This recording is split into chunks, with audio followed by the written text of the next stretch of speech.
Predik 16 sih. Nah. 16. Oh, nosotros. Bizi ben sona atıyorum. Direkt 16.'lar. Direkt elenir gideriz diyorum yani buradan. За өмнө жилийнхаа эцэд цомоо алдсан. Тэгээд нэг юм бодоогүй. Тэгээд амартцсан шүү дээ. Тэгэл.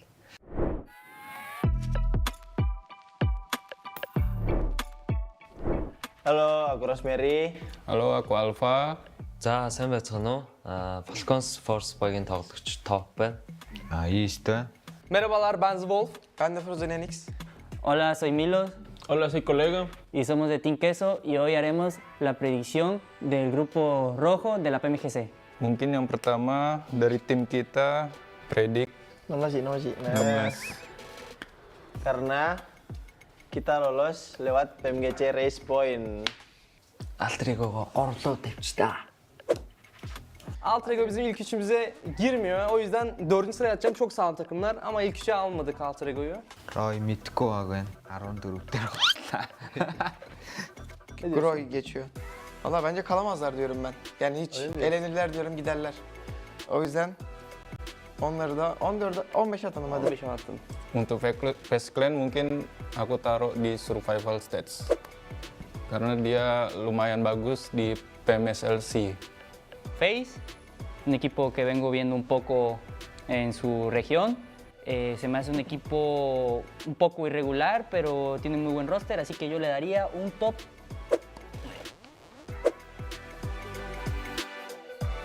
Nigma Galaxy aku taruh di survival stage. Mungkin karena itu dia lebih sering ketemu kita juga sih di game.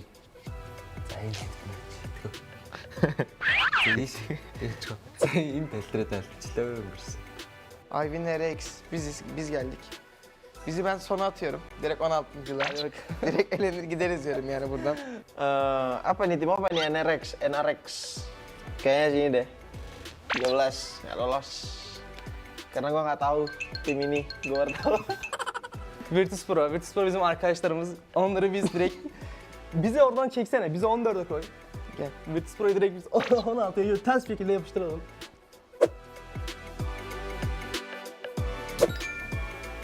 Team Falcon Force. Falcon Force. За тэгээд мэдээж өөсөө өөрсдийгөө мэдээлэл өгсөн шүү дээ.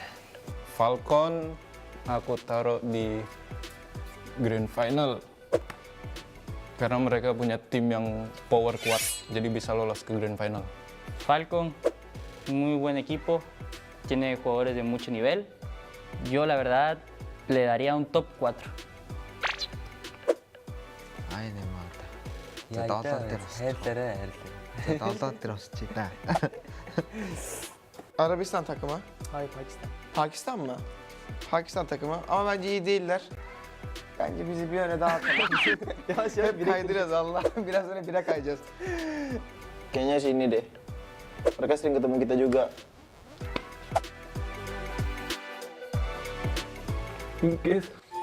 Oh, nosotros. Top 3, top 3, top 3. Сайн мэдгүй баг. Тэгээд 15 дээр ослаа. Ini deh, survival ya.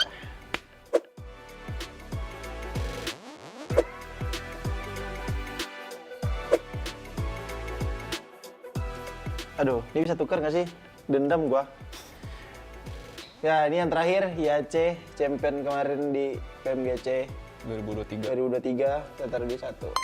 Awas gua anjing. Саяцыг 2 дээр тавьчаа. Монгол хүн байд.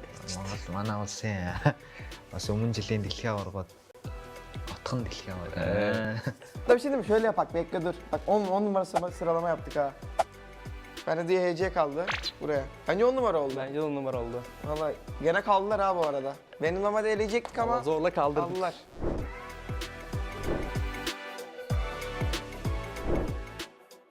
Karena dari hasil yang kemarin kita dapatkan di PMSLC belum terlalu ada pembuktian lah, karena kita juga nggak tahu hasil di PMGC itu seperti apa. Jadi makanya kita taruh di hashtag 16 karena mungkin saja kita bisa juga lolos di survival stage atau enggak kalau di bisa langsung lolos di Grand Final. Нэгт өөрсдөө тавьсан байгаа. Яагаад гэвэл энэ жил ер нь өөрсөндөө итгэлтэй байгаа. Аварга авна гэсэн зорилгоор орж ирсэн байгаа ер нь. Одоо би бол яг өөрийнхөө бүсийг бол ерөнхийдөө чанга гэж хэлж байна. Одоо тэгээ бусад бүсүүдтэй ч гэсэн ерөнхийдөө үзгийг бол үзэхэд бэлэн байна гэж. Aksir olarak da bizi neden sonunculuktan yukarı çıkarttık? Çünkü Kendimize yakıştıramadık. yani evet bu takımlar arasında da inşallah kalamamazlık olmaz tabii her şey olabilir ama Al final los resultados saldrán y bueno, esperemos que salgan. Oke guys, jadi inilah hasil prediction kita di grup Red. Манайхыг дэмжээрэй. Үзсэнд баярлалаа. Баярлалаа.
Өмнө жил бид авраг авахад маш ойрхон байсан.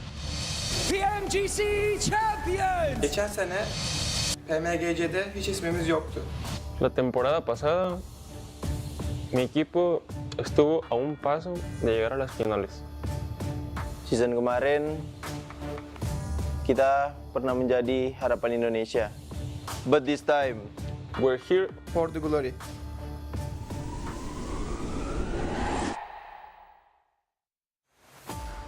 За, өмнө жилийн дэлхийн аварга гэх юм бол ерөнхийдөө яг авраг авахар хэмжээнд бид нар бэлтгэлээ хийсэн. Тэгээд яг сүүлчийн мөчид, яг сүүлчийн матч дээр жижигхэн асуудлаас болоод тэгээд ерөнхийдөө хоорондоо ойлголцоогүй улмаас тэгээд арай болоогүй байхдаа ер нь elimination болсон. Тэгээд яг тэгээ болох хэвээр юм болдгоор болоод хоёрт орсон баг. Аврагынхаа яг цомыг атгаад алдахад тэгэл санал санагдсан байлээ. Яг тэрэндээ тэгэл бочроод байсан баг. kalau mau ditanya titik terendah sih yang pasti kita waktu gagal lolos ke EWC kemarin. Di situ kita benar-benar sedih banget dengan apa performa kita yang lakuin waktu saat itu benar-benar parah banget. Itu kita udah semua tuh udah nggak bisa ngomong apa-apa lagi sih. Semuanya udah sedih. Intinya itu benar-benar titik terendah kita. Sampai benar-benar kita udah nggak mau main PUBG lagi. За, улаан группийнхээ бүх багуудад амжилт хүсье. Тэгээд бид нар юу ч хийж магадгүй шүү. Би ялагдлыг мэдэрч үзсэн.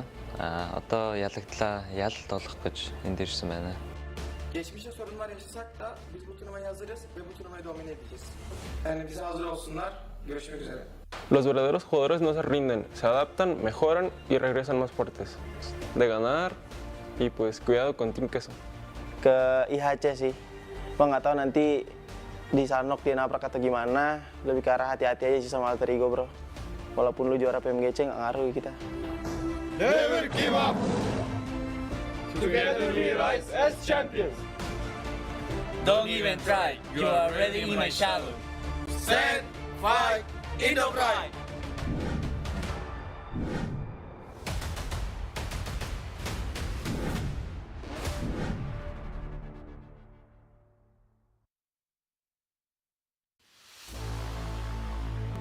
PUBG Mobile Venom. The Last Dance is here. In this collaboration, you'll get to enjoy a bunch of fun gameplay, including Black Symbiote Clusters, the Black Symbiote Arm, and a Black Symbiote Warhorse. Let's check them out. From October 18th to November 10th, you'll encounter Black Symbiote Clusters in Erangel, Sanhok, Livik, and Miramar. Near them, you have a chance of picking up a Black Symbiote Arm or coming across a Black Symbiote Warhorse. They offer great advantages, giving you more options in matches. Let's start with the Black Symbiote Arm. With it, you can aim at buildings, the ground, trees, or other fixed landmarks to get around faster and reach your destination. If you aim at a moving target instead, such as an airdrop crate or even another player, it will pull the target towards you, so you can always be on the offense. To travel long distances swiftly, use the Black Symbiote Arm to anchor to the ground and hurtle yourself forward. You'll be covering ground in no time. Furthermore, the Black Symbiote Arm can transform any regular horse or Bloodfire Warhorse you come across into a Black Symbiote Warhorse. Mount the Black Symbiote Warhorse, and you'll find yourself wielding a Black Symbiote Lance, which can be used to deal close-range attacks from atop the horse. At the same time, you can toss the Black Symbiote Lance to ensnare targets within a reasonable distance. While it doesn't do much damage, it's effective for restricting enemy movement, which provides a great battle advantage. Oh, and during the collaboration, Venom himself will appear in-game by showing up prior to jumping. On top of that, follow the in-game collaboration themed event for a chance to get a Venom The Last Dance avatar, avatar frame, parachute, and home items. Join us in PUBG Mobile and check out the Venom The Last Dance collaboration with your teammates. Become the ultimate duo.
After a week of intense battles, have you felt the thrill of the competition?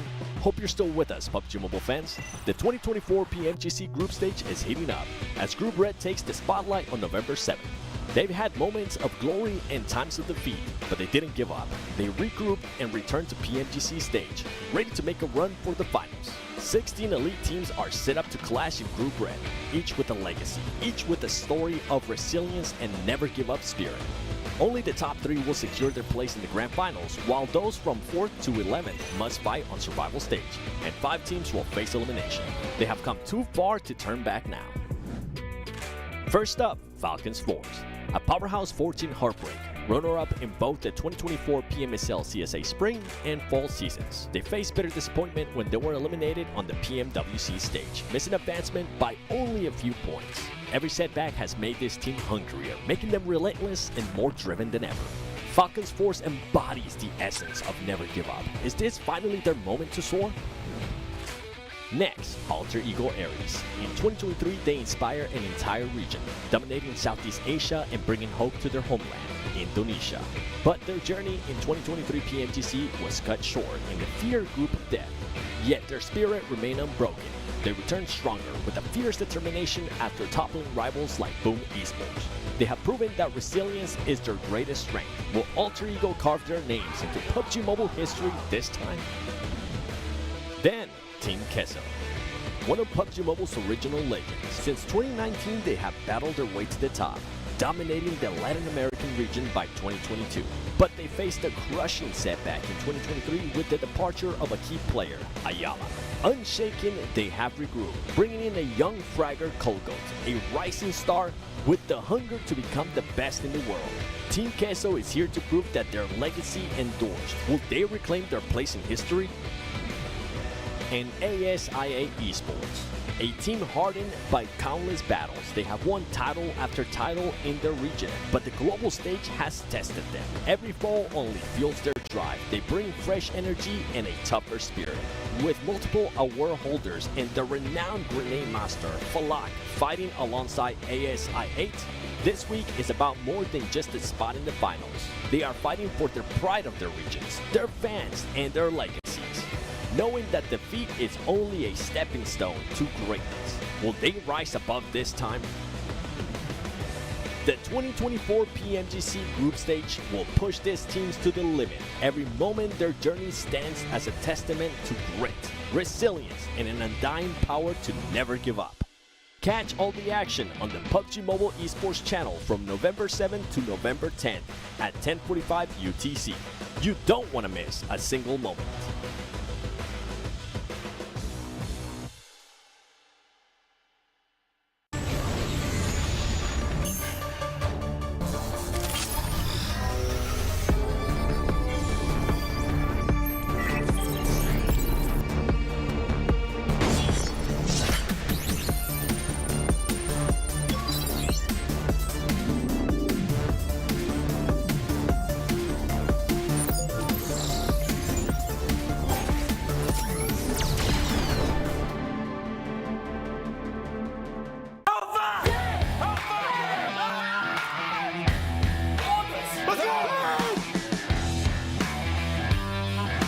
PUBG Mobile fans, welcome to the 2024 PUBG Mobile Global Championship League Stage. Broadcasting live over the next 4 weeks, let's take a look at the intense journeys of the top teams in Week 1, Group Yellow Showdown. Week 1 kicked off with the highly competitive Group Yellow, where many rising teams made impressive debuts in this group of death. Despite the challenges, the experienced contenders Team Spirit, DRX, and Alpha 7 Esports secured their slots to PMGC London Grand Finals. Team Spirit opened strong on day 1, racking up 59 points to secure a top 2 position. Despite rising competition from teams like Miramar and DRX on day 2 and 3, they steadily increased their score, reclaiming a top 3 position with a crucial chicken dinner on day 3. By day 4, they demonstrated resilience and consistency gameplay, closing the league stage with a decisive chicken dinner that solidified their position and proved their strengths in the competition. DRX, the rising star from South Korea, started slow on day 1 but steadily gained momentum throughout the following days. Their persistence ultimately secured them 2nd place in the group of death and a ticket to PMGC London Grand Finals. As one of the most anticipated teams, Alpha 7 Esports, the 2024 PMWC champions, brought a formidable presence through the tournament. Their entry alone turned Group Yellow into the infamous Group of Death, reinforcing their reputation as a PMGC powerhouse. Despite a slow start from day 1, 2, 3, Alpha 7 Esports managed to stay in the fight, keeping their position close to qualifying spot for the Grand Finals. In day 4, they secure a crucial chicken dinner, solidifying their place in the top 3 overall rankings. In a thrilling battle for 3rd place against Major Pride in the final match of the league, they emerged victorious with decisive points, securing their spot in the Grand Finals and reinforcing their status as a top dog in PMGC. A tough break for Major Pride, who held strong in the top 3 overall rankings from day 1 to day 3, only to fall short on the league's final day. Now they face the challenge of battling for their slot through survival stage. The Indonesian powerhouse Bigatron Knights had a strong start on day 1, however they struggled to maintain their gameplay in the following matches, placing them dangerously close to elimination. Although facing early setbacks, Bigatron Knights secure a chicken dinner in day 4, which locked their spot to survival stage, preserving their hopes of making it to London. Despite the hard efforts of The Xavier, Vampire Esports, and Susi Esports, they were unable to secure a direct ticket to the Grand Finals. However, they will have another opportunity to prove themselves in the survival stage. Hora and Twisted Minds made their first appearance in PMGC this year. Although their journey concluded in the group stage, we hope they make a strong comeback next time, equipped with new experiences and determination. Цели банальные, как и у всех других команд, выиграть титул чемпиона мира. 저희가 런던에서 원하는 점수는 당연히 우승인 것 같습니다. Bom, nosso objetivo é um só, é ser campeão. E a gente vai se preparar muito. E se for da vontade de Deus, a gente vai sair de lá campeão. E eu creio que dessa vez chegou a nossa hora. PUBG Mobile fans, this marks the conclusion of Group Yellow League stage. Stay tuned for the upcoming league matches where each team will battle for a spot in the Grand Finals. Who will be the one?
Welcome, ladies and gentlemen, to the final day of Group Red. Today we'll be finding out who is going to be going to the Grand Finals in London. Who will get that direct ticket? But you know what? I stumbled upon some players here warming up. And let's get started because I want to ask them a bit of a question. We're going to start off with Navi because they are currently in second place. what place will you guys finish at the end of the day? Let's see in the games. He doesn't want to spoil it just yet. Now we have IWNRX to my right side. What place will you guys be finishing today? First place. Okay, he does want to say first place. And we have one of my old friends here from Falcons. Top, what place will you guys finish today? First place. Okay, a little bit of confidence here. Two saying they're going to go for first. We'll see how that ends up happening. Now we got Snowwix here from Enigma Galaxy. What place will you guys be finishing today? I'm not gonna spoil the result. See, I stumbled because he doesn't want to spoil it. Thank you so much, guys. I appreciate your time. But as I mentioned, it is the final day for Group Red. We will be finding out who's going to be going to the Grand Finals in London, who will be moving up to survival stage, and the 5 teams that will be eliminated. So stay tuned and find out because PMGC action starts now.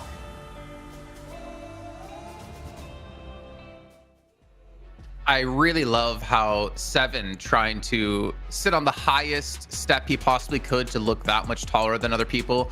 But Max, let me ask you, what position do you think you're going to finish today? We'll see in the game. See in the game? What about you, Godrix? We'll see. Yeah, we'll see. Can we answer like that? That's great, right? I don't want to spoil it. We'll see you in the games. No, yeah, it's crazy, man. This is going to get wild here today. I mean, there's so many storylines to talk about, so many teams. I mean, literally every single squad, right, need to put up a great day today. I think I'm really happy we didn't have TJB there being asked about what place they're going to finish because it's looking like number one if they can replicate any sort of performance like they had yesterday. But we had a ridiculous day yet again, not only towards the top of the table as we had constant swapping happening between our teams, the bottom of the table, some of these teams, for instance, like Furia, has been able to massively step up in the second half of yesterday. It's about whether or not they can keep this pace as they put themselves within reach of getting to survival stage. A massive step up from Furia. I mean, the way they rotate and the way they're taking fight is just completely night and day compared to their day 1, day 2 performances. I mean, they had 28 points total after day 2. And yesterday they got 49 points on the day, which is a massive day for Furia. And maybe that's going to allow them to make a jump into top 11. Furia need to keep this day going in the final day of Group Red. There you go. Got it. I forgot. I was going to say green for a second. It's fine. It's all good. And maybe it should be called Group Orange right now because of the way TJB have been dominating these lobbies. But one thing we're going to have to worry about here, Hot Jukes, is a potential of a tiebreaker. And looking at the chicken dinners in our top 7, IWNRX has still yet to get a single one.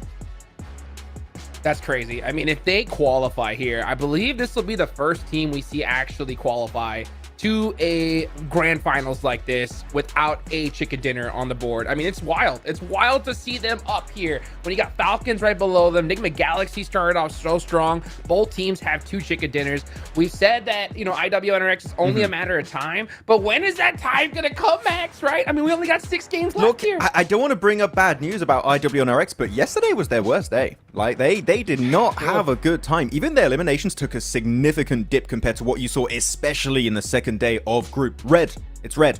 So right now, it's a little bit of a rougher time for IWNRX because guess what? Na'Vi and TJB were not sharing chicken dinners. Like, all the points were going towards those 2 top squads, and other teams were able to do a little bit of a comeback, especially Falcons. But outside of that, IWNRX need to be careful because if they keep having this kind of trajectory, they might just unfortunately slip out of the top 3, just like Mirren Sejong last week. So they need to be careful. Man, I'm going to be so sad if a team like them who have been able to sit in top 3 for what feels like the entire time to potentially not qualify because of not having any chicken dinners.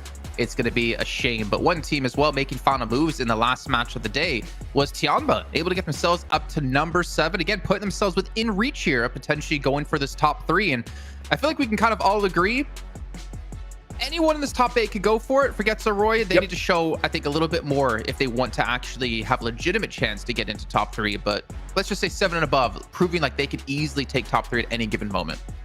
Yep. And when it comes to 8th and 9th place, I mean, we have to see them literally start off Sanhok strong. Like, we need to see a Sanhok chicken dinner from both those squads if we want to make it happen. And we talked about this, Jason, about,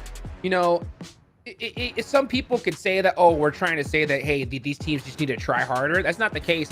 You know, it comes down to urgency. You know, it comes down to urgency and being able to take more risks, right? We saw Fudia do that yesterday, right? We saw them take those crazy pushes towards that center position and to be able to get some good games under their belt. It worked out for them. It is risky, but right now, I mean, you might as well go for it all. You have no choice. If you want that top 3 position, you got to start off strong. So a regular game of just like, oh, nations, it's not going to cut it anymore, Max. Yeah, it's not going to cut it. But Jason, every time I hear someone say they got to try hard, it's like, I think double point day.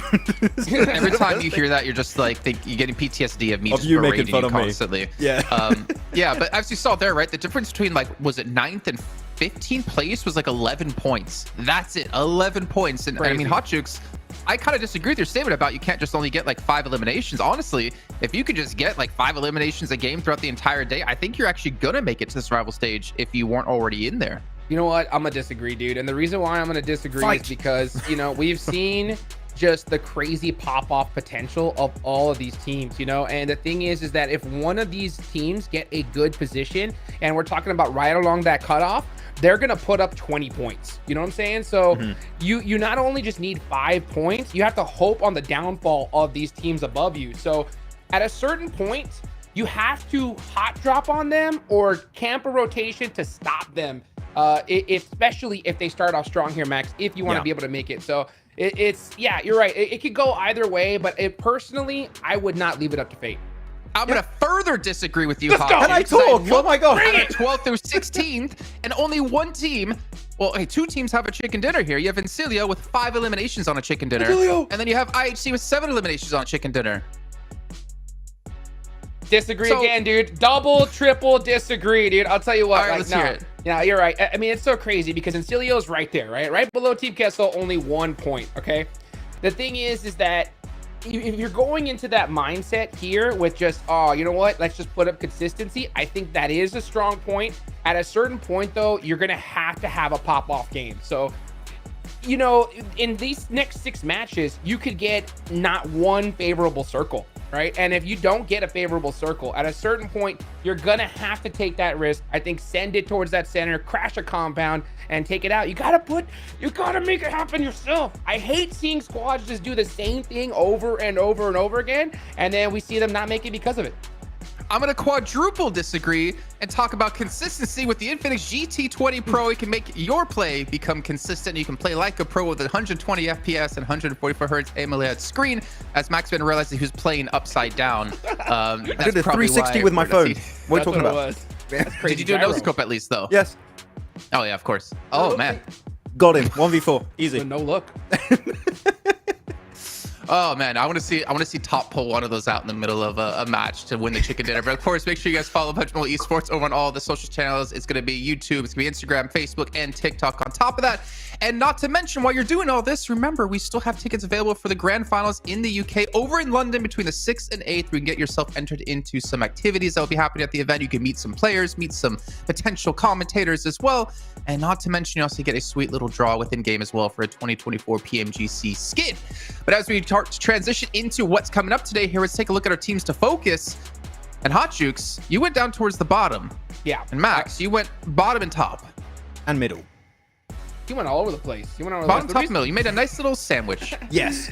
But I quintuple disagree. You know, and the reason why I picked the bottom, No, the reason why I no. picked the bottom was because of that point, right? The fact that I really think these guys need to start off so strong. And there is an extra point that I forgot to mention, is the fact that towards the end of the day here, it's going to be so unpredictable, right? Of what is going to happen. We've seen it happen every single time when it comes to this type of the tournament. We saw it in Group Yellow. Last game of the day, all these teams go out. If you need 10 points, the chances of you getting them are like almost none. So I think you need to get ahead earlier on, and you don't want to wait till the last game to need double-digit points. What about you, Jason Kaplan? Well, I went for Mike. No, Max, go ahead. You're gonna get a word. Oh my god.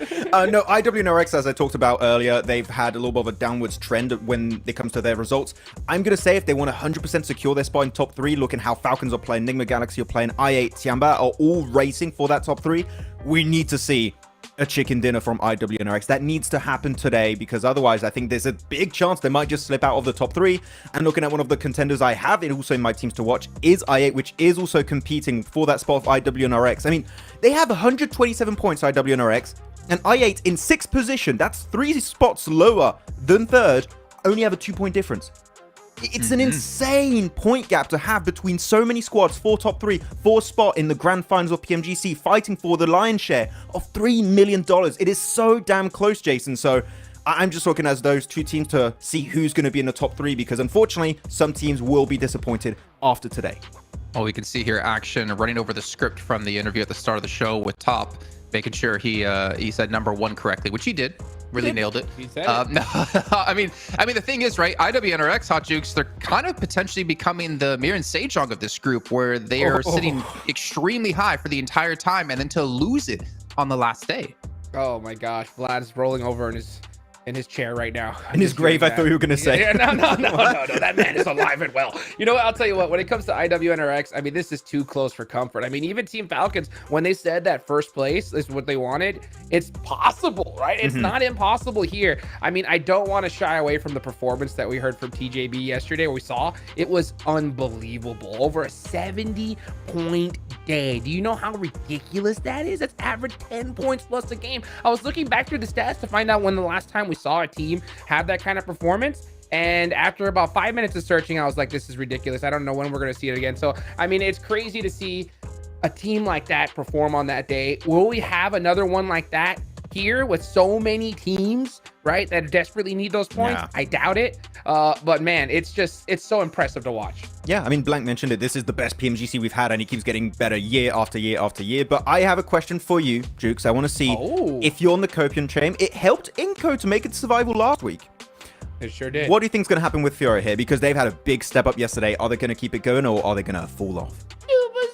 I hope so. You know, What was that? when it comes to, it was it wasn't the loudest do Brazil, because I mean, Furia, they're in that hot seat big time. You know, that's why they're one of my teams I definitely want to keep an eye on here, because we saw a sign of life. They put themselves in the position. That's what I love to see, because if they didn't do the performances we saw in the last 3 games yesterday, it would be impossible today, I would say. But now they're right there, 9 points away. If they start off strong in Sanhok, they are in the top 11. So, man, they just do not want to get behind, because those last 2 Miramars, Jason, I mean, it's just too unpredictable to want to be dependent on some major points. Well, so Jukes, I want to even give more ups to Fury, because it wasn't even the last 2 or 3 matches. It was 5 out of the 6 matches yesterday.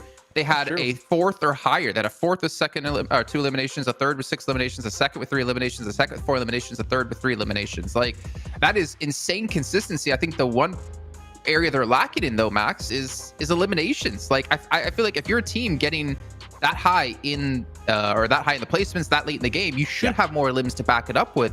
So for me, it shows Fear is a little bit scared to go for these engagements, and they really just want to focus on just surviving this initial group stage. I wouldn't say they're scared of fighting. They are taking fights. They're very important in the games, but they lose players in the process. And you can see that the elim count is always around 4. So that means they take 1 fight and they're pretty much done. They need to keep 3-4 players alive after a fight. And if they do so, maybe we can see finally a Furia chicken dinner on the board. Let's go.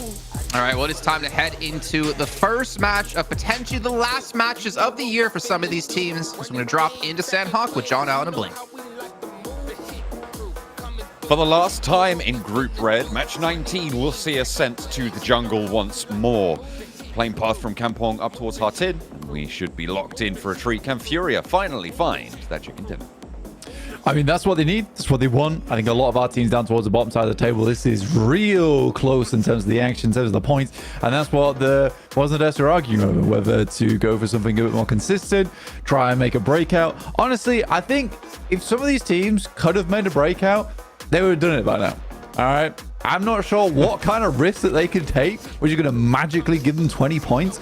Right now, they just need to have a better mindset coming today. It is literally as simple as that. You need to be disciplined on your approach. You need to play the best PUBG Mobile you've had throughout these 4 days.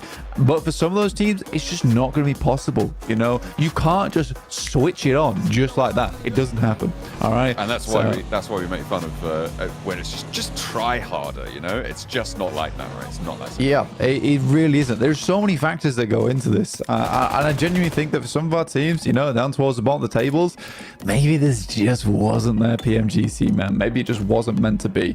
I think that they can be thinking themselves fortunate coming into Group Red, considering that a lot of our teams are around about that 78 to 90 point barrier, where it is easy enough to slip up and down between that 11th and 12th place position. You see here in Cilio 85 points and Team Quesos 86 and 87 in 10th and 88 in 9th. It is real close. For Vengeance, they're definitely not safe in 9th place, but we'll see how the day progresses here.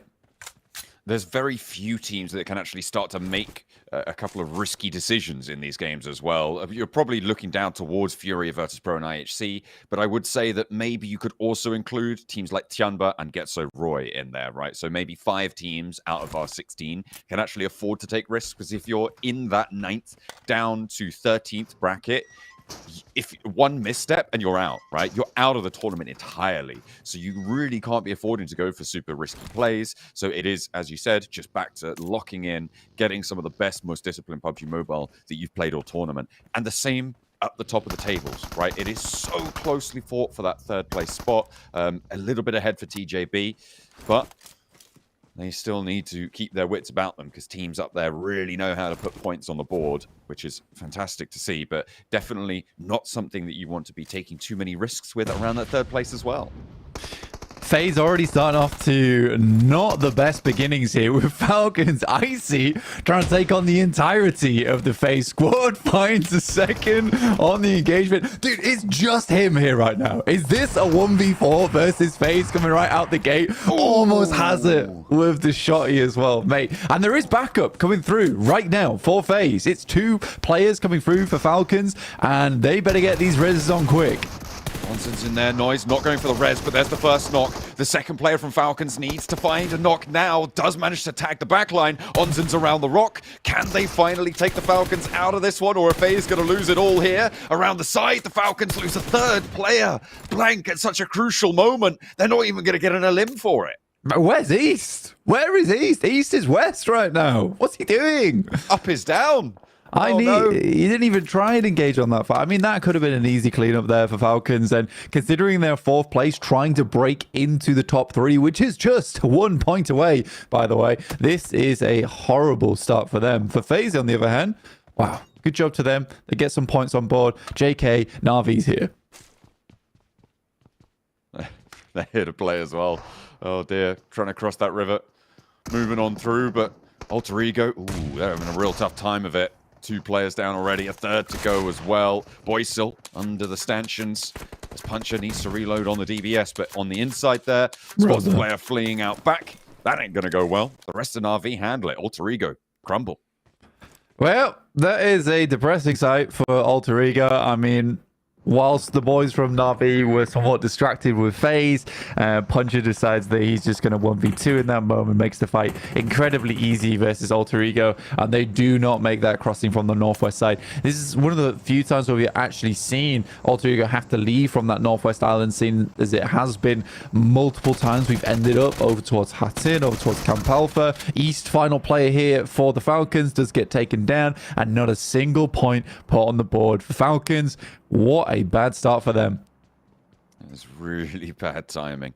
It's almost like handouts, though, for the lower squads. That is true. Yeah, a couple of little prop-ups there for Virtus Pro to pick up 1. Team Queso, FaZe now on 3. It's nicely done. Not to mention Na'Vi. Na'Vi, don't know where that one came from. With 5. Nays with 5. There we go. ASIA trying to take shots out their way, and again, ASIA in that top 3 spot conversation, but they are a little bit up against it right now. Still up on that northwest island, Blank. The North Bridge rotate, I feel like wouldn't be a terrible idea, but they have to have figured out first that there is no one holding it on that far side. Yeah, for ASA, yeah, again, this is one thing that does somewhat confuse me here, where they didn't go for that northwest bridge. I know they want to get down towards the central of the circle early on, but it is just a free crossing. Potentially wrap around the top side of Paris Resort, even take a fight with Tiamba. Possibility. I think for ASA8, taking the shallows, somewhat dangerous. I know definitely a possibility for them to make it happen, but yeah, I would say that's dangerous. And for them who are currently in 6th place, trying to catch up, I mean, it is funny. Basically, we have 1st through 6th all battling out for a top 3, and then 7th downwards are all just trying to hang on for dear life. I mean, yeah, it's front page versus back page right now. There's two sort of individual tournaments almost unfolding now into our final day, with some small wildcard potential. But it looks like ASA8, I mean, this looks like the idea here feels to me to be waiting for this next circle. They've moved UZM across to the mainland, just to the west of boot camp now. So they do have an opening there. And as you say, taking those shallows, potentially a bit of a risk. But it feels like they're waiting for the circle to close so that they can really commit to one side or the other. Probably a smart decision for ASA as well, who we know they're a strong team. Currently in the war zone, really, with Falcons, Nigma Galaxy, and themselves all sat on roughly 125 points. You do want to make a smart choice here, because if you can get ahead early on, that would be ideal. So ASA playing it a little bit more cautiously. IHC over towards Barnside, they're playing on that ridge. No one's really making that rotate past Quarry on that south side, though. So I think for IHC, it's likely they're going to be out of the conversation for a little while. Furia, another team who had some pretty good rotates yesterday, honestly. I was happy with what we were seeing from Furia in terms of being able to get towards the center side of the circle. I think they were able to put up the majority of their points yesterday. So that was good to see, and hopefully some of that contest for the top side, well, for 11th place, continues to come through today. Into the walled compound to the west of Quarry. Incilio, all the way up on the north instead this time around. Furia just leaving Paradise, or well, in the foothills to the southwest of Paradise Resort. Incilio in this location do have a nice sweep down to the north side of Boot Camp. Some definite opportunities as well to break out to the east side of it and sneak their way in through towards Quarry. This is a fairly solid position for Incilio, and a good opportunity to put a 5-point minimum game up. For Incilio, this will be ideal. I mean, playing on the northern side of Boot Camp, it's not a bad spot at all, and there's a fair few options to go for, especially if this does move further towards that west. But as circle does pop, heads down towards that south, so Quarry's still kept in. IHC fairly happy with this as well, considering they can continue to play that Barn Ridge. Tiamba, though, again, on their wide wrap antics. This is all the way on the eastern side. They're going past Camp Bravo. I wonder if they do cut in underneath Cave, because they would have to face off against Vengeance as well as Tong Jiabao. Oh, they're busy.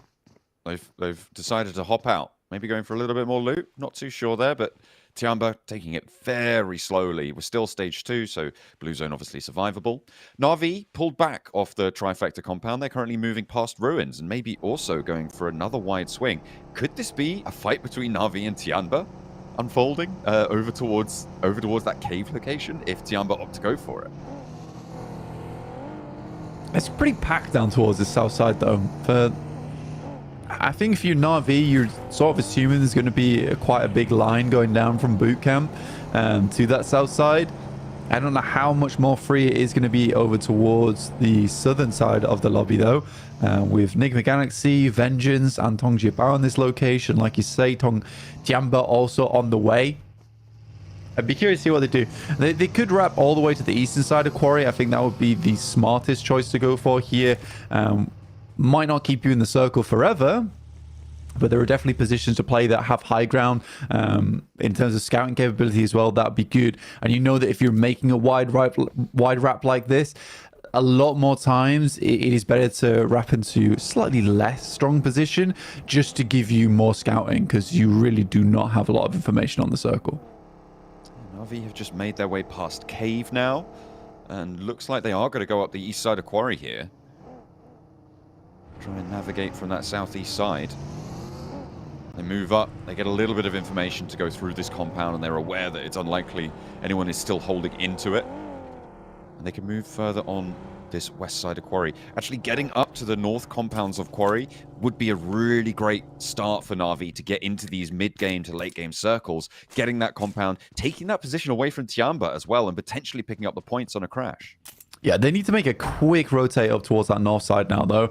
There is a good compound to play on that northern edge, but I think Tiamba's considering making their move over towards it. Though they are being a bit slow on that decision. Shan is the one to first make that move, and Lemon's being really quite concerned about what lays over towards that north side. But yeah, Tiamba very slow on that eastern side. They just sort of allow Na'Vi to get in, and they should be able to play this one. If anything, Na'Vi at this rate might even be able to cut out Tiamba. Could potentially, yeah, take that position ahead of them, get in the way, make things difficult, force Tiamba to take a fight with them, right? And that's potentially a very dangerous prospect for Tiamba. It'd be good news for Na'Vi if they can secure it, though.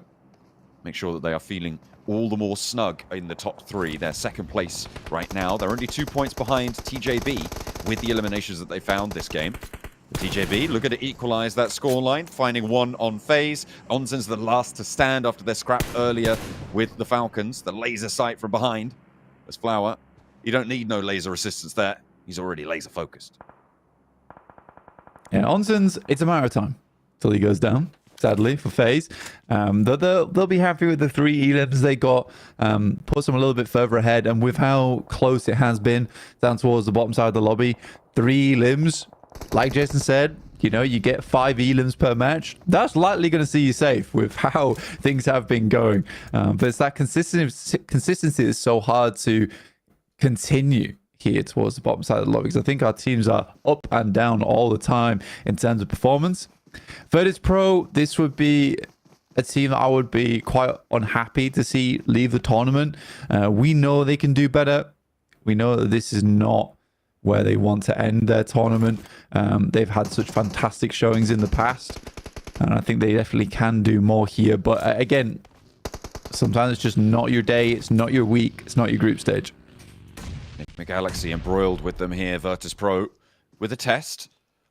Nade over towards Icy, but it's on the wrong rock there. Redox might take one in response. That does damage, but it doesn't get that full knock. 25 seconds before the blue zone is unresable as well, Blank. That nade's going to do the trick.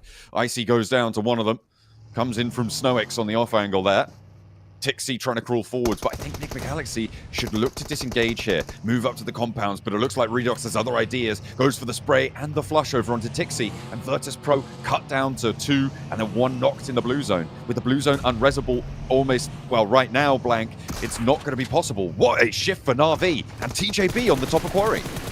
Yeah, Tongjubao, once again, no matter what circle is on Sanhok, apparently getting the circle is the name of the game. Nick Galaxy will find the entirety of Virtus Pro. I think they have to go for this push here, considering they'll be rotating in alongside with Virtus Pro. So they don't have too much of a choice other than to go for the fight. And 4 elims, that'll be pretty decent for you. That knocks IWRX out of 3rd place and pushes Nick Galaxy back up into the top 3 for the first time in a couple of days. ASI8 coming up against Furia, though, who are struggling versus the Onslaught. This is a backstab that came through. 2 players now for ASI8, though, and it's a question of whether they can finish this fight off between UZM and Noki. Nade up high, Noki launching it towards Furia. Damage coming back his way, and the Molotov there. Traps towards the north side. Furia had a decent position for a while on this north side with this hard south shift. The necessary movement that they have to make, it's going to make it so much harder to extricate themselves and get into a solid spot here. This Kayowski can finish off UZM, but no, there's a crossfire from Noki. This Kayowski is spotted. UZM does go low. Doesn't have any meds, though. Yeah, that should be him going down. You just can't get into this one. ASI8 may draw short here with only the 1 elim. Yeah, just Noki remaining. Again, that's UZM. In fact, Gustav finds Noki on his rotate inwards. So SA go out early with only 1 point on the game, dropping down to 5th place. Damn, that feels pretty rough for them. I was excited to see more from ASI8, but it feels like, you know, the plans really did go awry as soon as it moved away from that northwest side, which they're used to playing on here in the group stage. IWNRX, though, finding Furia. Kaiowski goes down. I think Furia is down to one player now. Incilio at the top side of the hill. Here's IHC, though. They lost a player earlier on to Tong Jiabao, but are now putting the pressure over towards Incilio, who have to come off this hillside. They've already sent 2 players down into the compound beneath, but it was a contested drop down into those sight lines, and you can see just how difficult it is to make that approach. Fash navigating that smoke train and actually may have slipped through the cracks here. 3 players for Incilio, 3 players for IHC. Everybody on this eastern side is packed into this set of compounds here. Neither team really wants to step too far forwards because you can see there's off angles. Tianba up a little bit across the way, will take shots if they can. Na'Vi further south as well. Getso Roy cramming in on that northern side as it crunches over to TJB again. They really are feeling the luck today on this circle. Can they capitalize? Can they push that front of the pack even further out? I mean, if you are a team that's chasing first place spot, I'd be pretty annoyed by this. The amount of times that Tong Jiabao has been able to secure a central position in the lobby, or at least a spot where it's sort of unplayable for a lot of the teams to play off the back of it. Yes, Tong Jiabao, they are very good at holding these positions. However, you can't deny there has been some circle luck over the past few days. Especially on this circle. I mean, they have the high ground. It's centered up on a hard shift and a full center on them. Yet again, 2 circle shifts in a row. The question is, what can they extract from this, right? Because every team over the course of their careers will get games like this. It does go both ways. TJB do sometimes get cut out by shifts like this as well. But this is their time to benefit from that shift. So we'll see if they can do more than get 2 elims here. There's a lot of teams from the north side are going to look to push in, but they may cut themselves down to size before they even reach TJB. So many squads on this northwest edge, all having to rotate in alongside with one another. Nigma Galaxy started things off well versus Virtus Pro. Would like to continue that a little bit further because they cut out that competition. It means they can get into that western edge quite comfortably. Incilio does find AHC. They go down. So our 13, 14, 15, and 16th place teams are all out. And with that, too, Vengeance drops into 12th place, so is now out of safety, just like that. IWNRX, 2 players moving forwards towards Getso Roy, doing a brilliant opener there to turn the corner with the DBS. Frozen tucks back in, stays safe. 1 player left for them to handle. Porsche with the nade cooking over towards Frozen, sees him break wide, puts the nade back in. Not likely to be able to get these reses either, as both of the IWNRX players are on the hump now, and Porsche is spotted. Sliver of HP, and through the smoke, the last blow is struck. IWNRX now up to 4 eliminations, but Nigma Galaxy are on 6, Na'Vi are on 5, TJB are on 2. The chase is still as hot as ever. Good recovery from IWNRX. That looked real dangerous versus Getso Roy, but yeah, they're able to get all of those elims through. Nigma Galaxy, 9 eliminations. What's happened inside this lobby for them? Another disgusting nade over the top side from Nigma Galaxy. Tong Jiabao finds a shot over towards Na'Vi, cutting them down to 3 now, as Tong Jiabao looks more and more likely just to take absolute control, the reins over this game, the north shift as well. Damn, this lobby really wants Tong Jiabao to win. This is uncanny. They have managed to get an incredible shift going their way yet again, but it is Nigma Galaxy who are profiting the most right now. Unfortunately, they have just taken a knock from Na'Vi across the way, still on that east side of Quarry, but they are going to have to shift north. The blue zone's putting pressure on. This is 6, who is at the back of Na'Vi's extended train position on that east side of Quarry. Will have to crunch back up to the front carriages of it. Na'Vi will have to move on in just a moment. So what impact can he have until he needs to go for it? For Na'Vi, that compound has seen them safe for quite a while, but they need to cut out some openings on this eastern side. And 6 is in the blue, does move out of it. Here's Tiamba, though, finding shots over towards Incilio, which is good, clearing out that northeast side. Frozen finds Narvalo on a nasty backstab from them. Wasn't likely he's going to live for too much longer, but it's sad to see Narvalo hit the deck.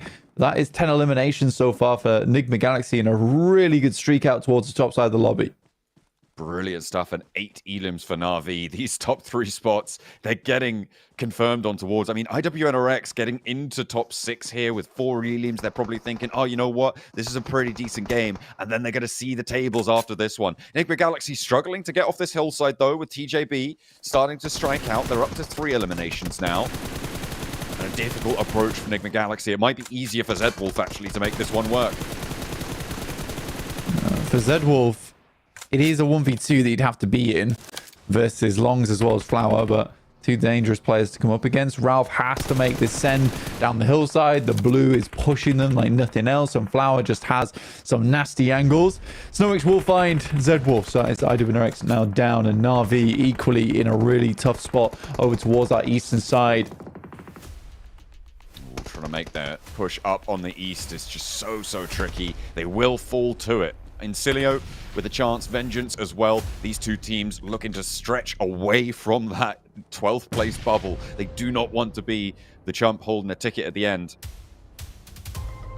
of this match. That's on the back of their minds, got to be a constant worry. But TJB now, 7 elims, starting to pull the points in towards their tallies and kick off the last day with a great result. I mean, look at this circle, dude. What are you meant to do versus Tongjabao? I mean, they control the southeast side, which is where all the teams are. The possibility for them to get into the circle is going to be tough. Tongjabao did lose Triple S, but for Vengeance, a very important game for them because they got knocked down to size very early on. A few teams around that area to get more points. Second place is quite crucial for Vengeance here as TPZ does move up with a nade. Yamak is down to the play zone. Ideally a second place here for Vengeance, but Incilio just as desperate to grab it. Ooh, turning the corner, 676 goes down. Unfamiliar of a feeling there, because normally with that pump action, he's dead on the money. But this time around, Fash able to win that trade, and it's going to mean that Vengeance have a little bit longer to try and crawl in, to try and survive against TJB, who are now on 2. So this is dangerous. There is still that 1v2 potential from any player in this lobby. At this stage, Fash crawling forwards. TPZ has the high ground now against TJB, but I think Flower should be able to spot this or hear this, know something's going on the north side. Fash spotted, no, Longs is just pre-firing into the smoke. Fash is looking healthier than the player up the top, and that's actually Vengeance to step up, get that second place, but it is, of course, TJB to kick us off with the first chicken dinner of the day. Yeah, it's a naughty game there from Tongjabao. Honestly, the fact that I think it's around about 18 points that they take away from that one, despite Enigma Galaxy getting so many eliminations, despite Na'Vi having a pretty awesome rotate down towards that southeast side, it's still Tongjabao to come away with that one. And there is a lot of circle blessing going on there, but they control it well. They maintain the majority of the circle throughout the whole of that one. Very, very cool stuff. And Tongjabao will be our first team on the last day to pick themselves up their chicken dinner. Well, with the way TJB are playing, it looks like it's going to be one of our teams locked in to get through directly into the Grand Finals after a really underwhelming performance on day 1 and even slightly underwhelming on day 2. Day 3, now the beginning of day 4, has proven to be exactly what they needed. Just getting some time. As you said, Hot Jukes, talking about their performance in PEL to get warmed up, get into this, and who's going to stop TJB at this point? Yeah.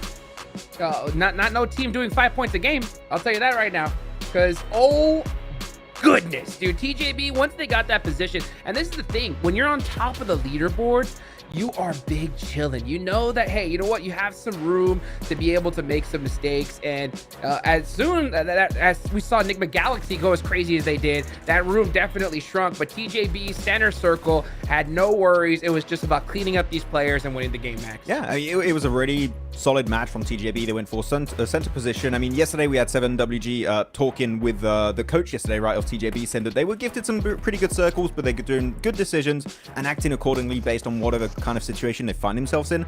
In his spot, that 2-2 split was on point. If I had to play that spot, I would do the exact same thing. That 2-2 split is solid for information gathering, having solid angles when the only kind of defensive positions you have, Jukes, in that position is going to be rocks and trees. So 2 angles are going to be negating any kind of push in that vicinity, in that kind of area. So it's solid, and I think that one thing that did help them out a lot, Hot Jukes, is that all the other teams were fighting each other on the edge, which means they didn't really have a 4-man team pushing on the area. It was always like a solo, a duo, maybe a trio. So right out of the gate, they had the man advantage, they had the position advantage. It was all going the way of TJB.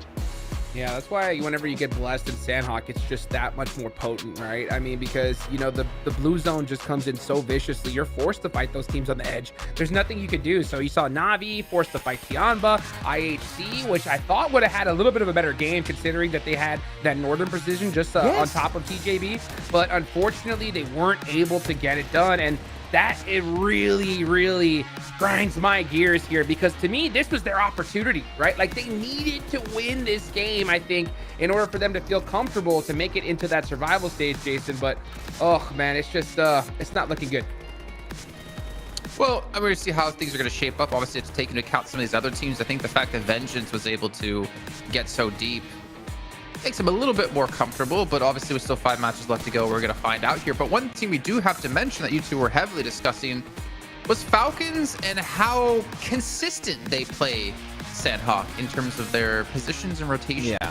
Yeah. We were theorizing with the Jukes during that game, like, this is kind of interesting, because we know that this has been the case for years now, that Falcons drop in boot camp, and very quickly they pivot into Bootcamp Hill, south of Bootcamp, which has been a great scouting position, especially in this circle, Jukes. It was a great spot for them to play from. But FaZe, I really think, read into that. They dropped Trifecta, which is the old reject split they had in PMWC, PMGO, and understood, wait, we can punish this rotate pretty much for free on Falcons, which currently is a contender for that top 3. So I think FaZe came in with a game plan here, Jukes.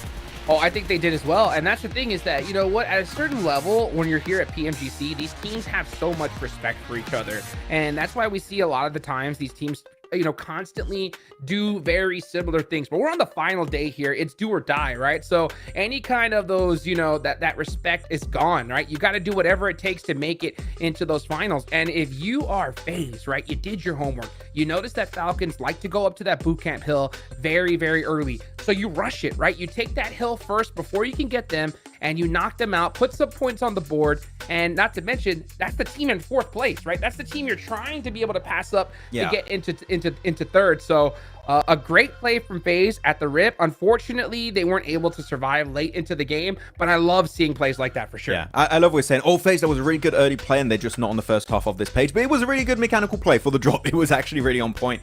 But we saw some great results from some squads, and I really want to talk about Vengeance here. I think that we disagree a little bit, Jukes, in terms of how they played out this game. When they were fighting versus Nigma Galaxy, they decided to go down the cliff and actually just try and survive into the late game.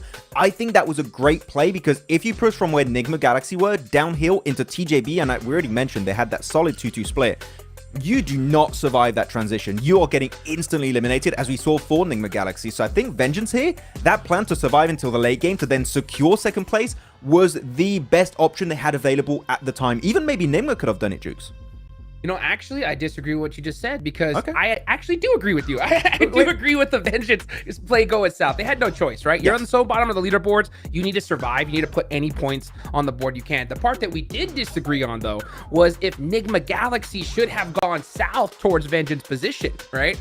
Now, I think that Nigma Galaxy, they popped off this last game. They had so many eliminations, and I think they were going for that win, which is something I think they needed to do in order to usurp TJB for that 1st place. Of course, they didn't, because TJP just went crazy. But Nigma Galaxy, they were going for the win. I think that's why they stayed on that kind of like on that western side, rather than going and wrapping down south towards Vengeance. What do you think, though? I mean, I think Nigma should have gone into the Vengeance position and actually fight it from there. I think that would have been a really good angle for them to play from. But you know what? At the end of the day, it was a TJB kind of game, Jukes, and they got himself their 5th chicken dinner. And I really want to go back and see previous PMGC League stages.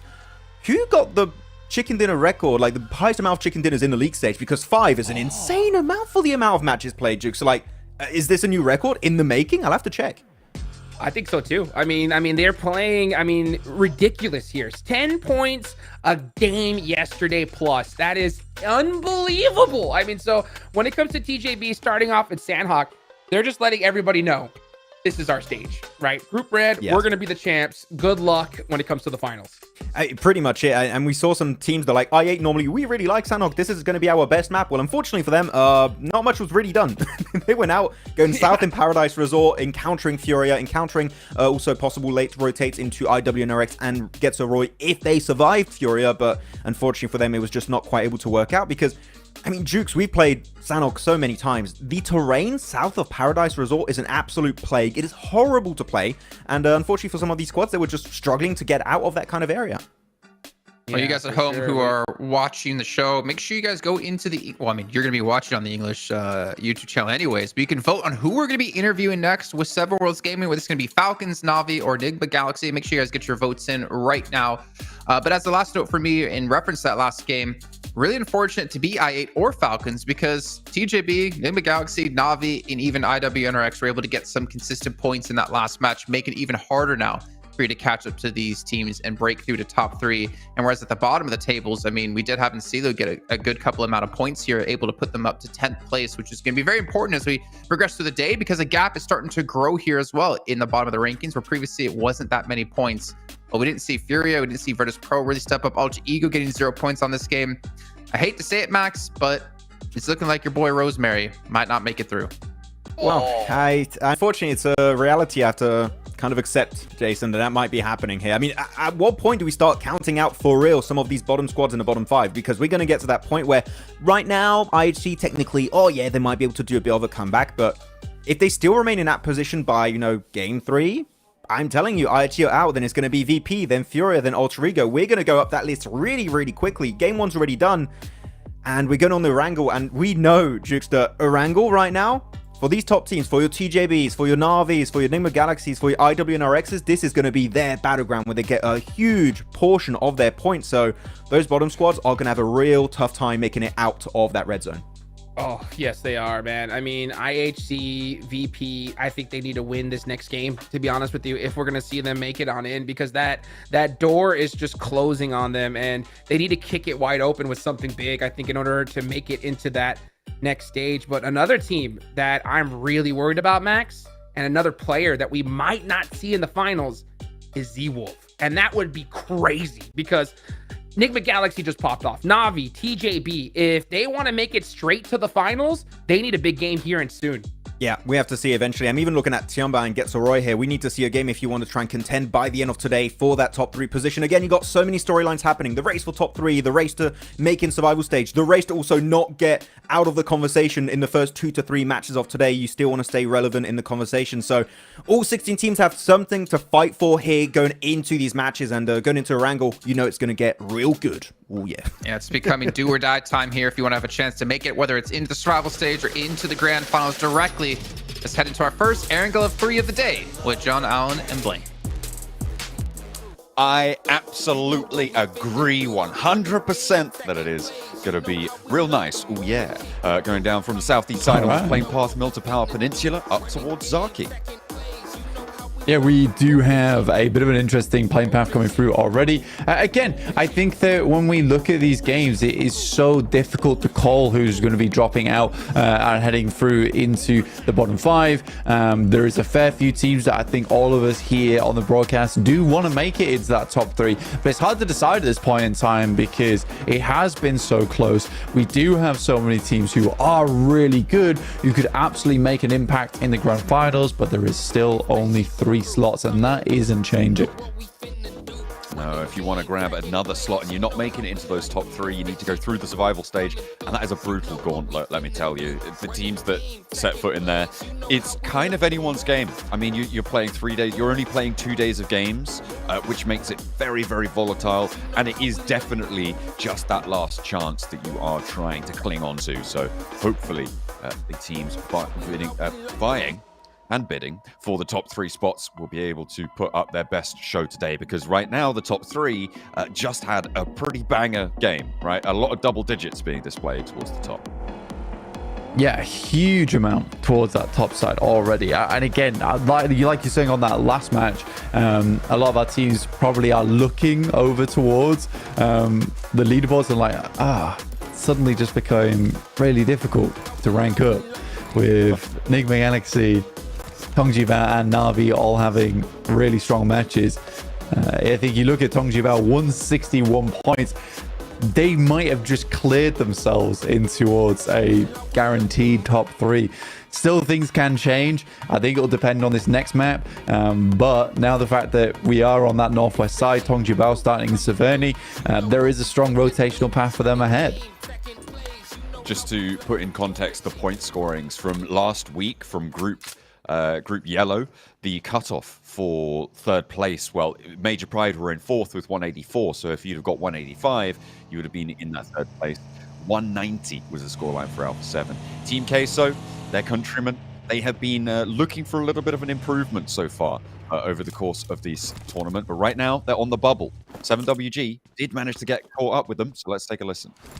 Welcome back to a quick report with the 7WG. This time it's going to be in regards to Team Queso. I got a chance to talk to one of the players. He said that the biggest issue so far in PMGC League Stage has been individual errors. They're trying to clean that up. So I know Blank was talking about just teams having to be a little bit more disciplined, especially those bottom teams. This is one team that has to do that, but they also have to be willing to take risks. And right now, the energy is not quite there yet for Team Queso. Hopefully they can pick it up.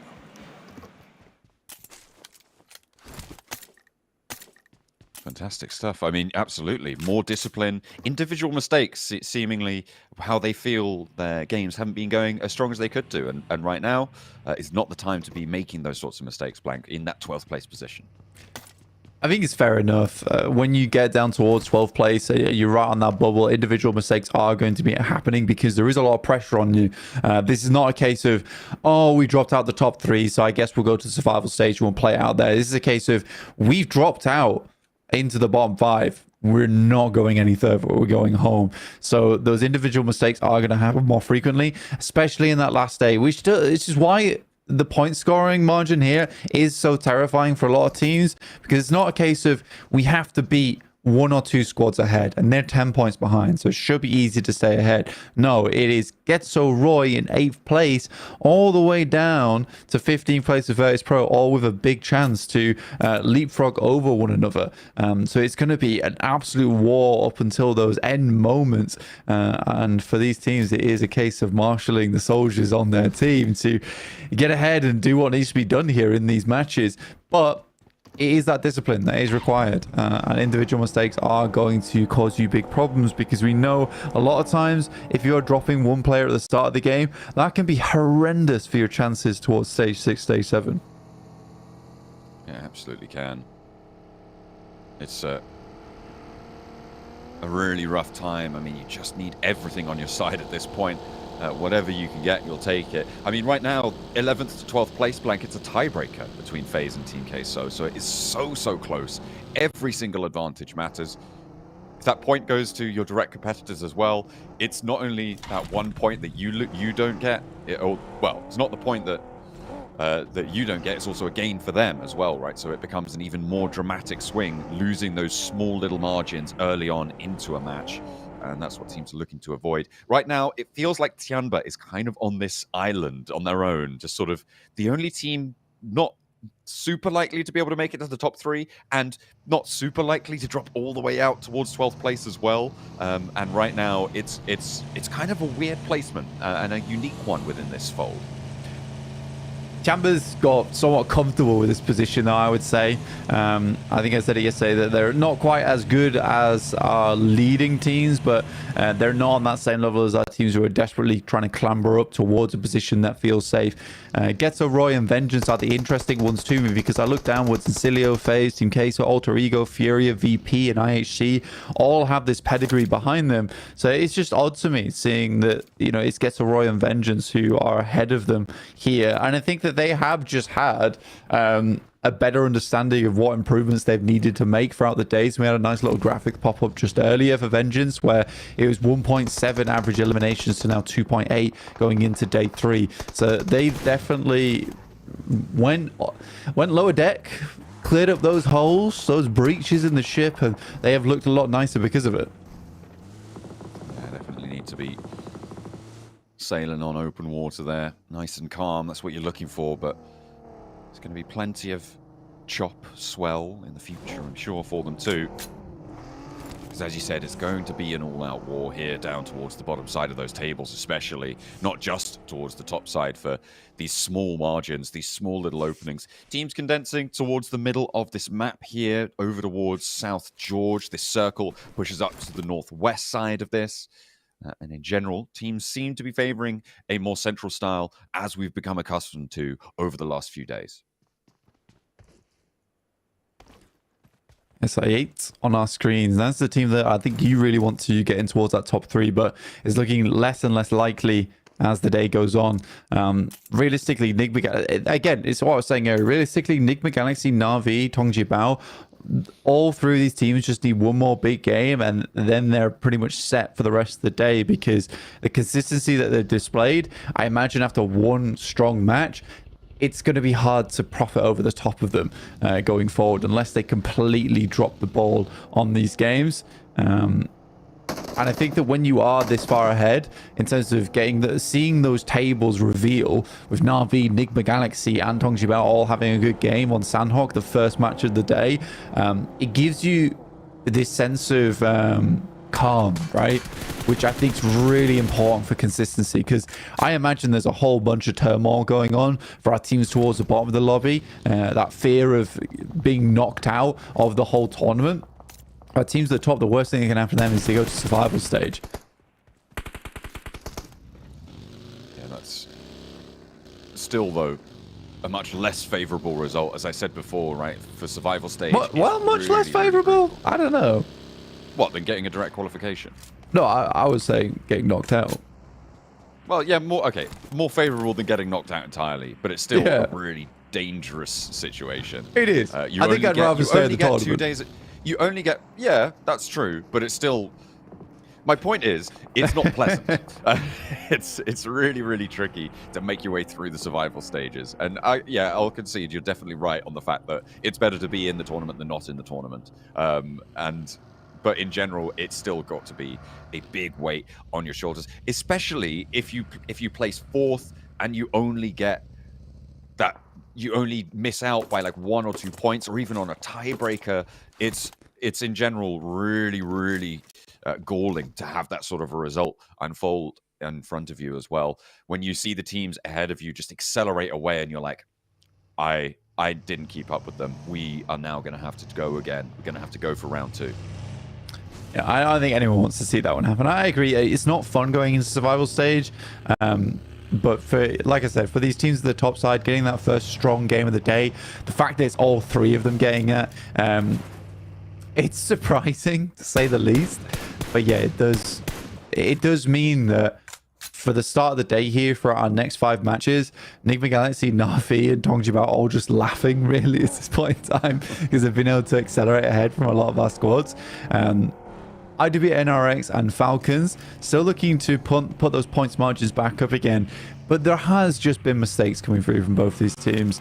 IW, NRX not always looking as bold and as controlling over some of their team fights we've seen over past years, and the Falcons, I would say that there's mistakes happening on that team.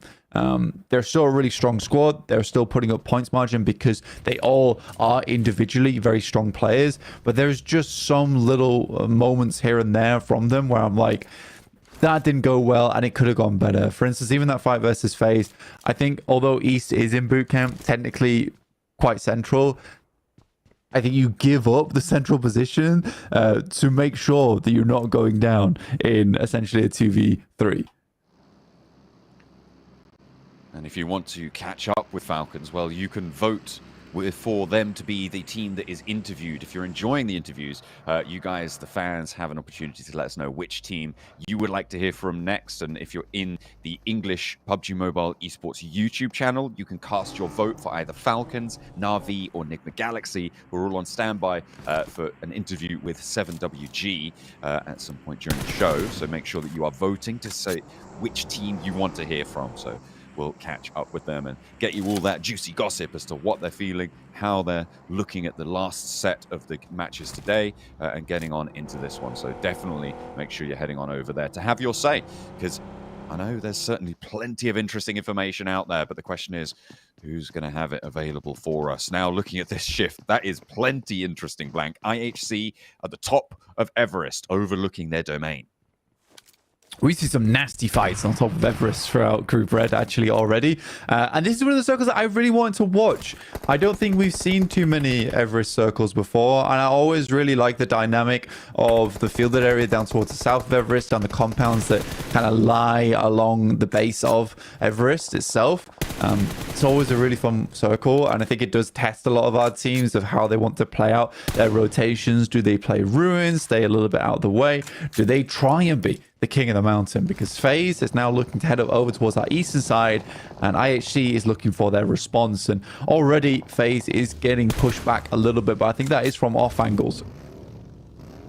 Maxman's highlighted something as well in this in the group chat, is that we're at 12.5 minutes. This is almost certainly the longest we've seen a game go without losing a single player, and he's topped that one off with a hashtag discipline, which I think is fairly apt. He's also brought up in our group chat that this is a circle that IHC used to qualify for PMWC in the spring, so definitely something that they are familiar with and they're ready to fight for it. Hey man, the previous point was from the jukebox himself. Is Hot Jukes. Oh, you're right. Oh my goodness. I think it was Kalaris actually. That's my bad. Yeah, you got to give him credit. Credit where credit's due, you know. No, it was Hot Jukes. But yeah, that's my bad. we do finally lose some players. 30 minutes in. So 2 players now down, but yeah, a lot of players just looking to keep themselves on side. It needs Vengeance to lose those 2, and Vengeance, who was on the up and up there, I think they really just need to have one more decent game and keep that consistency up. But here's Falcons up against Na'Vi. This is a big fight, and already one player goes down in Lemon and is flushed out. Now, what is Na'Vi's decision here? Do they continue the fight or do they send away? This is one of those spots where you can get good nades over towards the top. There's a little ditch here where you can see Falcons playing in. And I think for Na'Vi, it might just be a case of leave this alone, try and head further in. But Team Cases already picks up that strong compound that sits on the western edge of Everest, and Na'Vi's been pushed out into the blue. I mean, the difficulty for Falcons here is that they are locked in as 2 here. Actually, finally, a flex out comes through. The rest of the players are a lot closer to the next circle and trying to make work on the path forwards for them, but turning RV around, that's going to allow them to regroup now to their forward position. I think they've still got the 1 player on the front foot there. Na'Vi losing 1, but we'll get away with 3, rotating up to the north.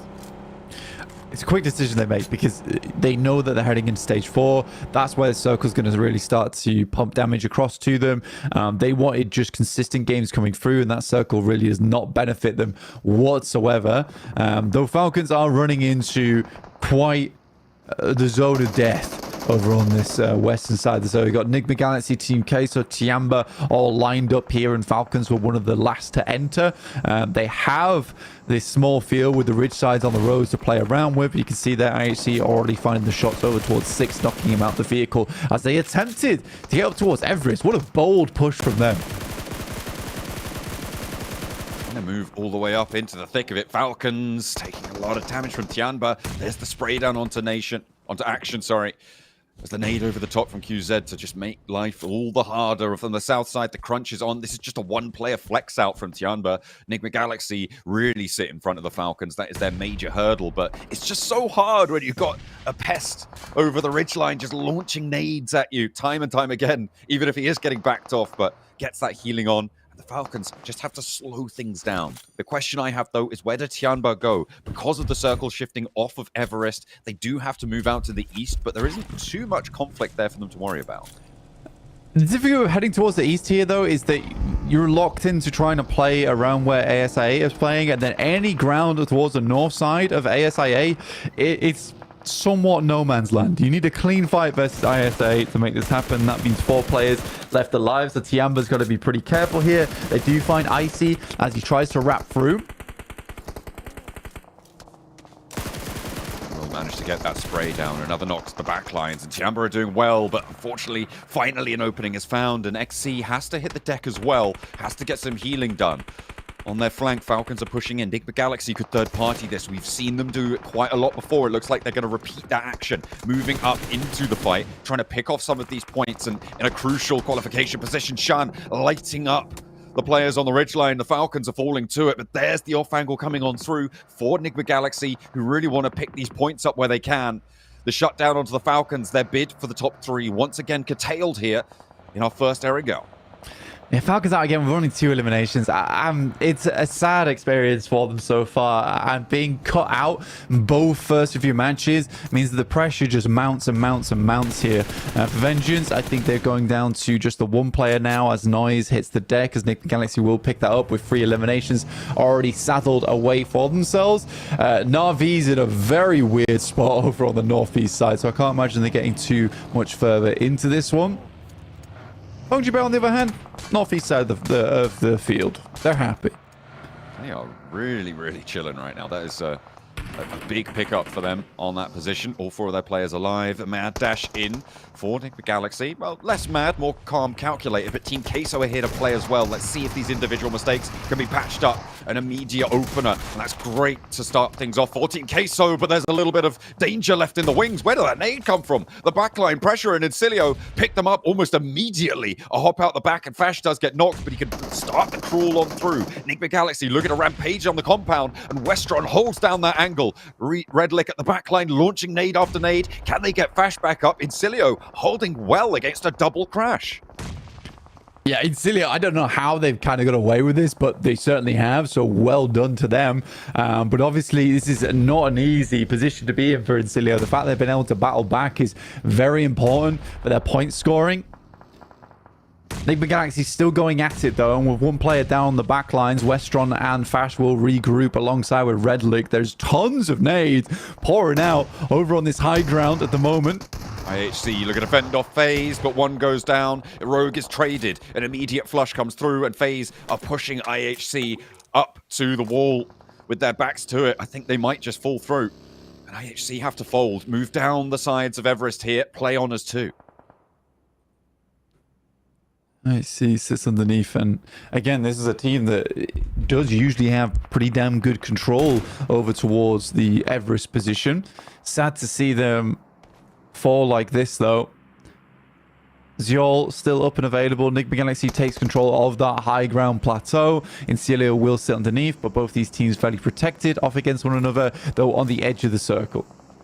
Nick Galaxy with that high ground ridge overlooking the fields to the south. They can hold on to this. Even with 3 players, they'll have a massive impact and a great chance to pick up more eliminations. They're up to 4, and that is fantastic news for them. I'll look to try and hold that. FaZe, they managed to get off of the side of Everest down to the roadside. They will have to cross it and figure out where they get to go after that. Alter Ego behind TJB and next door to Virtus Pro, both going to have to make their move. It could be another double crash on this northeast side. About nice spot, but do take a knock.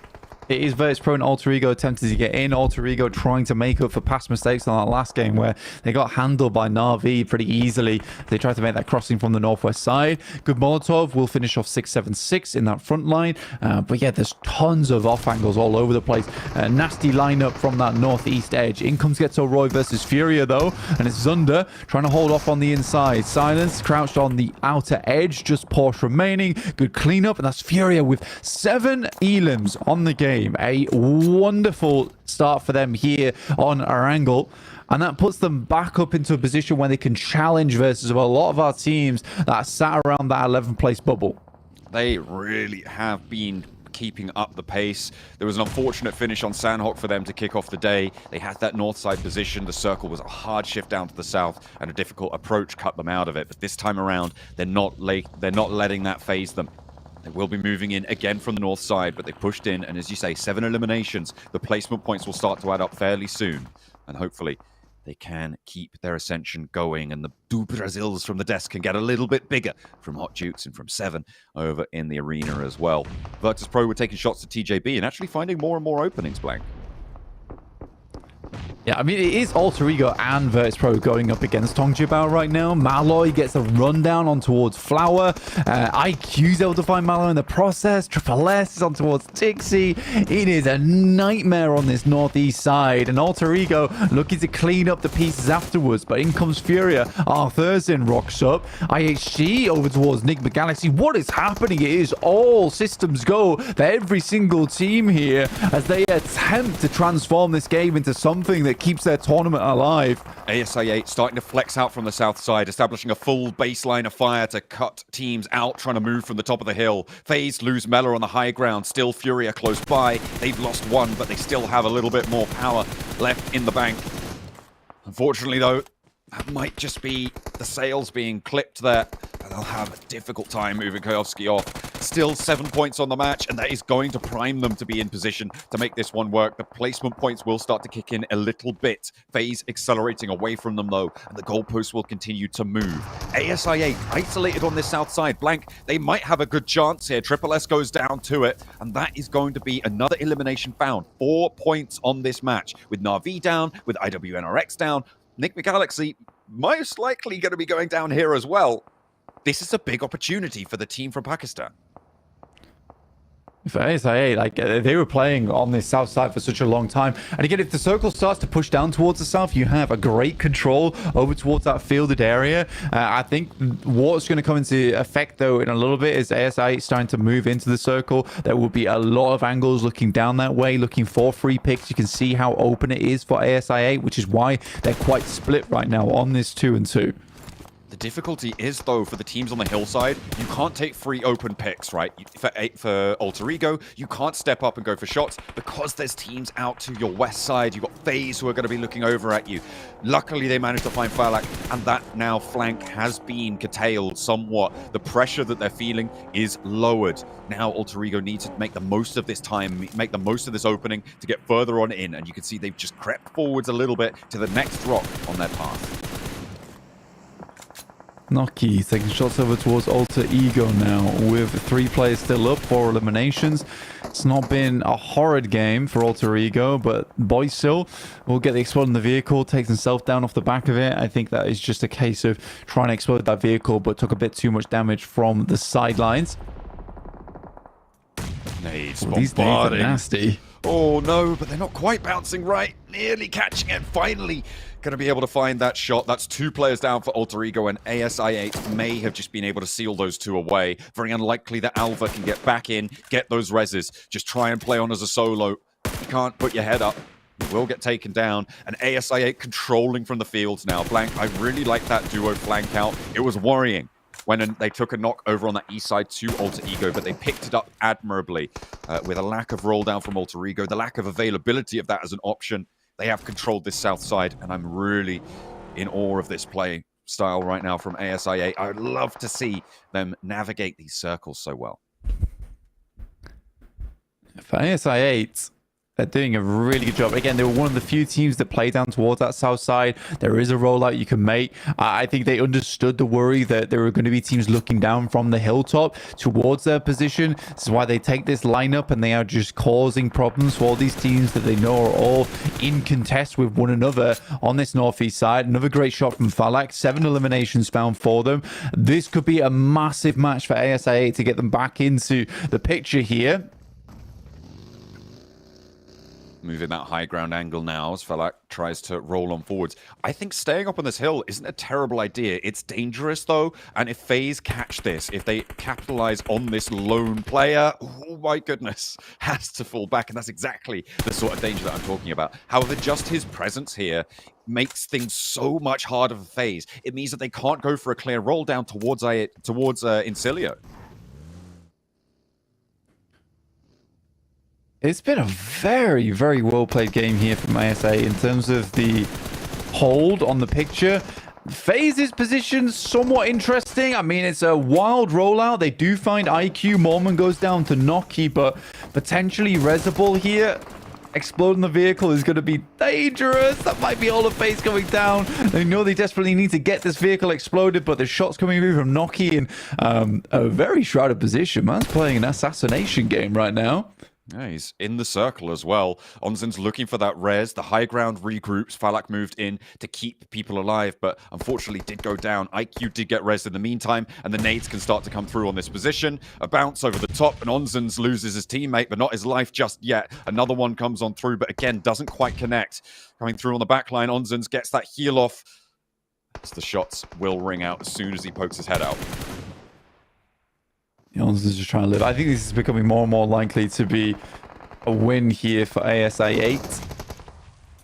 Sileo, Fash will find Snowix. This is still all battling off on that western side. So Nick the Galaxy do make it fair way through, get a 4th place. I think they're going to be too unhappy with that kind of result here.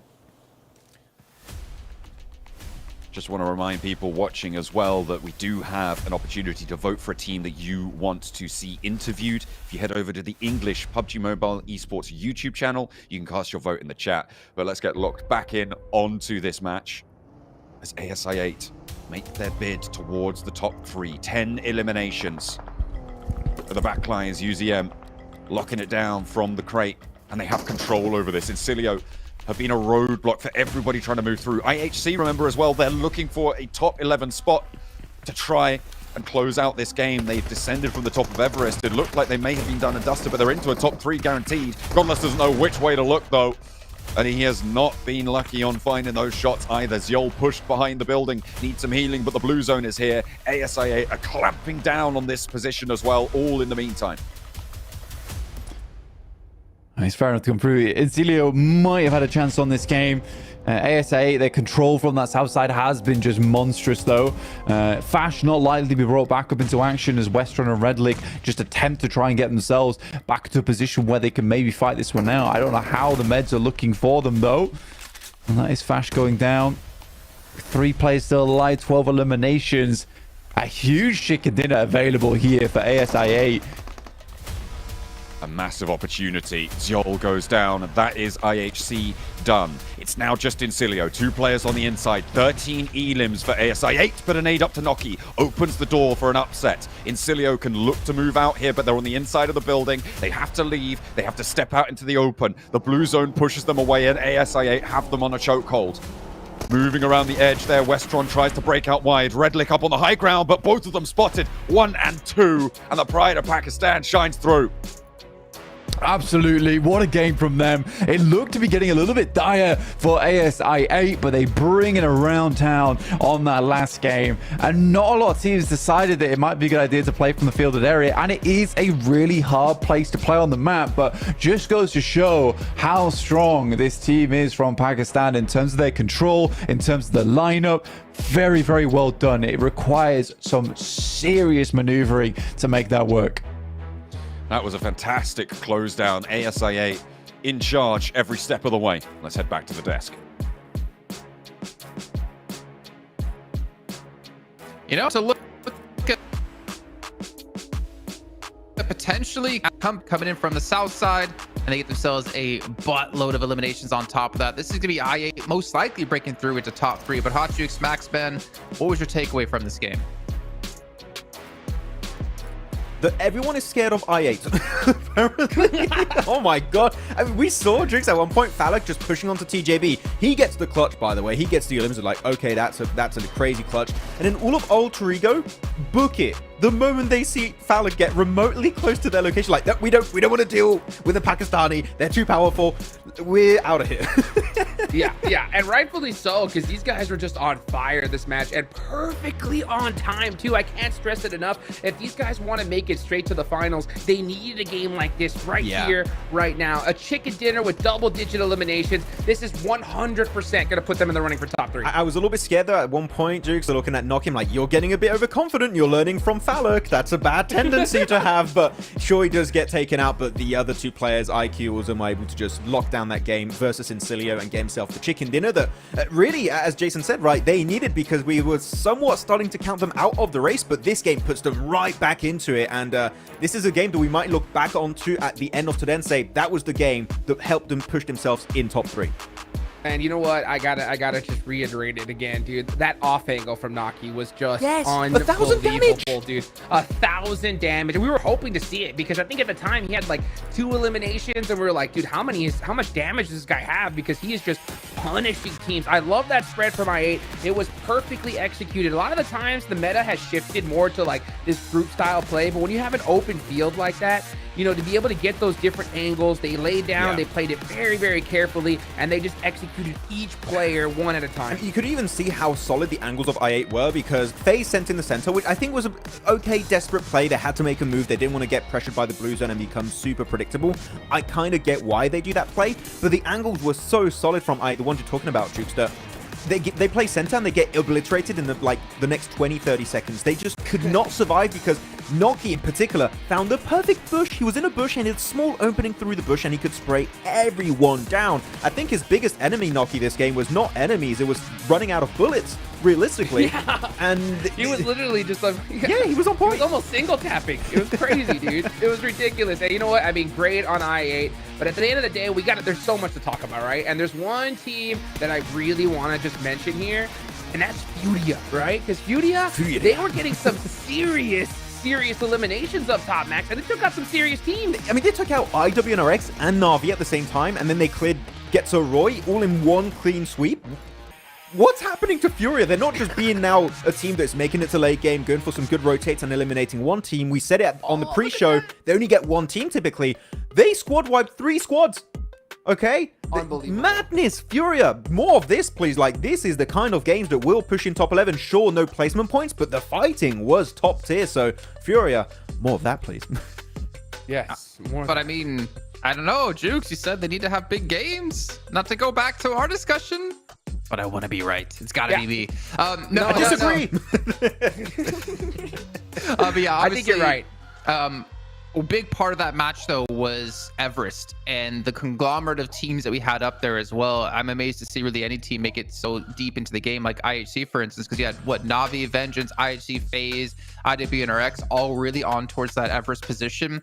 And coming down from that spot, it just, I think I just avoided the cluster of teams and was able to just, if anything, get a ton of placement points because they didn't have to really worry about the massive fighting towards the north. I mean, they got a bit lucky, I8, with this circle. I think we can all agree on that. They had a bit of circle luck on their side, but they made use of it in a way that I did not expect. The angles they were taking, Thalak just going in, 1v2ing TJB, pushing away all of Ultrigo. That's crazy stuff. That's absolutely crazy stuff that we just witnessed from I8. So this game has got to be one of my favorite games so far for this group. This is madness from so many squads. You talked about Furia, talked about I8, even Nigma Galaxy's third-party Jukes is something we could really try and highlight on the West. It was a good approach, but there were just too many teams at the end on the West.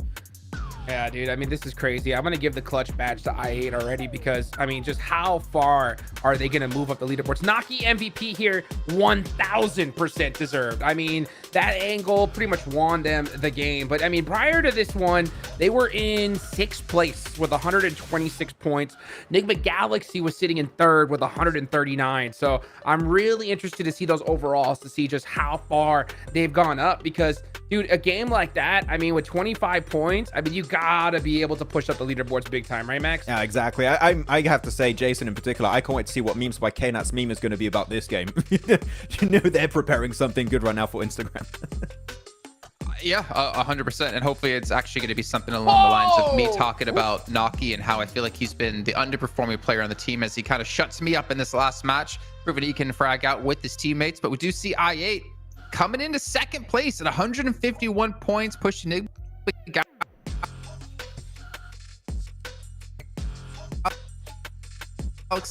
Replacing. And if I'm perfectly honest, Max, we didn't expect I8 to be top 3. I was expecting them to making it in the middle of the pack survival stage, right, with how they were playing. I think because we were looking at Phallic especially as a big standout player, but the rest of the squad is doing great. And you said it right, Noki, maybe we were expecting a bit more from that play in particular.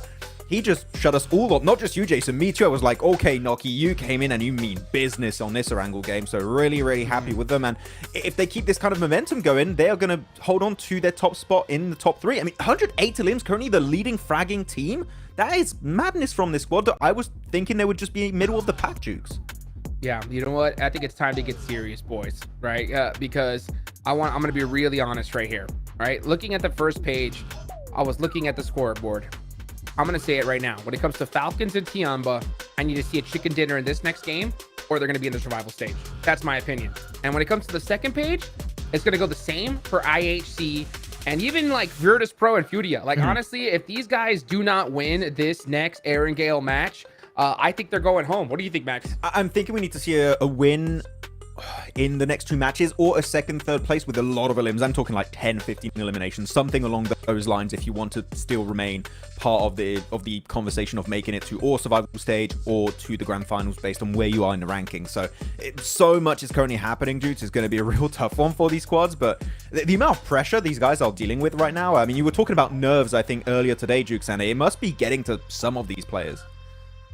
Yeah, and you know, the reason why I say that is because not just because some people are gonna be like, what do you mean, dude? There's still like plenty of matches left to go. The problem is that this is the last day, folks, right? And on the last game, I'm telling you, it's gonna be a smorgasbord of just teams sending it on each other, because you're gonna need some squads that need 20 eliminations, so they're gonna start pushing everybody. I mean, we're gonna see half the lobby like wiped out by the time you know, Circle 4 comes around. So I hope these teams truly understand the urgency of what is happening here. Yeah, we still have 4 matches left to go, but you got to put some points on the boards here and now, because I mean, even a team like I8, they just proved that, hey, if we get a good position, right, we're going to get into top 3, and the same's going to go for so many other squads. We kept talking about it for so long, Jukes, too. We're looking at I8, right, with this chicken dinner.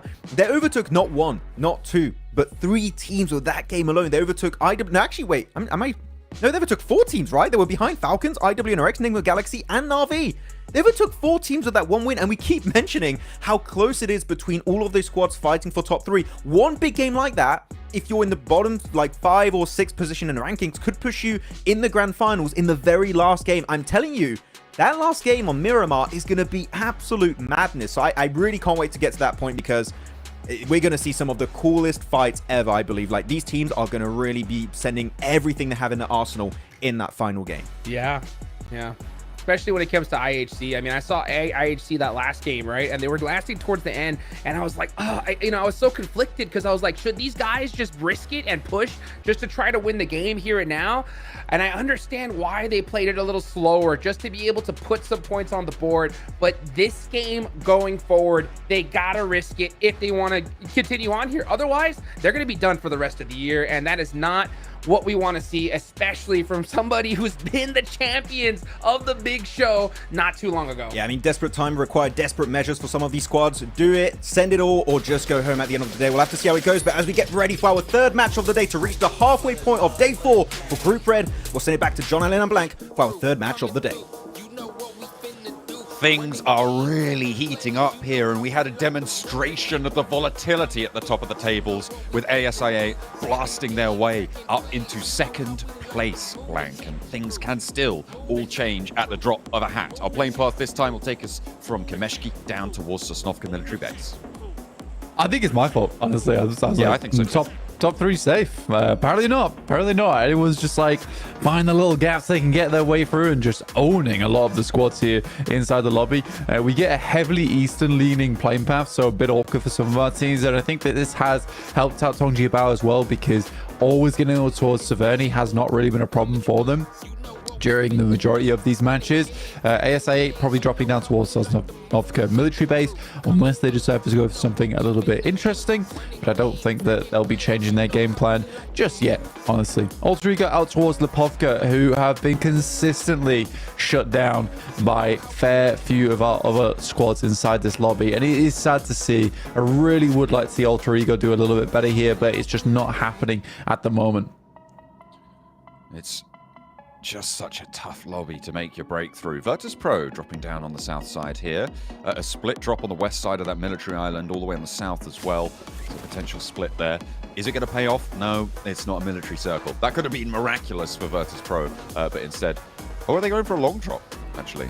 They are. I thought they were going to drop down on that military island, but it looks like, nope, they're just going to send back over to Primorsk and not compete for those vehicles over by Ferry Pier instead.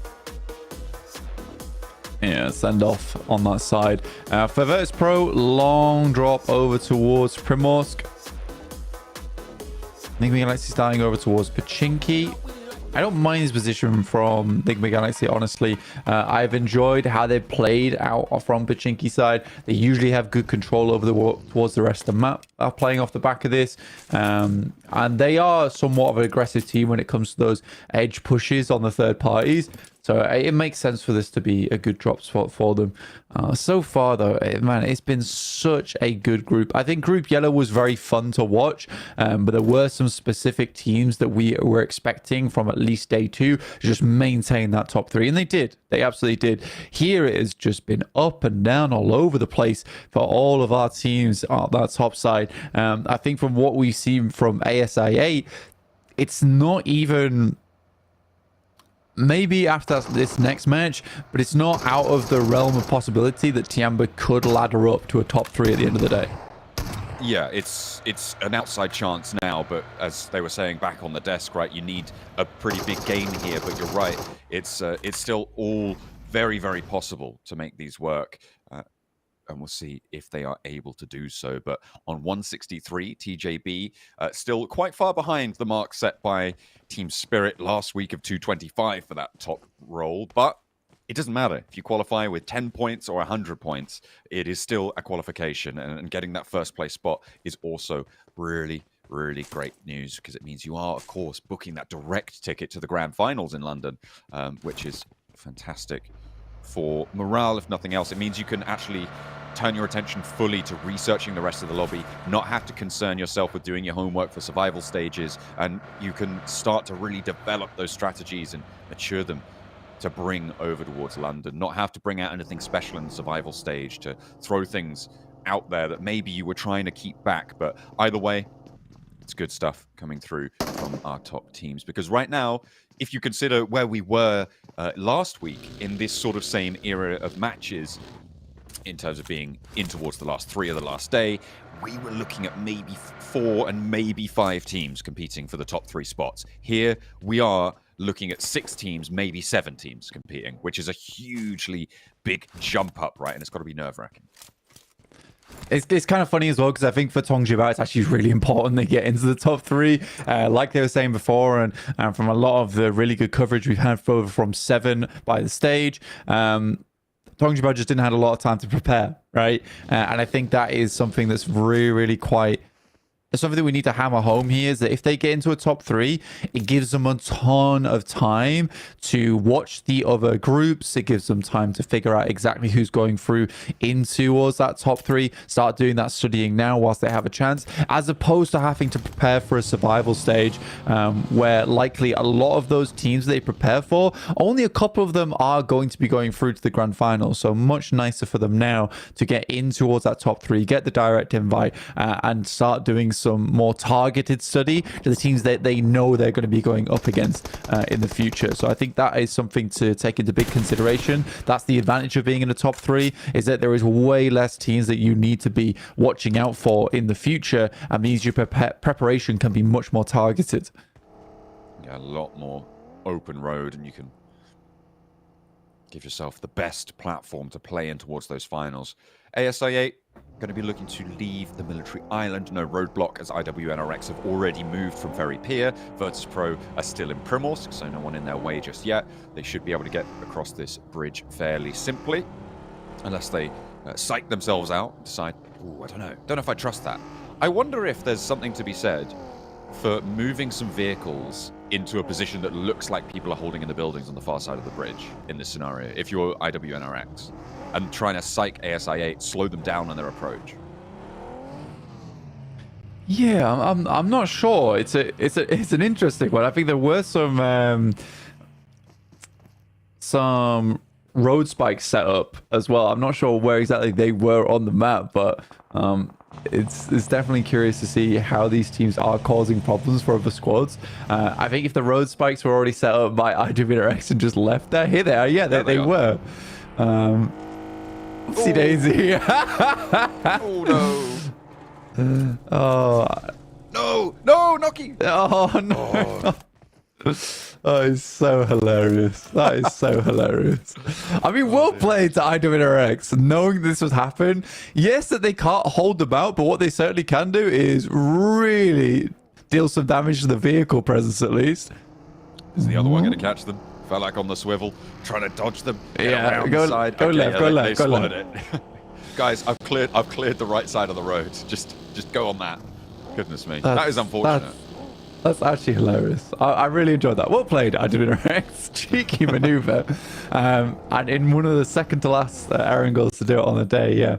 That's a way to catch your opponents off guard. That vehicle's done for. Yeah, it's on the rims. No way to get that one back. And it's on the rocks as well. Team Queso, as we hop on over towards the more central areas of the map, playing out to the east side of Rozhok, just southwest of Yasnaya Polyana, of those fields. and playing pretty chill right now. They are certainly not chill on the standings, though. They only managed to, well, they didn't manage to get anything really done last match, and on 90 points, Alter Ego, Furia, Virtus.pro all breathing down their neck, and 8 points now separates 11th to 12th. This is the biggest this bubble has been, I think, for all of this group stage so far. That's probably the biggest we've seen that bubble jump be. 8 points. Yeah, it actually is a bit of a separation, which is funny considering, like you say, it is only 8 points. It really is not a massive margin to be scoffing at, honestly. But for FaZe, wow, it's the safest they felt in a long time, alongside with Vengeance at 98 points too. But we'll see how this circle pans out, as it is fairly central right now over towards Rozhok way, but knowing how Group Red has gone, it's likely going to be a northern shift that it is. I didn't even get time to say it before the circle threw it in there. But yeah, up towards that northern side. Dongjibao, once again, haha, we have the circle. Tricked you. We're on the edge. Just kidding. We're in the middle again. How do you like them apples? Goodness me. So pushing up to the north side of the river, going to be high priority for a lot of these teams. ASAA, they're already making their way through. No more spike traps, hopefully, to be laid out in front of them as they pass IWNRX on their left-hand side, trying to make their approach and getting ahead of that one. But a lot of teams all condensing over towards the bridges to the east of Rozhok, towards Yasnaya Polyana as well. Only one team right now on the west swing, which is IHC, moving up from their Everest position, and Virtus.pro super late out of Primorsk. All these teams crunching in, and it's causing some fights. And they all have to move so incredibly quickly over towards that northern side as well. So it's a difficult one. Alter Ego probably with the best path ahead of them over on that northeast edge up towards the compound that sits down towards the south side of Stalber. But yeah, it's a difficult crossing. See, Falcons can't really go for that same play they made before, which was to set up underneath the bridge on north side of Rozhok. And Na'Vi already down a player, which is rough here. I did enjoy the fact that, you know, we got told earlier that even the coach from Dongjibao realizes that, you know what, they have been lucky, but they're not going to let those blessings go to waste and pick up more points off the back of it. But for Dongjibao, I think they're lying. I think that they have a circle magnet they're not telling anyone about, and they're just trying to play it off all cool. Oh, you know what? That actually makes so much sense. And it's basically truth now, I think. Yeah. You said it. And that's right. That's how that works. TJB, I mean, just unreal on this one, but still not out of the woods just yet. With the number of teams descending on this location, Getso Roya now close by, FaZe over the hill, Alter Ego. As we take a look at a replay, this was the pickup from FaZe to be able to find the first and only point so far in this lobby, 10.5 minutes in against Furia, which is a little bit unfortunate. I'm surprised that this is the only casualty of this crossing. Oh wait, no, Na'Vi lost a player to Tiamba, so there's been 2 casualties in this lobby. But still, I feel like there should be more on a circle like this. I think so as well. I mean, I think a lot of teams are just realizing that, you know what, for the guys around this circle, we can figure out where exactly these players are coming from. They've had 3 days of play now in terms of figuring out these rotates, analyzing those rotates as well. So they're all making these interesting decisions. Virtus.pro even on a nice western rotate. You can see them here on your screens heading over towards shooting range. It's a smart decision, smart choice. One that was born of necessity as well, considering they are in 15th place. But they know they need a strong match. And if they can make a gamble, a bit of a risk, they're not going to have a lot of scouting done, but they do get in towards that western side of shooting range. And now they need to backstab over towards IWNRX, which I imagine IWNRX are not going to be happy about because they're desperate for some big points on this game. But for Virtus.pro, it's way more important for them to stay in the tournament. Absolutely. Virtus.pro moving in on the west side. IWNRX are actually moving up north to deal with Alter Ego's approach from that side of the map, which of course does need to be handled, but that might allow Virtus.pro to get in and ahead of them. Falcons as well, moving up the bank of the river from that west edge, as Virtus.pro move closer to the IHC compound, or the position that they hold that overlooks that south side. Is difficult to play though if a team like IWNRX starts taking shots down towards IHC. Let's take a look at the map here in terms of positioning. Weird circle though, dude, because we're heading down towards that south side again, and Rozhok is still in. Nigba Galaxy is praying that the circle continues to move down towards the south because they have a strong spot over towards the warehouses on high in Rozhok, giving them a bit of that high ground advantage, allowing more scouting to come through later on. Falcons also managed with this southern shift on the circle to set themselves over towards that western side. I think that was very, very lucky for them that this happened, but they made a quick decision to route themselves into a better spot. These wide wraps are now killing off Tiamba, though, sadly. They tried to wide wrap all the way to the northern side, only for Circle to come back down again, and now they are flowing in through shooting range behind Virtus Pro, behind IWNRX. I imagine the northwest side of the map is about to get very hot very soon. There is a lot of teams moving in who set up to that north side, and a little squonky south shift has caused Squonky? a bit of... I know, it's a good word, isn't it?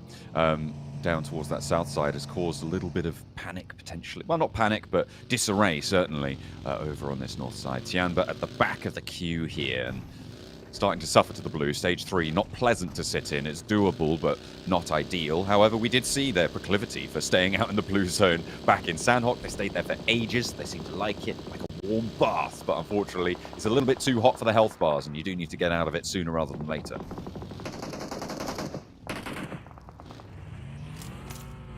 I think stage 4 is going to be the big one, right? That is going to be the big shift on the circle. Shan goes down for Tiamba. This is what I was saying before, is that for Tiamba, they love these wide ramps. They love making their way into circle from unconventional areas, but most of the times they just have no info of where they're going into, and that's what's really hurting them. I don't think they mind too much as long as they're able to put up consistent points, but it feels less to me now that Tiamba's making a break for top 3 and now just accepting the fact that they're likely going to be going to through to survival stage and just looking for consistent points on the games. Woo. TJB. That's what I'm looking at right now, and I think most teams will be as well. That top spot looking to be a little bit more squared away time and time again with these shifts. Tiamba, they're moving into these bridges. And now, this is something that we saw yesterday, was these bridges on circles like this are actually really, really impactful. The position allows you quite a lot of cover from high ground shots, and you have so much influence on teams trying to look to navigate the crossings. In general, it can be quite profitable. Not necessarily a game-winning position, but certainly a point-earning one. I mean, only 2 players, though, means that it's more of a survival spot for Tiamba going forward. You know, I think that Tiamba turned off the magnet for a second to throw us off the scent, let it go down towards the south side, then dragged it back up towards the north. But Vengeance here, gone. Blink of an eye. Yeah, deleted.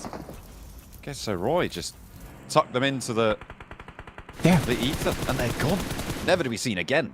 Thanos couldn't even do that. That's crazy. Control Alt Delete on that bad boy. Pull the task manager. End task on Vengeance. Oh, that's pretty cruel. Yeah. Over. Well, I mean, that is still good stuff for Getso Roy. Again, I think haven't been our craziest team in the lobby, but certainly a team that has worked their socks off to stay in this tournament. I'll tell you that now. Absolutely. I mean, it's, as I said, like right towards the start, it's Incilio and Getso Roy. These 2 teams that they're not having massive games, but they are just survivors in these circles. They're making some solid rotates. Getso Roy sent into this position very, very quickly, Blank, the one that they've just been able to hold off successfully. And rightly, they've managed to weather the storm here, but they have lost a player, which is unfortunate. It's unlikely that they go fully down, and I'm expecting them to place into, I would say, a top 7 from this position. I feel like that's fairly likely, as Furia losing their last player. Team Queso able to pick that one up. And actually, remember Team Queso, 12th place right now, only 4 points now behind the bubble. Okay, so again, we were talking about them earlier in terms of their energy being quite low today, but they need to bring that energy up. And with Vengeance going down, you're right, there is now an opening to be had. Incilio going against Team Queso, though, as they make this crash. And these crashes, I think there's only one that's worked out for them, and it is versus Alter Ego previously on day 2 on Erangel itself. But since then, the aggressive crashes coming through from Team Queso, I hate them. I hate them so much. I think that they're ill-informed. There's no smokes been thrown down to cover off windows. There's no preemptive nades. There's no backstop in play either. So I think for Team Queso, these crashes need to be reworked. However, it's day 4. There's no time to be discussing this type of thing now. IWNRX currently suffering a crash from Virtus Pro. They got in ahead a little bit, but there is danger afoot, and there's only one player for IWNRX. You could see in that picture-in-picture, bottom right of your screens, that Virtus Pro are in control of this fight. They've managed to take all but one down, and in comes a third party from it as well, with Alter Ego crashing into the far side of the compound. Now it's all on IWNRX to just keep their head down. Alter Ego moving forward and might handle Virtus Pro for them. Goodness me, it's all topsy-turvy. Alter Ego saving the day. IWNRX fall, and now it's an all-out pitch battle on that north side. In the picture-in-picture, ASI8 in the meantime on the main part of your screens, holding out on the south, but the blue zone will push them in. ASI8 looking to keep themselves alive in this scenario. Virtus Pro, though, taking a lot of damage to Alter Ego. Both these teams desperate to find value off the back of this fight, with Alter Ego down to 3 players, only Malloy left. He's a strong player up front and close and personal, but a nice jump shot there from Alva will keep the dreams of Alter Ego alive. But you're right, FaZe hear this fight off the back of it. They have 4 players alive. Arna in 10th place. They'd love to pick up some more points and down their competition. There's that IHC as well, flexing out to try and third party. This is, I mean, I really like it from Demo, but won't be able to find too much. The fight has already concluded there. FaZe back off as well. They sent out to try and third party. They left Mormon back over on the northeast side. ASI8, their big crossing has to happen now. Na'Vi over to their east side. Enigma Galaxy in the way. Blank, this is a scramble for the top 3. All 3 of our second, third, and fourth place teams are battling out in Rozhok. Hongjiabao, though, suffering to FaZe on the side. I mean, FaZe is taking another fight all at the same time. That's Team Queso out. Ooh, really bad news for them. In 12th place as well. 94 points gained on the match, with Vengeance still above them. But nice nades coming through from the Falcons, who are looking to regain this position. Hongjiabao retreat back into their cave there on the northern side.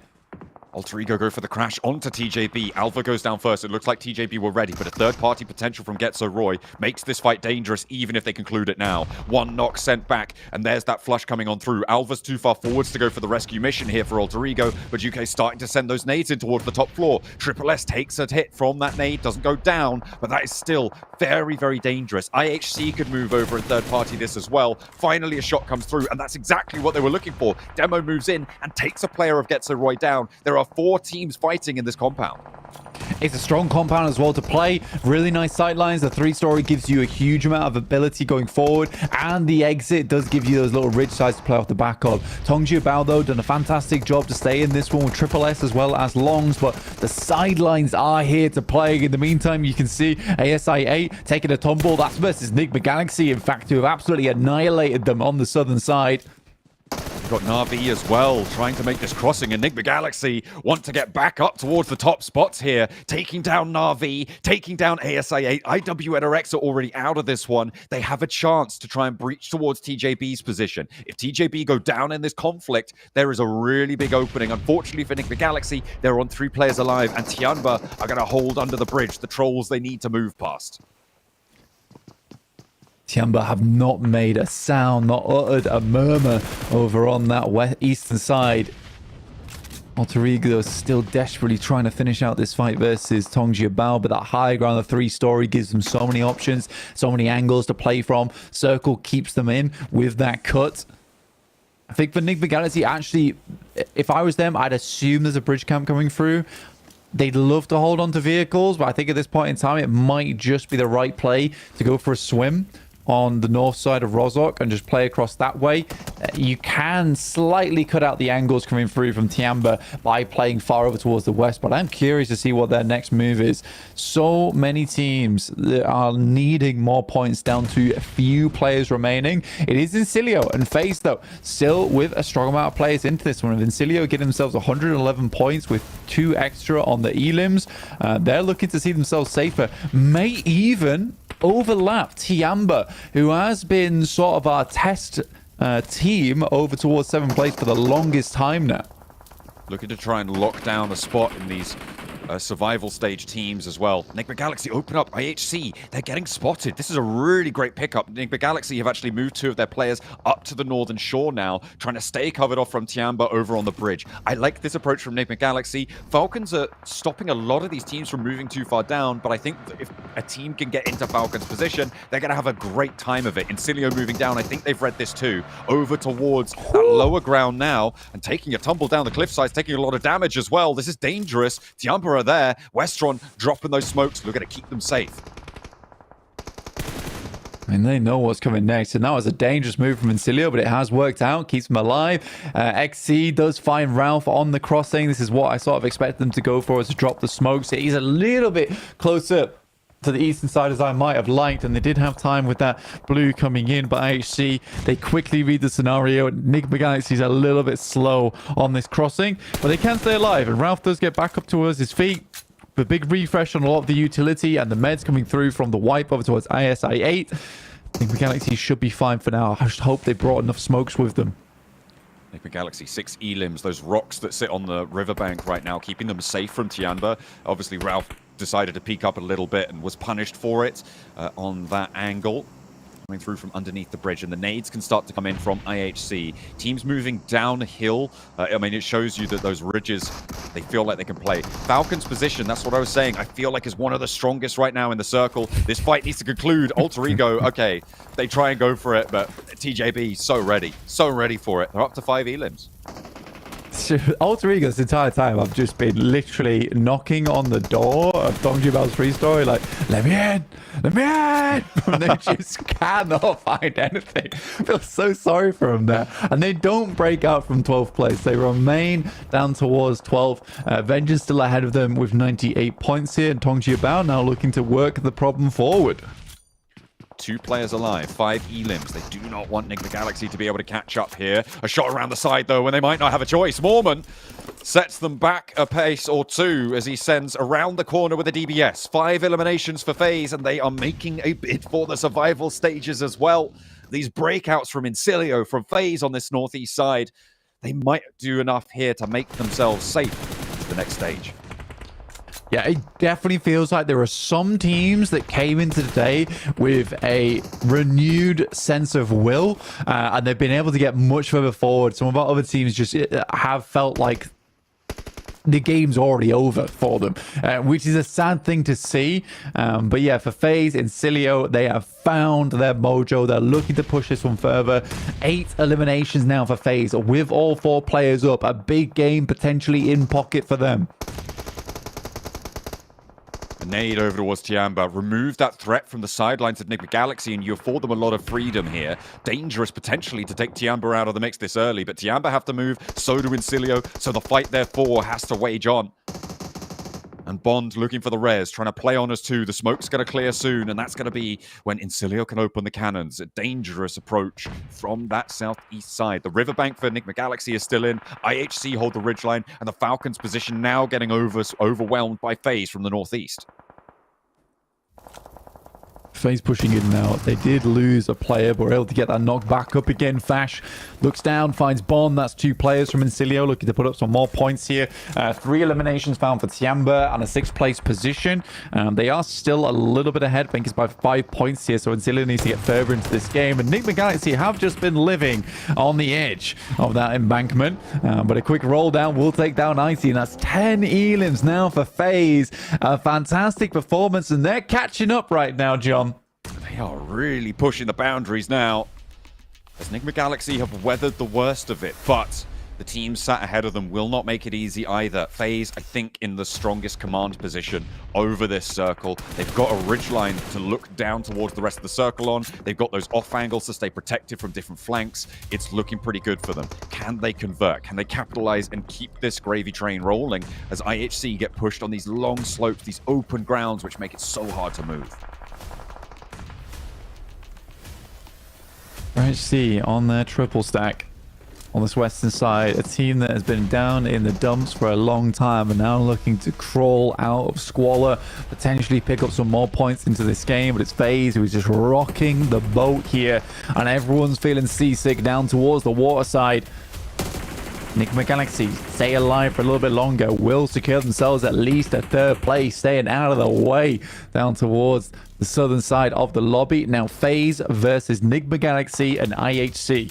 I mean, this is the ridgeline I was talking about. It's so strong. It allows you to isolate peaks to various different angles, and FaZe have been playing off of it, taking it away from the Falcons, who could really utilize it, only playing as two. With IHC trapped on their plateau there, they're going to have to make a little bit of a dash here. They've got one player further up, that's Yol, who might be able to find some shots over towards FaZe, but it's really looking pretty dire for IHC in this scenario. Only 2 eliminations into the top 3. And remember, these guys need some big matches to come on out and break this one through. Mormon actually sending forwards a little bit exposed to Enigma Galaxy potentially, who are, remember, in this next circle as well. No, they're maintaining presence. They do have the next circle as well, like you said, which is a really big deal because they're still able to play off the back of that embankment. The question is, how do they really escape from this position? They would need to rely on the circle heading down towards the south side again, but that is not the case as we're heading into Zone 9 next, and that's just going to center up over to where Mormon actually cleared out that position earlier. They need to get a couple of knocks. I think the best thing for Enigma Galaxy to do right now is wait for this fight to break out between IHC and FaZe. Then they need to make a quick wrap over towards the eastern side. Now is probably the time to go for it as FaZe pulls the trigger. Over the top they go. Onzen spray down with a Bison. Yol's down as well. Rogue is there, the last to stand for IHC. There's damage done to Ventores and a lot of damage done to Onzen's. An opening for Enigma Galaxy. Unfortunately, with the way that they cross the river, they just don't have vehicles, Blank. They can't go quickly. IHC are not out just yet. They didn't manage to confirm. Rogue is still there and a potential to res Yol. With Ralph going down, FaZe are looking to continue to put pressure onto this lobby with a big elimination game. We'll see if they can convert in the final moments here. Mela tries to light up the sidelines, but Rogue is just slipping through the cracks time and time again. Enigma Galaxy, they're down to 2. This is a lifeline of a game for FaZe. Desperately needing this one to keep themselves alive. An adrenaline shot to the heart for the team here. Another goes down and they are picking up every single elimination they can find. Up to a potential of 25 points on this match. They still need to clear out the last 2 players, and that is them down. FaZe bring themselves back into the light off the back of 1 game on Erangel. What a stand-up from FaZe. They were third-partying, they were playing on the outside, harrying everybody before them. TJB, Getso Roy, Alter Ego, and the heart is pumping for FaZe Clan. The lifeblood flowing through them once more, Blank. That is fantastic for them to close it down in such a strong fashion. Let's head back to the desk. You better be careful, son. Last time we saw you dance through the floss, FaZe Clan dropped down the leaderboards, but at least for them, up the leaderboards, the only way they're going to be moving in this last match. And honestly, Hot Jukes and Maxman, that could have been the game. That could have been the match that gets them into survival stage guaranteed. Yep. That was the game. That wasn't. Makes sense. That was the game. 100%, dude. I mean, come on. I mean, FaZe with that many eliminations, these guys, you can see the excitement on their face because they know, like, hey, you know what? We don't gotta worry anymore about being passed up because, I mean, IHC couldn't get it done that game, Max. I mean, they needed that win. I said it. Like, they had to win. Unfortunately, they couldn't. So for me, in my books, I think that's nail in the coffin for them. I think it's going to be pretty much donezo for some of them, unfortunately, and IHC is going to be one of the squads. I get what they were trying to do. They were playing pretty passive onto the western edge, but because they dropped George Paul, I kind of get the whole idea that, oh, okay, we're not going to be too aggressive this game. We're just going to make it to the late game. But here, relinquishing this high ground spot that you can see in this replay to FaZe was just the nail in the coffin, Hot Jukes. That spot alone gave them such a good ground to hold on to bully IHC, to bully Enigma Galaxy, and all of the other teams too. The thing is about FaZe too, right, Jukes? They didn't just get it for free. They had to fight versus Team Kesso super early, clear their backside, eliminate TJB, and then and only then they could play that high ground the way they did. So FaZe, sure, they were confident in the late game, but it all started in that mid game to make sure they secure that spot in the first place. I mean, it didn't become easier for them too, like looking ahead in the zones, right? Because they still had TJB, Alter Ego, Falcons to all deal with, to worry about. And that was where the clutter was. I would think I was saying during the match that if FaZe Clan can come out of this without losing a player, I think they're going to win. And they ended up doing so. But how they're able to get through all those teams so cleanly still blows my mind. Yeah, it was craziness. The fact they were able to survive, what was it, 1, 2, 3, 4, there were 5 teams over there, man. That's crazy numbers. And, we're not going to lose a single player just to prove Jason wrong. It worked out. I mean, But you they proved take out right. TJB right after their monster performance too. I mean, how more? I mean, these guys had everything going for them in this game, and who knows what could happen? We still have more matches left to go. I think it's going to be pretty unlikely, but like when you get this opportunity, you have to take it. And FaZe just did not hesitate, and that's what I love. I love to see clutch plays in those championship rounds. I didn't see that Jukes, spray. Ooh, that was insane. Let me ask you about this, Jukes, because I feel like this might have been a really good indicator from it, or in what I saw. Do you think teams are playing differently now just because of where they are on the leaderboards? For instance, I kind of thought IHC were maybe playing a little bit passive here. I think the Galaxy as well playing a little bit passive, just kind of waiting by the water, right, for their time to die, basically, trying to hold on to as many placements as they could. I say yes. I think that IHC played it wrong, though. I think IHC needed to go for a win. I don't like the fact that they played it passive. I think playing it passive is something you do when you're right there in kind of like where FaZe position was last game, right? Like, hey, you just need to put some points on the board. You know, you're not in the best position. But I think IHC needed to go a little riskier here. And some people be like, well, if you're riskier, you're going to really just destroy your chances of making it in the top. But if you don't, where they're on the leaderboards, I mean, I don't know. I get so frustrated because I wanted to see IHC just go for the push. If they went out, it's okay because they're so far down at this point that they needed a big game, Max. Yeah, I like how I said, oh, they should have gone for the win. It's like, well, I think they were trying. Oh, I mean, for sure, but like, but the play definitely was not showing them trying to go for those big chicken dinners with the lava limbs. At least for me, it was a very passive approach. I talked about the high ground already. They relinquished it for free, pretty much, to the side of FaZe, and the moment that high ground was given away, then FaZe are going to use it because they have 3-4 players in position just ready to gun down IHC, to gun down Ligma Galaxy. So yeah, IHC here, especially because of their rotate jukes, they had nobody between their drop spot and that western side of the circle. There was no one. So the fact that they just are playing so passive on the edge was a little bit surprising to me. I think they could have got involved in the conversation, maybe versus Getso Roy, TJB, even to push off FaZe earlier onto Team Kesso. Maybe they can get involved, but unfortunately, I feel like they're just trying to get placement points, but we know at this very moment, placement points alone are not going to cut it if they want to go to survival. Exactly, dude. And that's why I get so frustrated because, like, I mean, yeah, 6 placement points, 2 eliminations. If this was day number 2, you know, match 3, 4, I'd be like, great game from IHC, right? They put points on the board. They didn't get a good position, but they did it. But I mean, they are so low on the leaderboards here. I mean, what were they prior to this game? Let me go ahead and double check. Yeah, Last they were. place. Yeah. I mean, yeah, they were in last changed place. for a while. But I was thinking the math from FaZe, right? Because FaZe was in 11th. They had 98 points. IHC had 72. You're not gonna cross that with only 8 points. You need double-digit eliminations. You need a good performance. And IHC weren't playing for that. They were playing just to put points on the board. So I'm disappointed. I don't know if they realize what they're trying to do here, but maybe they were just trying to do it for this game, and then maybe the next one they're gonna go for it. But if I especially don't see a win from in the next game, it's especially over. It's over. You know what, Jukes? You know, despite our disagreements at the top of the show, and I wanted to just hard disagree with you here about IHC, you know, looking at the numbers, I feel like I'm going to have to agree now because, yes, staying alive, getting places. Oh, the world's exploding. Hacks. Max, keep your head up.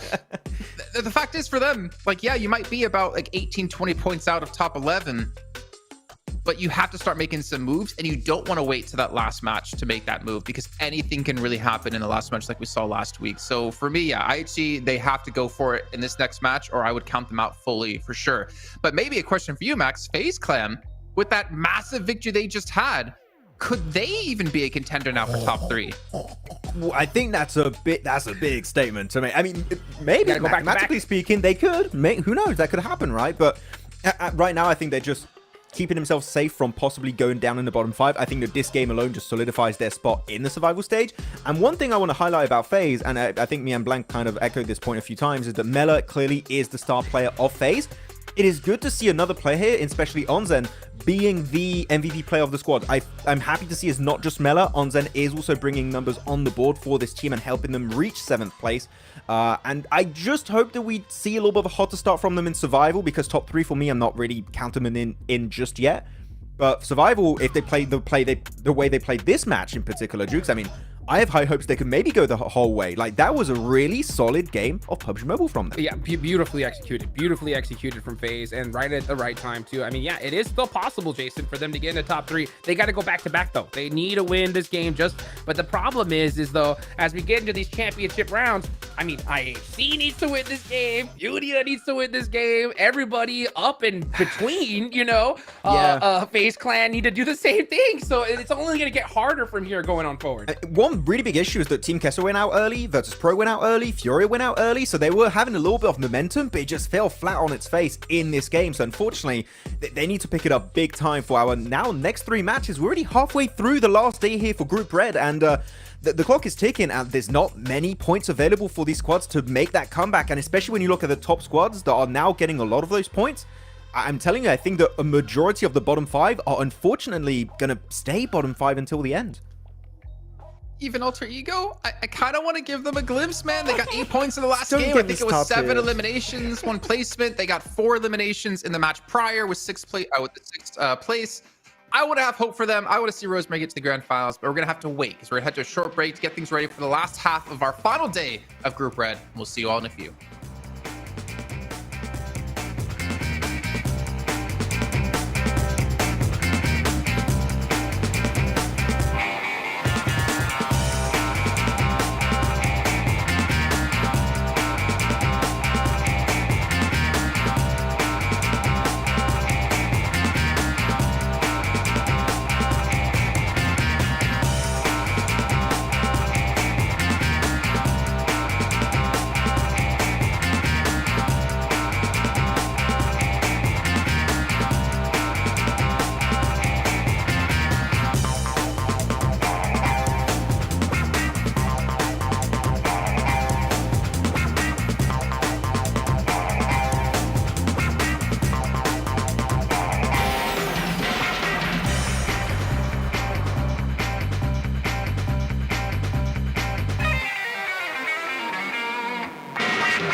Welcome back to the final day of Group Red. I'm joined by none other than Senator from Team Falcons. By the way, shout out to all the fans that voted in the chat on that poll. Senator, let's get straight to the point. You guys are currently 20 points away from top 3. What are you guys going to be doing on the next 3 matches? What's the main focus? Yeah, we still have 3 matches left, so everything is possible.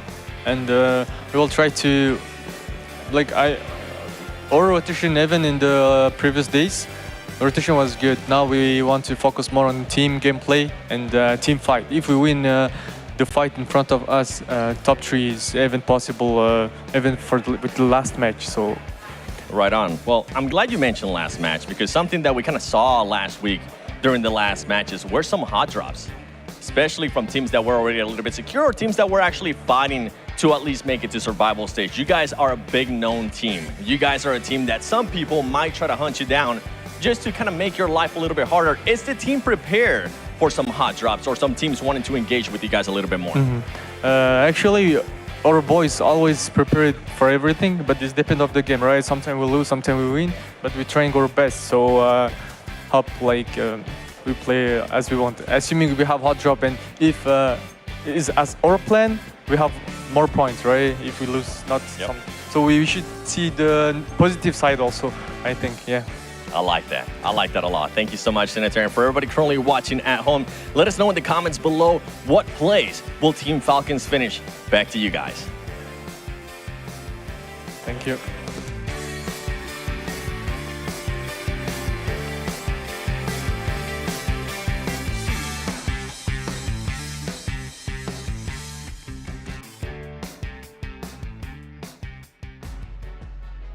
We are back as we got to hear from Senator coming in from Team Falcons. Not too worried about the hot drops, thinking it as an opportunity to get more points.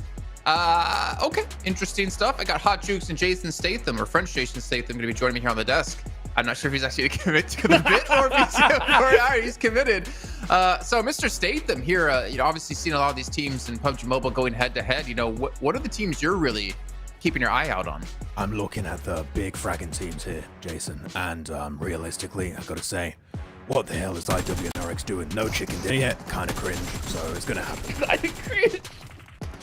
Yeah, Hot Chicks, what's your thoughts? I mean, don't be too flabbergasted that we have the celebrity Jason Statham with us. I mean, I'm just shell shocked right now. I mean, what a pull, dude. That's what I'm talking about. I mean, yeah, IWNRX, extra cringe.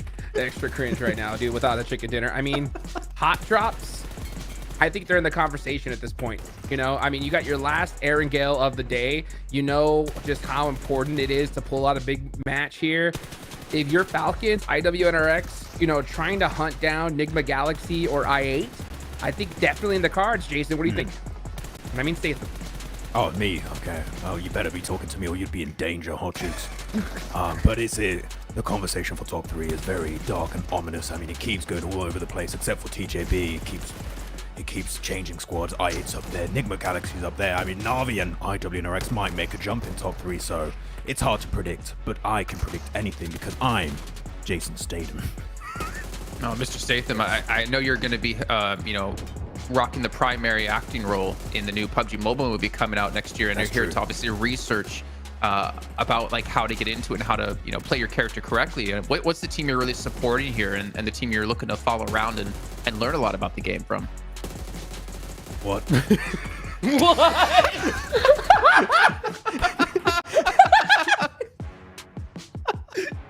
It was intentional. I didn't know, Mr. Statham, that you were such a comedian. But we are taking a look here at Vengeance up against Alter Ego, our current 11th and 12th place. And we can see, Alter Ego's elimination is definitely going to be on point, as we've seen Vengeance in the past, specifically trying to play for these placements. But that top 4 rate is really, I think where Alter Ego is starting to struggle here. Yeah, they're having a bit of a... Can I come back? Is it my time? Yeah. He had to go film a scene or something. I don't know. He's busy. Yeah, Alter Ego right now, they need to make it just further into the matches. Sure, they showed some good potential fights every once in a while, like Hands again, Rosemary. They have that fragging potential, but they just... Again, the top 4 ratings of 9.5%, just 10%? What? They're just going out so early. I'd love to see their survival time, but it must be insanely low. So they need to step up on that front for sure. You know what? I got a question, Max. What do you think about, at this stage, IHC is what, 18 points behind Vengeance, right? It's not happening. I know it's not happening, but wouldn't they have to go for Vengeance at this point, right? It's not happening. Stop. Okay. Oh, Mr. Statham, while we have you here, can you tell us about your favorite mobile device that actually all the players here at PMGC are using? I'm actually really happy you bring it up. It's this device, Jason. It's great. The Infinix GT20 Pro. I recommend it. Me, Jason Statham, love this device. It's fantastic. There you go. Right from the mouth of the actor himself. I'm so happy to have him on the show. We can see that Mr. Statham, I think he might have to go again and film another scene. He might be used on set or a mission. I don't know. I'm hoping to get Max Ben to take his place here in just a few. But Hot Chicks, Alter Ego, I feel like they do have a legitimate chance to get back into top 11, which is why I kind of have them as one of my teams to focus here. But really, the bottom of the table it's so rough right now, where again, one match can lose it for you, one match can almost guarantee it for you. Yep.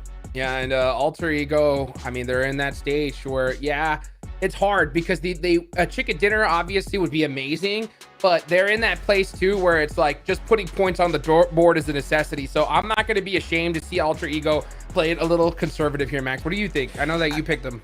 I mean, looking back on some of their games, we had one Erangel earlier where they were just completely scared of fighting i8 in the first place. I think that here they're doing something similar to IHG, which is we just want to survive to the late game and hope that it's enough to push us in top 11, which for Alter Ego, that might be enough. But again, we mentioned it many times.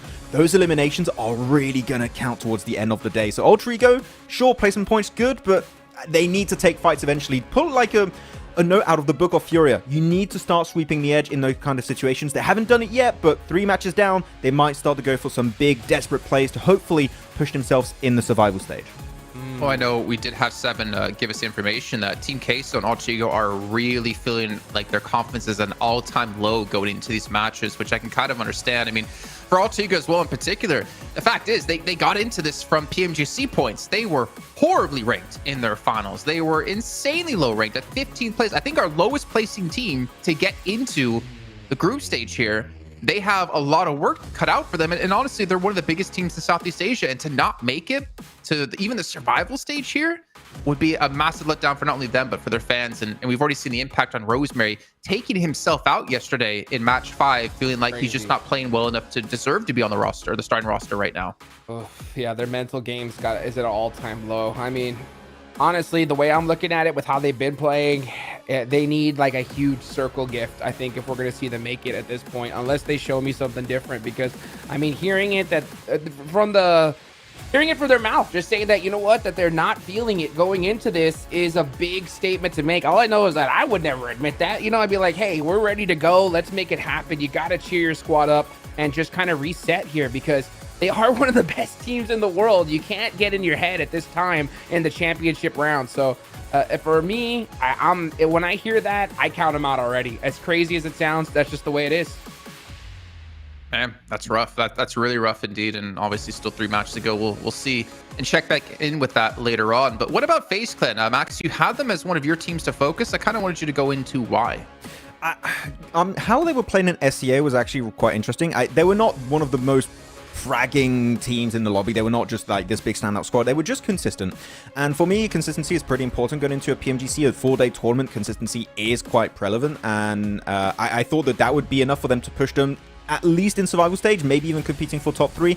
They were kind of an underdog team for me, Jason, in particular, and I thought that they could be a bit of a surprise, but they had a little bit of a slow start, so that did unfortunately hurt them for the overall rankings towards the end. Okay, well, another team here on your screen, IWNRX, need to have a step up here. I mean, again, it's Miran Sejong to be towards the top of the table for almost every single day, that to go into the last day and not be able to just have that one good game you need to catch back up could be unfortunate for them. But I believe it is time here, gentlemen, to head into our final Erangel of the group. John Allen and Blank, let us know your thoughts here about IWNRX and how they can look to improve in these final matches. I think they need to find something. They need to fix it, call the mechanic, get them locked in on the vehicles and getting on in as fast as they can, because no game is expendable here. They need to be fast, they need to be furious, and that's right, I have just rattled off 3 Jason Statham references. Fantastic to have him on the desk. Really appreciate him stopping by and showing his appreciation for PUBG Mobile. I might also do some jokes and then explain the joke that I've made. Yeah, that's right. Good. Being there at work. Stop being a crank. Sorry, bro. I apologize. That's actually a Jason Statham move, if you guys didn't know. That's why it's funny. Yeah.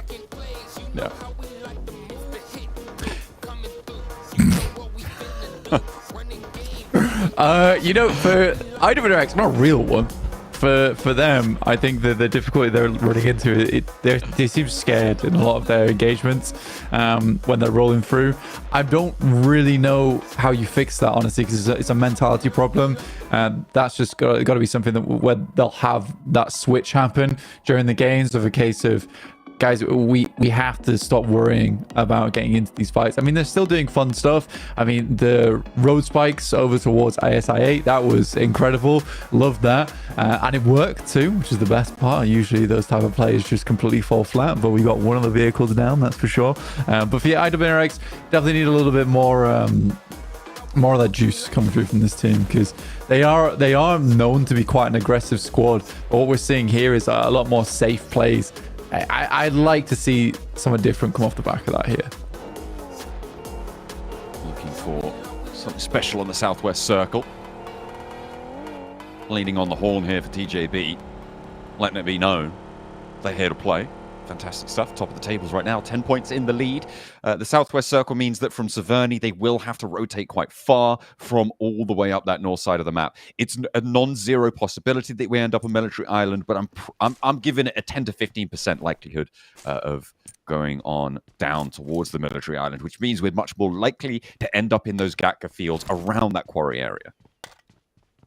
Yeah, there's definitely a possibility to head back down that way, so I think teams need to be aware of that happening, as we have had some funky circles in the past too, so that's something teams will have to make sure that they're aware of going into the future of this game. I think that if I'm looking at the circle right now though, ASI8 do have a big benefit for the fact that they do start a military base and the circle cuts so much of that island in. There's no one else there. They have a ton of time to loot before they think to make their approach out.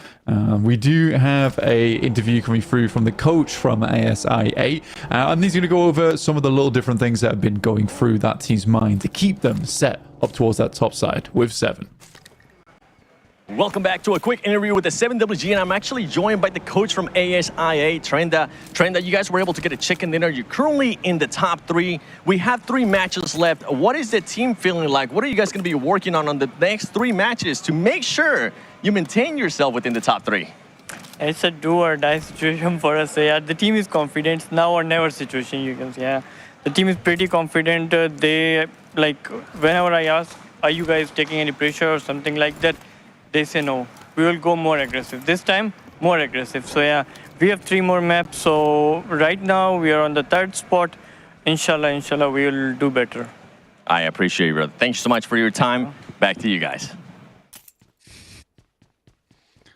Fantastic stuff coming on through. I mean, the fact that you're not letting that pressure get to you, that is so important. The mental game is one of the biggest battlegrounds in PUBG Mobile, in the competitive scene, is making sure that you can keep your head level when all those around you are losing theirs, and that is how winning is done. Well, for ASI8, I always enjoy watching this. This is not how you climb, but in PUBG Mobile, it's definitely a way that it works to get it up on high and go for some scouting positions. Also a really nice spot to scout from, just purely because this is one of the positions where you don't have a lot of sight lines looking out this way. You can't stay up here forever, but it's a great spot to know when teams are coming in, especially from the roadside. But going back to ASI8, it's a very interesting one, the way the coach talks about the team and their confidence, because I think that ASI8 was one of the few teams that came into Group Red with the best mentality of, we want to get 70-80 points today. That's our goal. And that was on day 1. 70 to 80 points on a day is a ridiculous feat to grab, but like I said, they're shooting for the stars, and if they fall short, the stars doesn't matter because they've still rocketed into outer space, which is what they've been able to do during Group Red. 153 points. It's looking very, very nice for ASI8, and the fact they're able to keep that mentality up and take some of these more aggressive plays, which have sat them up towards the top side of the lobby, allowed them to win from spots like southern side of Everest inside the fields. Yeah, really, really nicely done. And I can only hope it continues, because this is a team that has really impressed me, and some of the greatest talent coming out from Pakistan. Great stuff, great performances coming on through, and it's just kind of unfortunate that they're facing off against TJB, who have had the most chicken dinners of any team ever in group stages at these international tournaments since we've had this format. And they have just absolutely come up blasting, which is a little bit unfortunate. It means those chicken dinners haven't been going elsewhere. Otherwise, things may have been a little bit different. If day 1 TJB had returned, this would be a very different story right now. And things could be a whole lot more chaotic, which I know is strange to even consider that to be a possibility. Getso Roy, they have continued to keep up that sort of middle of the pack pace, getting into these late games, moving quite efficiently and effectively, but not really holding up in those fights on the other end of it. However, they are still profiting and should likely be in the survival stage, but it's definitely possible that they could slip down as well. Yeah, if it gets to right, they're a team that was just about holding on, right, keeping the five-finger grip on the game so far, but they are now in a little bit of a dangerous scenario in 10th place with Incilio rocking up 118 points, Tiamba 121, and FaZe for the first time in a long time been able to pick up that 7th place. And not too far behind Falcons at the moment. And we had a nice interview there with Senator. Still feels like that mindset is good for them. I actually really appreciate the comment of the are you expecting hot drops? It's like, yeah, but you got to look on the bright side. As if someone hot drops us, that's plus 4 points, right? Surely. So I like that. But again, yeah, for Falcons, it was very obvious that they were very much working on their rotates coming through. Ooh, this is big actually. Coming through those first 3 days, but I like that now they're looking further towards their team fights, because that is certainly a position where they are lacking, and we saw that from the very first match of the day there on Sanhok, where instead of going for the full 4-man push up towards FaZe, they lose that fight out, and that might have been the opening that FaZe needed to get towards this position now. It's crazy. There are 2 teams waiting for this TJB rotate, right? That's both on either side of it, ready to slice straight on through that approach, and TJB on 2 going to divert into the crates here. It's interesting decision to take on this path. I mean, you're using that cover from the east side and trying to get around Everest, I suppose, and send all the way out on that west side of Gatka Fields. Maybe a little bit of a change of plans after they lost 2 of their players, but let's see if they can adapt into this one. Flower, Triple S, both fairly solid, well, very solid players for the roster, so not out of it just yet. We'll see how much further they can go. But this is good news for teams looking to take that top spot from them.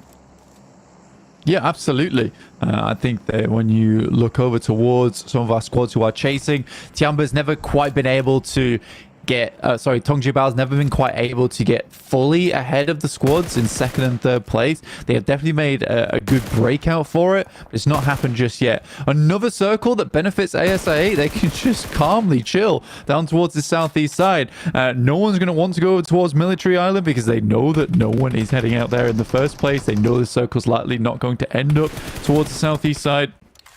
Good shots from IWNRX as well with that scouting position up on high, alerting their teammates to the squad that is coming in fairly quickly, and Zedwolf will once again take up position on that high ground. He's up on that radar dish and he scanned the galaxy for a point. Fantastic news. And yeah, he's just going to hippity-hoppity his way back up the pole and see if he can keep that presence. I feel like it's going to get very, very dangerous quite quickly, though, and I don't imagine he's going to be able to stay up there for more than maybe a minute at best without going down if he stays too boldly faced on that position. The good news is there's a lot of trees that's around it, so in general, the sight lines can be covered off, but it's super exposed. That's not going to stop him, though. Shots over to Tixie, and VirtusPro lose one of their approach. Yeah, I mean, VirtusPro, 15th place, they are not massively far away from breaking in to the survival stage. And again, not a lot of our teams down towards the bottom 5 aren't. I mean, IHG's even been able to get up towards 80 points now. It's wild how close this is for those bottom 5. I think this is our most competitive lobby, and probably will be even going into Group Green. We had Group Yellow, which was a group of death just because it had some horribly strong teams over in there, mixed in with some of maybe our weaker squads, but still very strong. For Group Red, on the other hand, I think this is way, way more evenly matched, to the point where I think you wouldn't be unhappy to see any team drop out of survival stage and one of these teams from the bottom 5 jump up. I don't think it would feel like anyone was stealing away a spot towards the survival stage, because they all sort of deserve to be there in their own rights. It'll be interesting to see how many teams from each group make it through the survival stage as well, Blank, and that's what I'll be looking out for, to see if, because of how closely fought it is, we're going to see some very strong teams from the top of Group Red and even all the way down through the middle of it have a really good go at those survival stages, see if they can get all the way through it as well.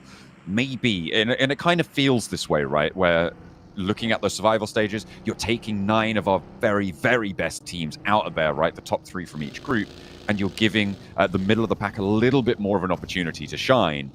I think you're considering the fact that you're going to see one of TJB, IWNRX, Na'Vi, ASI8, all of these teams potentially lose that spot and have to go over to those survival stages, have some incredibly impactful games. A big shift over on the circle sends it to Ferry Pier, and ASI8 currently not leaving from the military island, with Na'Vi behind them, actually. Yeah, Na'Vi was able to make a cool rotate over towards the Eastern Bridge and move down. And I think they sort of expected ASI8 to just be quite calmly chilling over on this side. They already find Noki because they have been brazen on their approach here. I didn't expect anyone to come down here. I didn't expect anyone to push out into military either. But Na'Vi with a very interesting rotation looking to take up that position from ASI8. I love this. I really do love this. And it's very indicative of a team currently in 4th place. And they're taking out their direct opposition as well in ASI8, who are currently in 3rd place. So this is massive in terms of the standings. I mean, they were talking about Sanhok potentially being a calculated approach to the team in boot camp, moving on in, and I feel like this may be the same sort of play. You're right, it is so pivotal that it's against ASI8, and you know 100% of the time that ASI8 are going to be on this military island. So you're pushing behind them, you're moving on through as Na'Vi. This has been a great opportunity for them. They're playing as 3 on ASI8, but one of them's trapped down the cliff face. UZM split off. Falak is completely out in nowhere. And so, whilst they are as 3, they're basically 3 solos right now. It's painful. I mean, from starting out inside this lobby to being a case of, we have such an amazing amount of space to play around with. It's a good counter from UZM, but now this res has to come through incredibly quickly. We're halfway through into stage 4 coming in, where it will be unresable to pick up your teammates. Chase them down. Yeah, and he should do as well. Puncher goes out. This is a great comeback coming through from UZM. You might take one of us, but the rest, a little bit hardier. Now they're aware of your presence. They've set up for it. And with the blue zone at the back, Na'Vi are going to be eating the damage first. Puncher, very unlikely to get rezzed here. The spray down for Flip, not going to quite connect there. Pushes back. And remember, there is still IQ underneath them on this cliff face. Lemon gets rezzed. UZM repositions. The 2 players from ASIA on the northern side of things will move around this coastland. They can get to the bridge and play in this zone as well, Blank. But it looks like they want to stay out and guard Na'Vi. Yeah, Na'Vi 6 goes down to IQ. Is a good comeback coming through on the side of ASI8, and again, it's so important on the standings with ASI8 and Na'Vi both battling out for that 3rd place position. So any damage ASI8 can get done here is really pivotal. Essentially, for Na'Vi, they need to get ahead of the problem here, and the best thing that they can hope to do, because they should understand that this is ASI8 that they're going up against, is that they should just hope to guard them out. That's the best thing they can do, even if it costs them their lives. What it creates is a situation where they can get a reset on the game. Out goes the bow. Good shots right now from Lemon, looking to finish things off for them.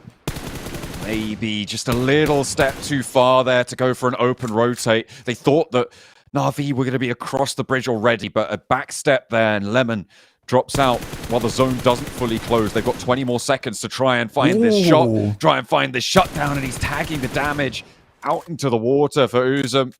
He is going to eat the final bullet there, and Lemon leaves a bitter taste in their mouths. I mean, there was some retribution, but Na'Vi exact their toll as well. Yeah, unreal play, actually, from Na'Vi. Again, they just give up on their teammates, because I think that's totally off the back of an understanding of where ASIA are dropping. There should be 3 elims going through to them as well off the back of that. But well done to Na'Vi. I think that is a tough choice to make in the moment, but it is the right decision overall for their game. It felt like they really had that all under control, but it kind of went pear-shaped, though, right towards the end of it. Disengaging us too, though. I mean, you're right, that is kind of the best of a bad situation. Tiamba looking to try and get rid of Tunch, but he won't go down that easy. They're launching nades on the inside, but he's already managed to exfiltrate on the building and do a lot of damage. Keep that hold on going. It's interesting, though, because ASIA and Na'Vi both have gone down. This is IWNRX. This is Falcons, both with a big opportunity in big positions as well on this circle blank to make a lot of ground up and get back into such that tight grouping of teams towards the third place bubble. Yeah, and again, this is the aggression that I wanted to see from IWNRX in this position. They've been handed a game here, which drops over towards where they start their matches for IWNRX. So I want to see a little bit more. Vengeance has clear overview towards Na'Vi's push across. ASIA actually able to get their second player back up again. So 3 Elims not going over towards Na'Vi as they left that spot earlier on. So well played to them. And as to... there's a good chance they can get further into this game. If they can get up into the ridge line that stretches that tree-covered ground, but at the moment, IWNRX really not letting anyone else in because this east side is popping off with Incilio taking heavy casualties, and FaZe continue to put pressure on the lobby overall. Remember their last game? That was pretty bombastic. We'll see if they can have a repeat performance. They've managed to get 4 eliminations on side already. The Falcons unlikely to stretch out for a big third party to their location, and likely the only team to counterpoint the IWNRX spot, but Flip close by, playing secret agent Cody Banks right now. Yamek doesn't spot it. Flip stays alive a moment longer. Yeah, that's the step up, move forward. And this is a dangerous run that he's making, but it's the only play that he can make in this moment. Get himself further in. No more first aid kits either. I think he's working with bandies as well as some stims. Have they? They must have seen this, surely. Oh, yeah, they definitely have. They're going to know something's up. Did he just take shots? Not entirely he went sure. down. He went down. He's down. He's down. He's down. Crisis averted. Vengeance handle it. Na'Vi are out, and that is a pretty big team to fall at this stage with only 2 elims. They don't make it across the crossing. They have to essentially now hope that ASIA go down early in the next couple of teams, so they don't really get too many more points off the back of them. But yeah, this could have been a really good game for ASIA, and it is scarpered by Na'Vi. Doesn't gain either teams too many points in the future, but it does just get a reset in. And for Na'Vi, considering where they were playing at the beginning of this game, to be honest, I don't think that they had that big of a chance into this circle anyway. So taking your competition out, it's a bold move. There might have been a world where they were able to get in towards one of these positions on the eastern side of the lobby, but who knows? We'll never know. This game would have to be replayed. SIA actually spotting players from Vengeance, picking up some points there on the south side, trimming the overextensions away and maybe looking for more to the high ground. That's IQ landing another knock. This guy is on the warpath today, and I mean, you can tell why with the points tables as close as they are. Unlikely to see this flex back out from Vengeance. I think that might be Lily just going down, and IQ continues to surge out and put pressure onto Vengeance. With 2 of their players remaining, he gets the flush going. IQ are actually going crazy right now. ASIA, you can never count them out until they're done. Actually finding 2 extra eliminations as well. Here's IHC coming against Tongji About. Currently down to 2 players. Nice nades over the top, keeping them at bay, keeping them cornered inside of the shack. And IHC on 4 elims on the game.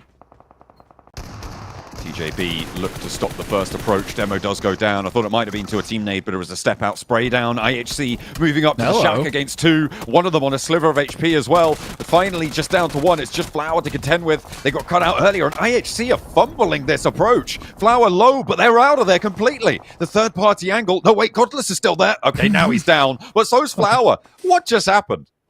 Oh, dear me. I mean, to be honest with Godless, you gotta admit, in that moment, the fact that he's able to jump up just as a vehicle explodes and gets the DBS shot through the window is somewhat remarkable. So at least they're able to finish off Tongji About in that moment. Nice nade comes through from Flower as well through the window. Didn't even prime it, just allowed that one to cook on through, and then it explodes at the worst timing there for the boys over on IHC, who go out with 6 eliminations. Blank, the point scoring capability of the top 4 is severely diminished now. ASI8 finally going down. They get 5 eliminations. It's a decent result given what situation they were in. Getting those 5 elims, as Jason was saying back on the desk, that's Kaplan, not Statham. It could be enough to see you safe, but towards those top 3, it's probably going to need a little bit more juice. Enigma Galaxy on that south side with 2. If they can survive for longer, they may be able to secure that second place. Zedwolf finally having to hop down there. But IWNRX, 4 players alive, looking fairly solid in their spot. Falcons, 4 players alive, fairly solid in their spot. FaZe, 4 players alive on this northeast side. We know they're liking to frag out today. Can these pushes towards these top pack come on through on this game as well? I mean, FaZe are just flying through. They have done this multiple times, though, in the past in terms of getting into tournaments off the back of their final days. Yeah, I mean, for FaZe, 4 eliminations, like you said, point scoring potential of our top 3 severely limited. ASI8 were able to get 5 eliminations, so honestly, big thumbs up to them for the fact they were able to make that happen, despite the shaky start that they had, which sits them a little bit further ahead of Na'Vi. IWNRX, though, is the team that I am focusing over towards. They have had a good game so far. 8 teams remaining, 22 players. This is where they need to make their breakout. This is where they need to clear that gap between them and Na'Vi and ASI8, and potentially even Enigma Galaxy on the 2 players they have. Enigma Galaxy, they have Team Queso to their south side, but IWNRX are making that approach for Team Queso a little bit rough here. Getso Roy, I mean, trying to rotate into the late game here again, but they don't have too much to work with. Only the 1 player, and already Zedwolf knows where you are. A nade, not going to target Car directly, but spots him as he peeks his head up over the parapet, and Zedwolf takes it clean off. That's Getso Roy down. Yeah, good stuff. Very, very good stuff there. We'll keep IWNRX nice and safe over towards that side of the map. FaZe, though, up against the Falcons. Both teams, I honestly don't think anyone would have expected both these teams to be so closely in contest on the leaderboards, but FaZe is here to play now. Big. Team Queso, though, nice shots over towards Enigma Galaxy, especially for Team Queso now on the chase above Vengeance, who are on 100 points. Team Queso currently on 99.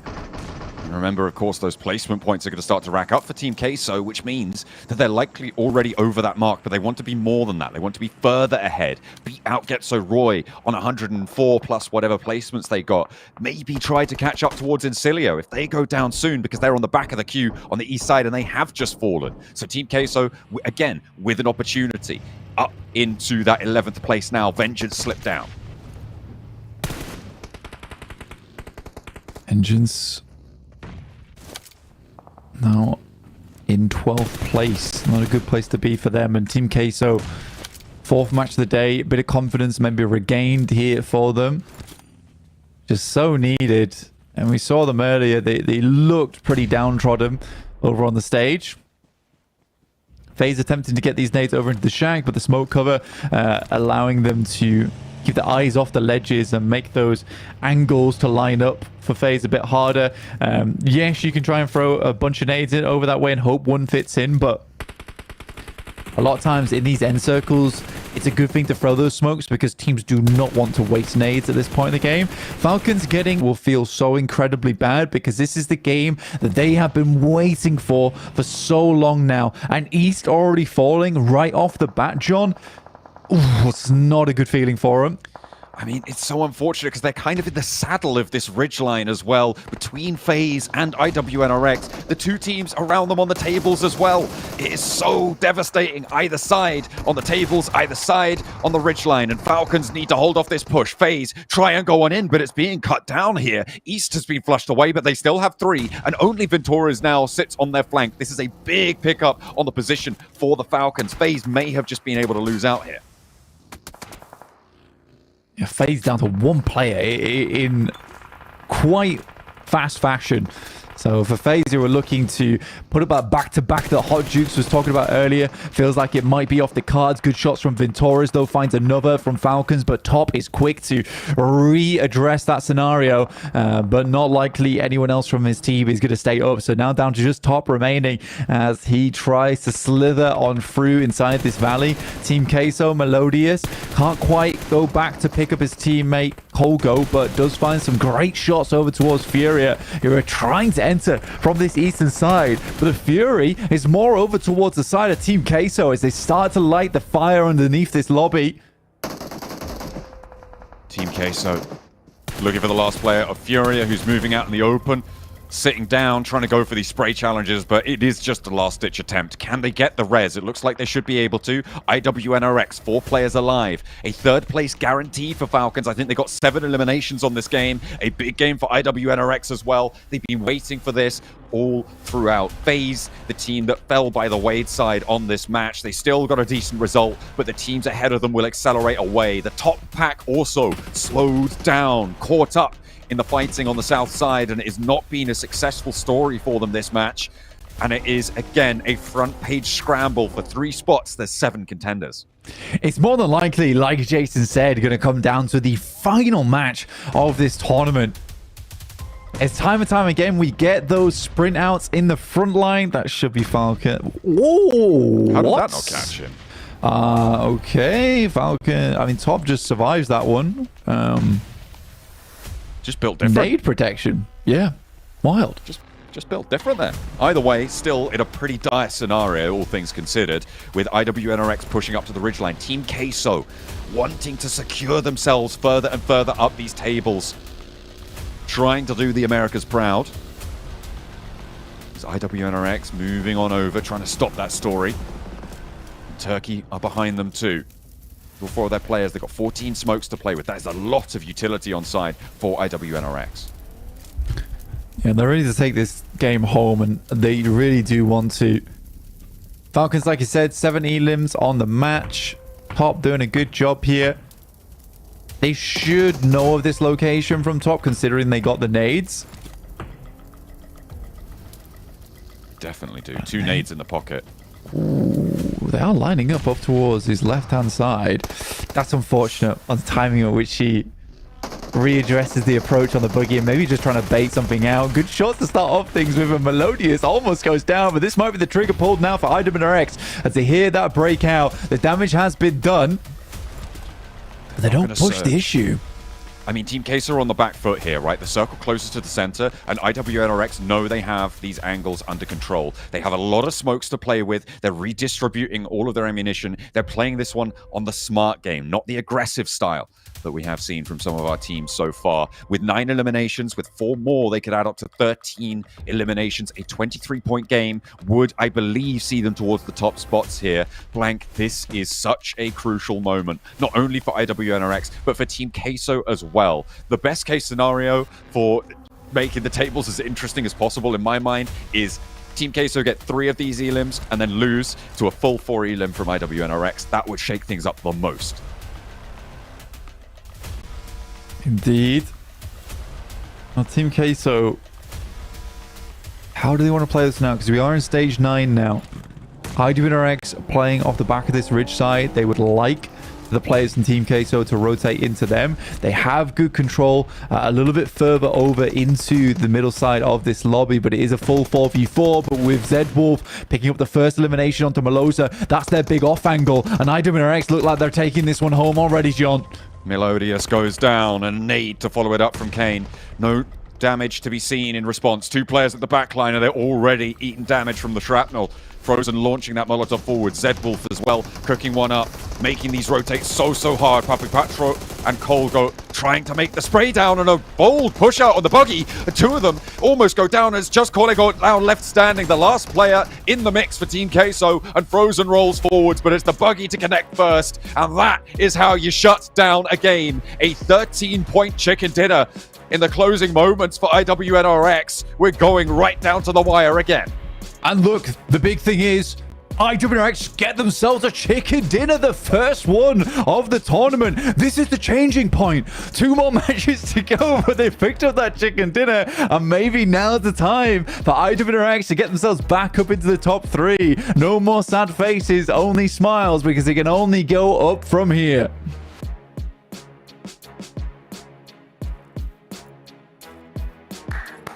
They done Yes! it! It's possible! Let's go! Oh, man, IWNRX. Clutch badge has been earned, Max. Just a chicken dinner. Jason Statham would be proud. I am proud. Dude, Oh, damn, everyone's proud. Look at Team Kessel. Not happy, dude. Not happy at all. And rightfully so, man. This was an absolute banger away to end Erangel, right? I mean, we got 2 Miramars coming up. Team Kessel are on the cusp. IWNRX just made things that much more difficult for squads trying to make it into the top 3. Yeah, I mean, again, the point sponge at the top is even worse now that we saw IWNRX finally get himself a chicken dinner. But Team Kesso, this would have been the big game here, possibly, Jukes. It was so well played too against Furia. There was Incilio, there was FaZe over to the eastern side, even Enigma Galaxy. And they knew that to really get some information while not taking too big a risk in this game, playing that ridge south of Longwood was the big play to make. But unfortunately, when you're dealing with IWNRX that sure are low on ammo, but they have the best weapon in the game, which is a buggy, you're going to be in a world of hurt. But Z-Wolf, these are crazy What? 9 elims, 1.5k damage in one game. Yo, I was talking to you at the top of the show, and I was like, can you imagine a world where Z-Wolf doesn't make it into the grand finals with how he played so far? And he said, he must have heard something. You know, his ears were twitching and was like, this is not going to happen under my He's talking smack. That's right, dude. 9 eliminations, dude. Z-Wolf on fire in the final moments. This is literally a movie. I mean, if it starts back at the beginning of the match. Luckily, the spectators caught it for us, the observers. We saw Z-Wolf go up the tower with some sweet little hops, and he stayed on top of that tower, and I believe he got 4 eliminations from that tower. Then eventually he did have to come down from this one, and then he picks up another 5 eliminations on top of that, like Z-Wolf almost single-handedly carrying his team through to the grand finals here. A phenomenal performance. The guy who's the MVP after day 1 and 2, if I'm not mistaken. Yeah, you could do it again today. I mean, can you imagine if you're a player, okay, you're just going through Longwood, you're rotating, you're playing your typical PMGC lobby, and you start getting shot from somewhere, and you're looking at the tree like, where the hell, where am I getting shot from? And you're getting smitten down by one of the gods up in the sky, and he's just spraying you down with his M4s. Like, well, you have no idea he's up there. And actually, the trees in Longwood really give you so much cover while you're up there. It's not just the tree chunks. You have the actual leaves, the foliage up there that helps him so much stay hidden while still gathering information, because no one in their right mind would go check in the trees. But he's up there. Well, he's hidden. I mean, it makes sense, dude. I mean, come on. You see Z-Wolf doing his best Sanji impression, right? Just jumping all the way to the top to that tower. Skywalking, yeah. Exactly. And then who's going to expect a wolf in the sky, right? I mean, look at this guy. I mean, 9 eliminations, 1,500 damage, but even more impressive, 77 damage taken, right? This guy was destroying this lobby. I think Z-Wolf, I think it was actually Jason Statham playing Z-Wolf, and he was researching his new movie called The Tree Walker. It's kind of a sequel to The Beekeeper.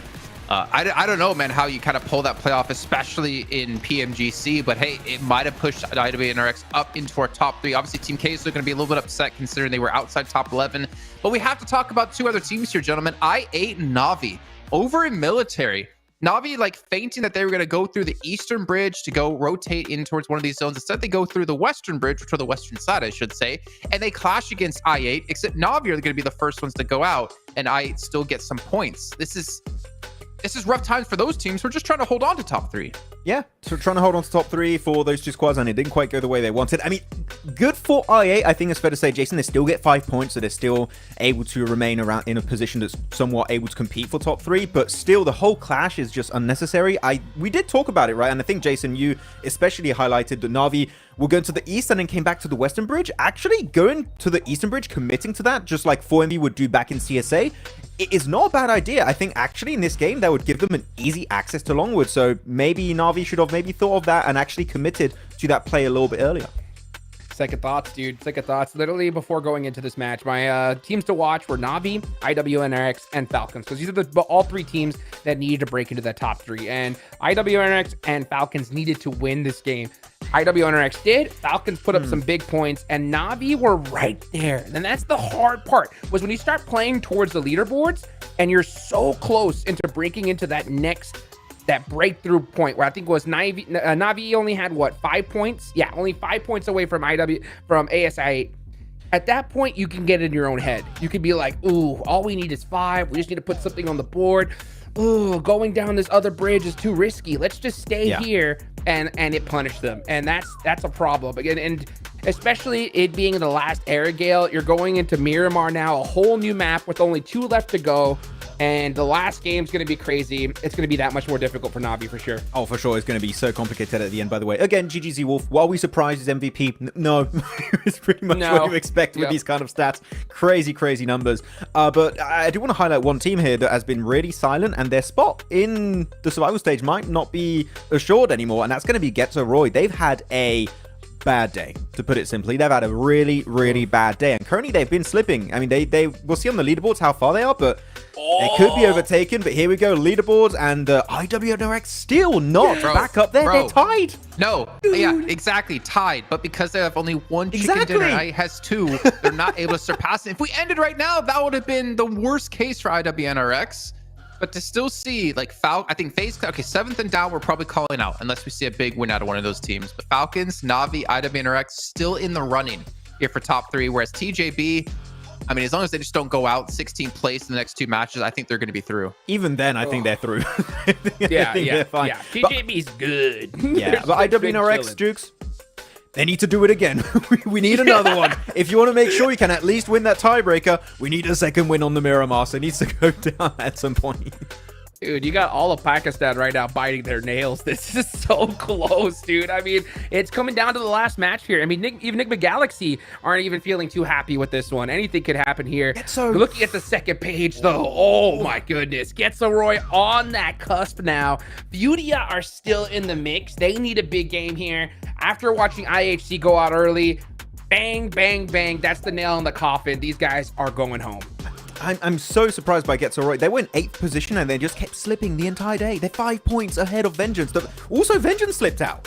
What the hell's happening over here, man? Well, so Team Queso, they were 13th place and they moved up to 10th after that last match, which is why I was kind of surprised why they were so upset or didn't look happy about that last game. Obviously, they wanted to win, but they still were able to jump up massively in the leaderboards.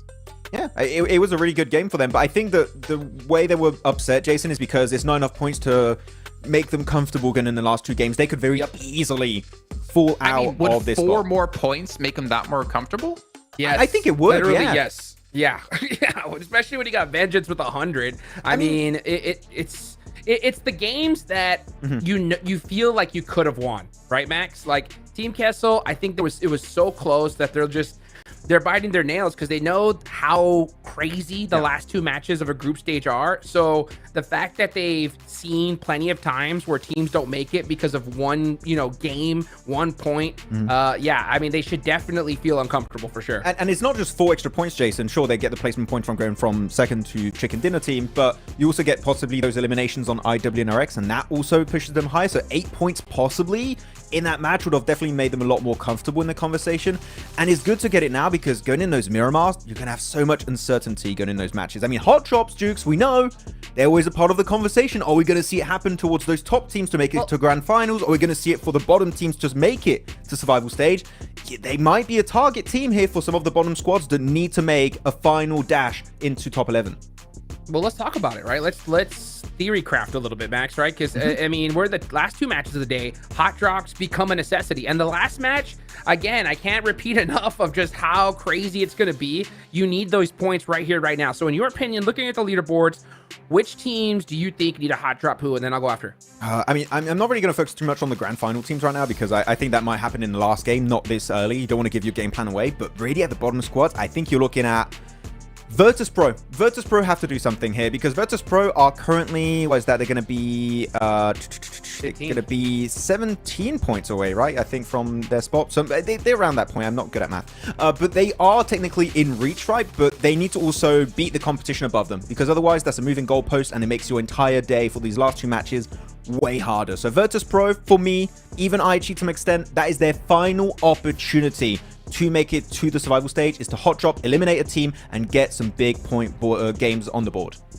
I agree with you 100%. I mean, Virtus Pro and IHC need to hot drop Getzo Roy, or even Vengeance, right? One of those 2 teams, I would prefer probably Getzo Roy because right now 145 points, you need to destroy the cutoff team. So if I do not see Virtus Pro, IHC hot drop, then not only is it nail in the coffin, they've given up. They're laying down in the coffin, right?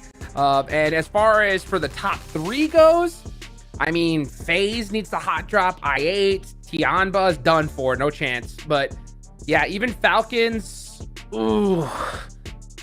Falcons with 13 points on I8, I would say so too. Yeah, if you're Falcons, hot drop, why not? Because I mean, you got no choice at this point. Last 2 matches of the day, you got to do it. What do you think?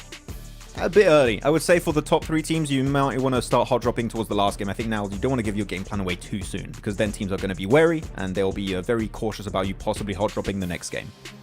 Well, we can sit here and discuss hot drops all we want, but instead, we're just going to jump straight into our penultimate game of Group Red here. It's our first time on Miramar. We know all the teams are in the conversation of either it's top 3 or top 11. Let's see how things are going to wind down here as we drop on in. The last 2 games are upon us, and we're going back to the desert, of course, to heat things up. 23 out of 24, almost that full 1 fraction as we head on in with a playing path from Partona up towards Ruins on the northwest side, cutting out areas like Torre Hamada and Tierra Bronca on the northeast. Yeah, we're pushing far off towards the west here, which is always an interesting way to start off a Miramar. The first one of the day and the penultimate match of Group Red. We will be finishing on the next match there. And like the boys were saying on the desk, it is a tiebreaker right now due to those chicken dinners in the top side of the tables with IWNRX definitely catching up at ISA8 with that valiant performance they made in that last game to put up 5 eliminations despite being harried by Na'Vi on that south side. Still in contest for that top 3. IWNRX breaking out down to the southwest, probably going to head out towards Miramar, play on that west side. I'm expecting to see Na'Vi up on the north coast as well, back up in La Cobraria, so potentially able to split apart there for 2 of our top teams. But Chumasara for TJB, that means that they are going to be close by around that IWNRX position. The teams at the top locked horns once again. Enigma Galaxy as well over towards El Pozo, as everybody is going to have to make their way up towards the north side. Na'Vi happy with this circle. It keeps La Cobraria in. You know what, also, this I think is the first Na'Vi-orientated Miramar we've seen all Group Red. They've mentioned before how they really haven't had much luck on the circles at all in terms of Miramar so far. So again, this is now time to put your money where your mouth is. They get the circle. This should be a position where they can play from. So I'm excited to see what they can get done here in this match in particular. For Na'Vi, currently in 5th place, but only 8 points behind right now. FaZe starting to lag behind a little bit. Again, I don't think anyone had many thoughts that FaZe would be challenging out for a top 3. The fact that I even have to say, oh, they're not quite there yet is funny to me, but they have certainly got themselves nice and safe now, which is good to see. On the bottom end of things though, John, Team Queso with that last match get themselves up to 109 and get so Royal 105 right on the bubble. Yeah, IWNRX just on the cusp of getting on through into that top 3, losing out that tiebreaker. Can they find another chicken dinner? Well, we're going to find out a little bit from their coach. 7 caught up. Interview with the 7WG. I'm actually joined by IWNRX coach Bluffs. You guys were finally able to get that win. I know in the past we were talking about how the win wasn't that important. Now with everything at stake, how important is that win for your team? As I said, if we keep getting more points, high points, it's not necessary. The win is not necessary. We get the high points in the first 2 days, but last 2 days it was so bad. We couldn't get that high points and win was necessary for us. And finally we get the win. We are so happy because it was too nervous. We were too nervous. And finally we got that relief. So finally we get the win and finally we get close to top 3 again. I hope we can qualify. I think so. With that performance, it's definitely going to push you guys a little bit higher. You're mentioning that you guys are happier. I saw the players. They're definitely a lot more confident. Thank you so much for your time. Back to you guys. Excellent sentiment there, using that win as a bit of a mental reset as well for IWNRX and coming in on their strongest map. This map is where IWNRX beating out everybody on the numbers blank. This is a big opportunity. And it's where they need to take that momentum and push it forward, right? And I think it's fair enough. It's been a long time coming now for the guys on IWNRX to pick themselves up a big win, and I'm happy to see it come through for them. I would just like to see IWNRX make their way back into a top 3 because they have such a pedigree behind them. And I think the fact that they've come into Group Red swinging like this is really, really good to see. So I'm very, very happy for them.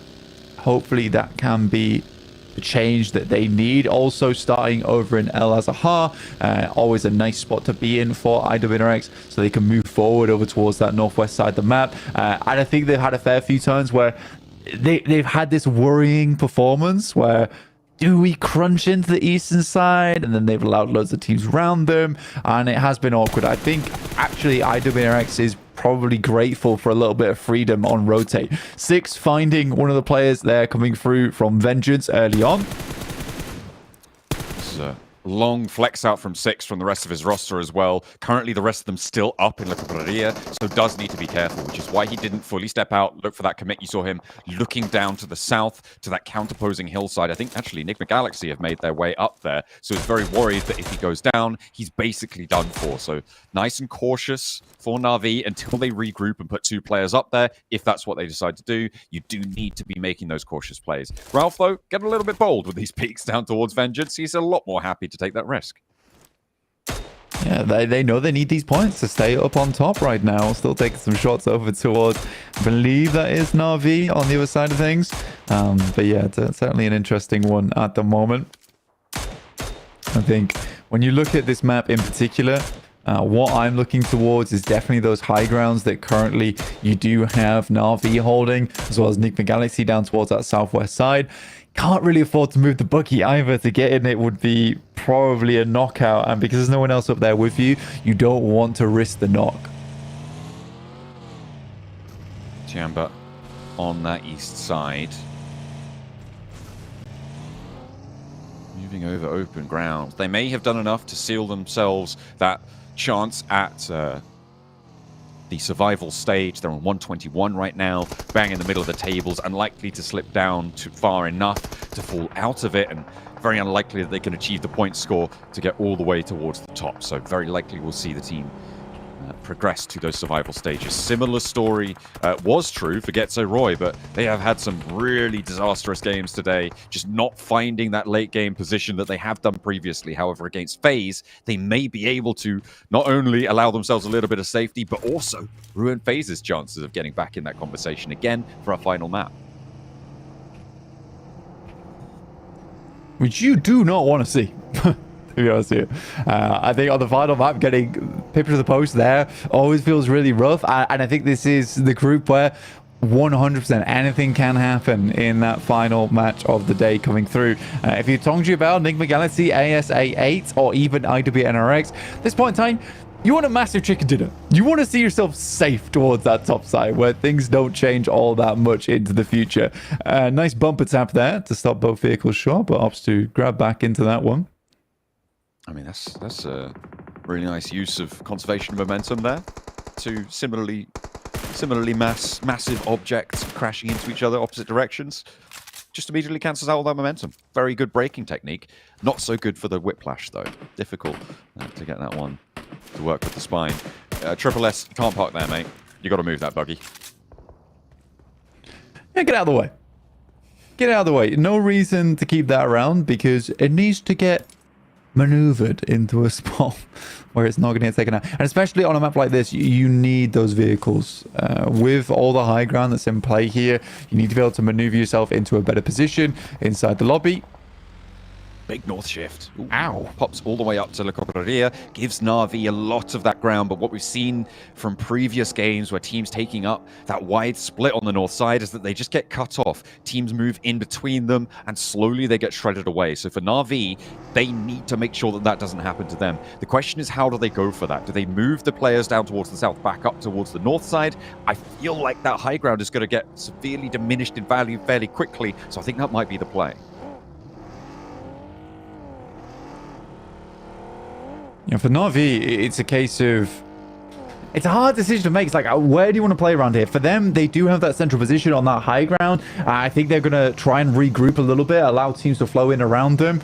La Cobreria currently been picked up by Enigma Galaxy at the moment, but they are split off between one another, and it has to be an instantaneous rotate. Redox was the closest nearby, so he's going to hold down the fort for the time being, but it is IWNRX currently splitting the path between the two of them, and already finding that first elimination over towards Enigma Galaxy, and that breaks them into the top 3. But just by that 1 point, it is so tight. The race just keeps getting more difficult for these teams. TJB, they've had a couple of false starts in the previous couple of games, and they're looking for a little bit bigger of a position to secure that top spot. And it's very unlikely that enough can happen where they do not make it through in those top 3, but it is still possible, right? With 2 big games from IWNRX and ASI8, Enigma Galaxy gathering a couple of points. If they go down early in both games, it's definitely possible. Would need a perfect storm to make it happen, but TJB can't rest easy just yet. Yeah, again, 173 points, although it seems far ahead. When we looked at the jump up coming through from the phase, like, it's an insane grab in terms of points, and that happened in 1 game. Albeit being like a 17 Lima, so it was a chunky match. Tongji Bao, certainly not safe by any stretch of the word for themselves. But Enigma Galaxy losing 1 player, that's the tough thing here for them. They need to play a safe game. They need to play a consistent game. The best way they can keep themselves up here, because, yep, you do have ASI8, Na'Vi, all banging on the doors right now. Enigma Galaxy currently cowering on the couch, closing all the blinds, turning off all the lights. I don't want anyone taking this position away from them. That's me, by the way, on November 5th. Yeah? Yeah. Just turn all the lights off, making sure. Yeah, I should. No more fireworks, please. I'm not home. Why are you setting fireworks off? What's going on? Very scary. That's, for anyone who doesn't know, November 5th, the day that everyone in England sets off fireworks. Yeah, my cats hate it. Yeah, that's pretty awful. That's the worst part of fireworks night. The fireworks are pretty, but yeah. Yeah. I just have. I am a big fan of fireworks, though, to be fair. I enjoy people enjoying themselves. But yeah, the cats don't like it, but that's on me. I have cats. I have little earbuds for them.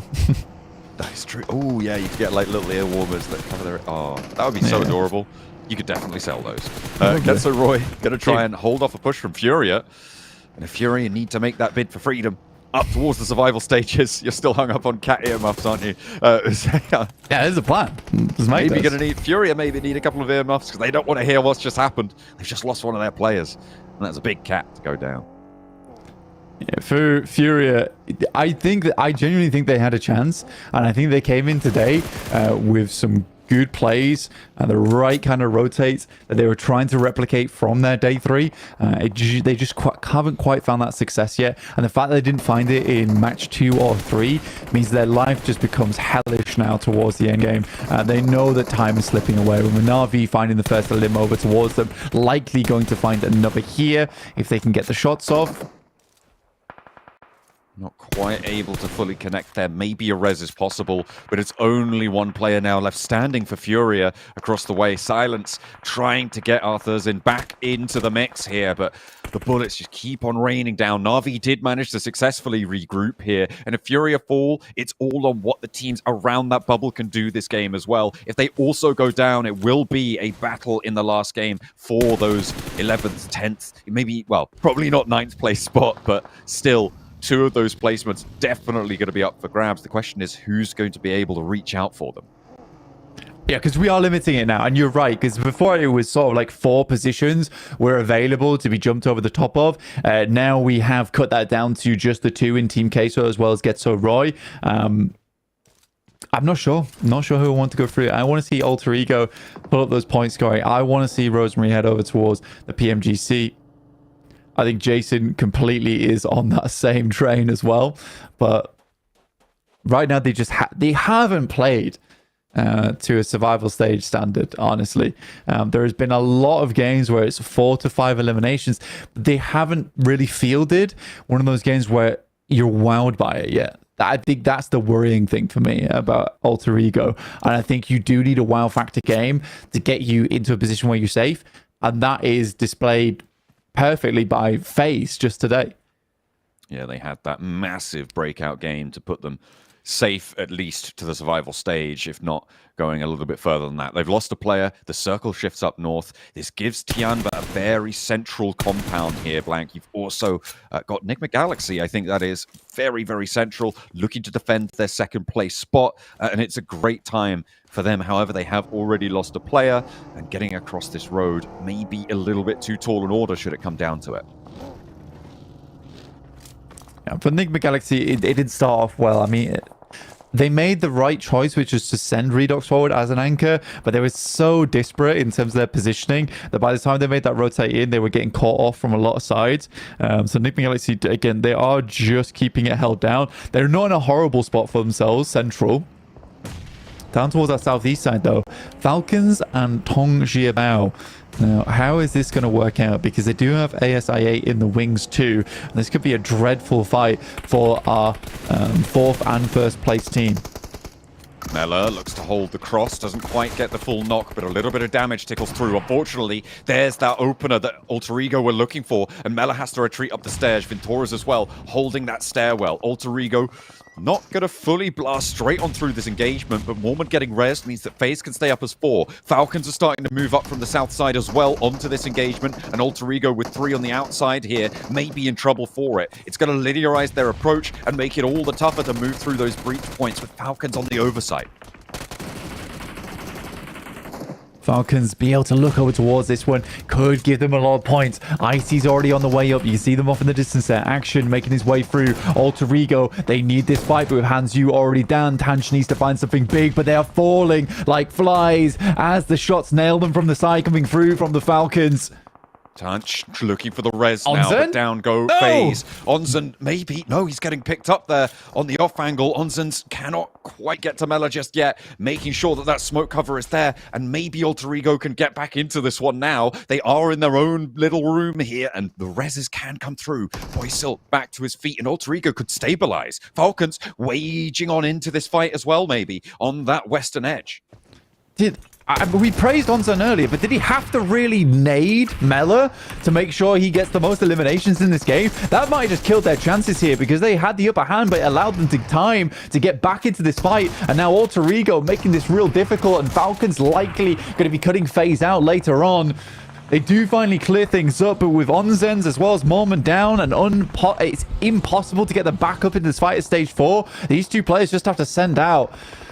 Dude, what a throw. What a throw there from Onzen's, honestly. Quite literally. The nade. Just yeah.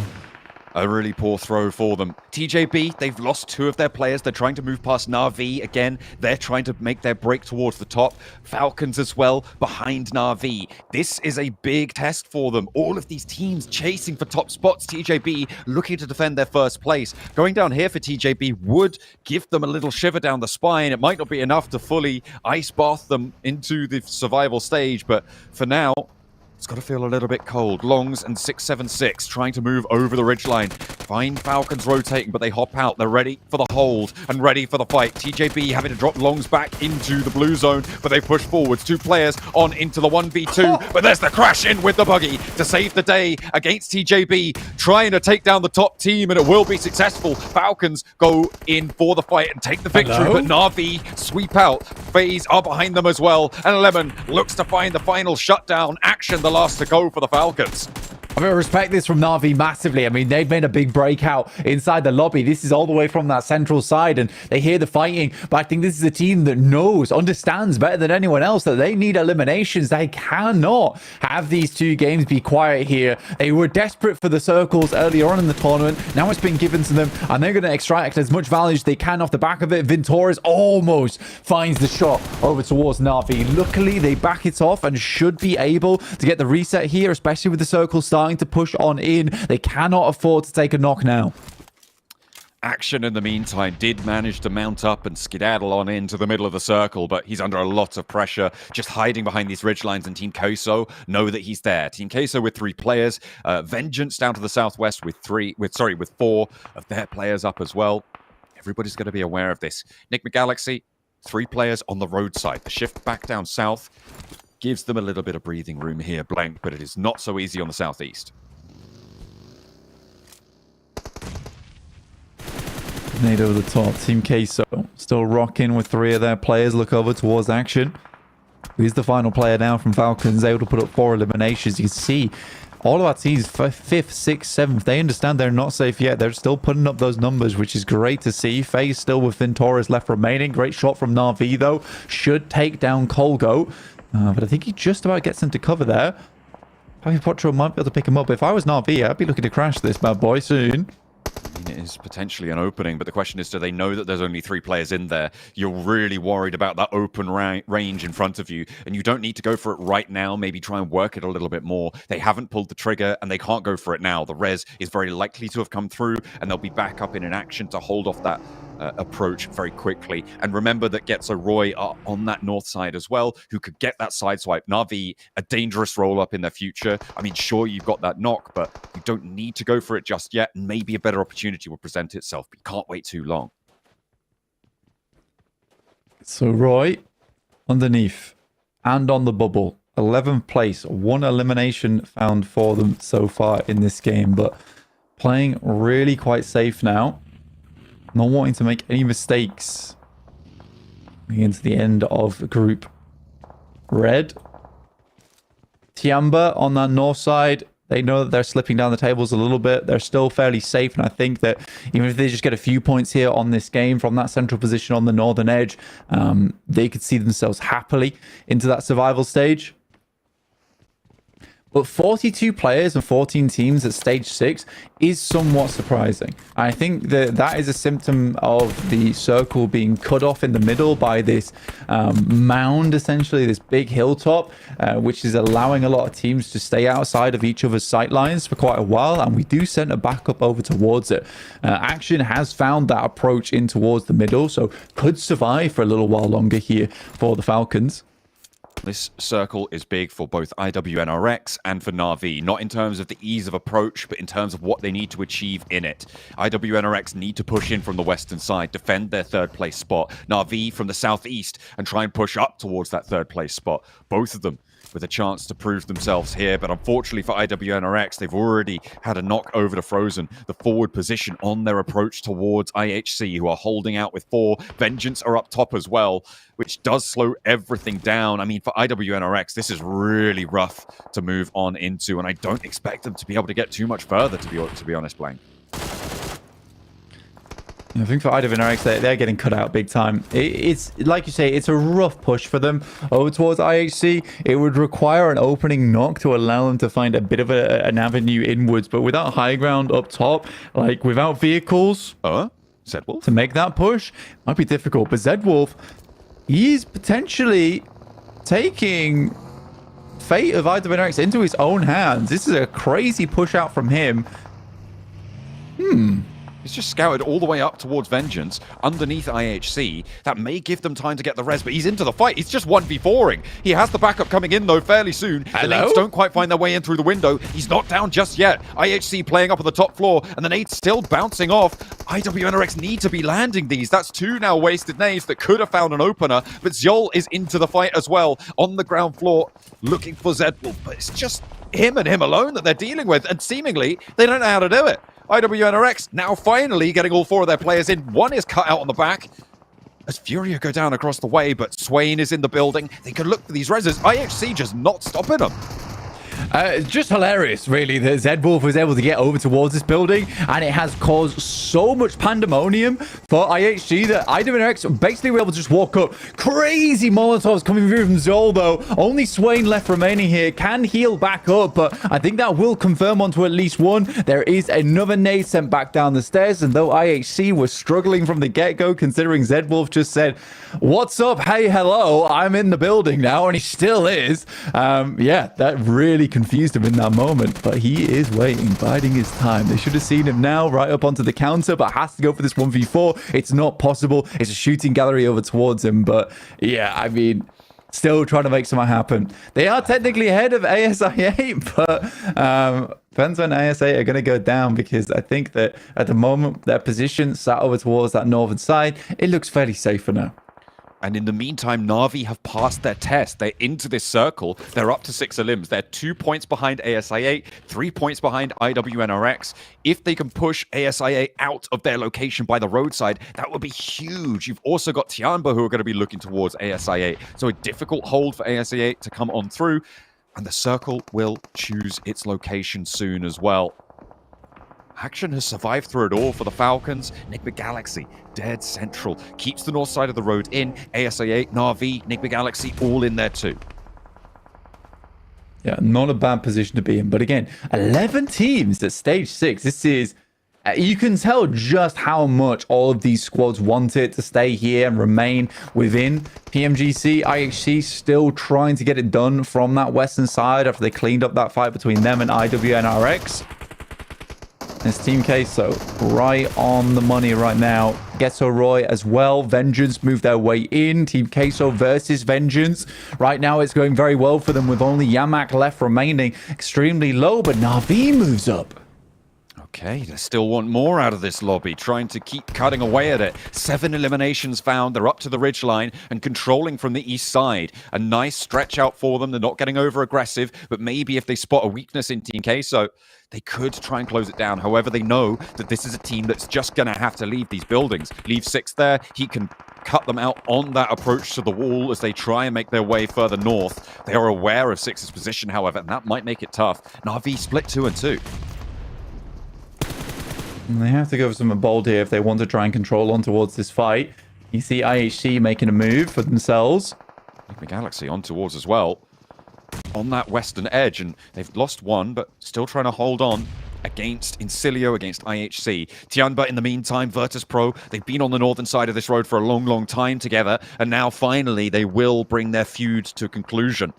The question is, which way is it going to go? Nades in from all 3 of Virtus Pro through the door frame. A nice bouncer, and Shan is found. One in the back door as well as Icy steps in with the spray down. They're hopping on through. A step out and a break wide comes through from Tianba to get a little bit of an answer back, and it's 2v2. Healing not coming through for either team just yet, but Bond wants to make sure he's healthy for this fight. Across the road, you've got ASI8 and Getso Roy both looking out this way, which makes it so hard for Virtus Pro to find an opening. The healing wasn't there, and Malloy nails the nade. Just one player left standing, and another cook is on towards the back, looks for the flush onto Shan, will find it nearly. The full wipe on towards Tianba as well as Malloy and Icy up into the fight. The Molotov to slow them down on the corner, gets the flush, steps up onto the bed and will not get burnt away just yet. Malloy with the cook, they know he's close, but the blue zone's closer. A bouncer on the nade and Q's just away from that angle, pushed back off there.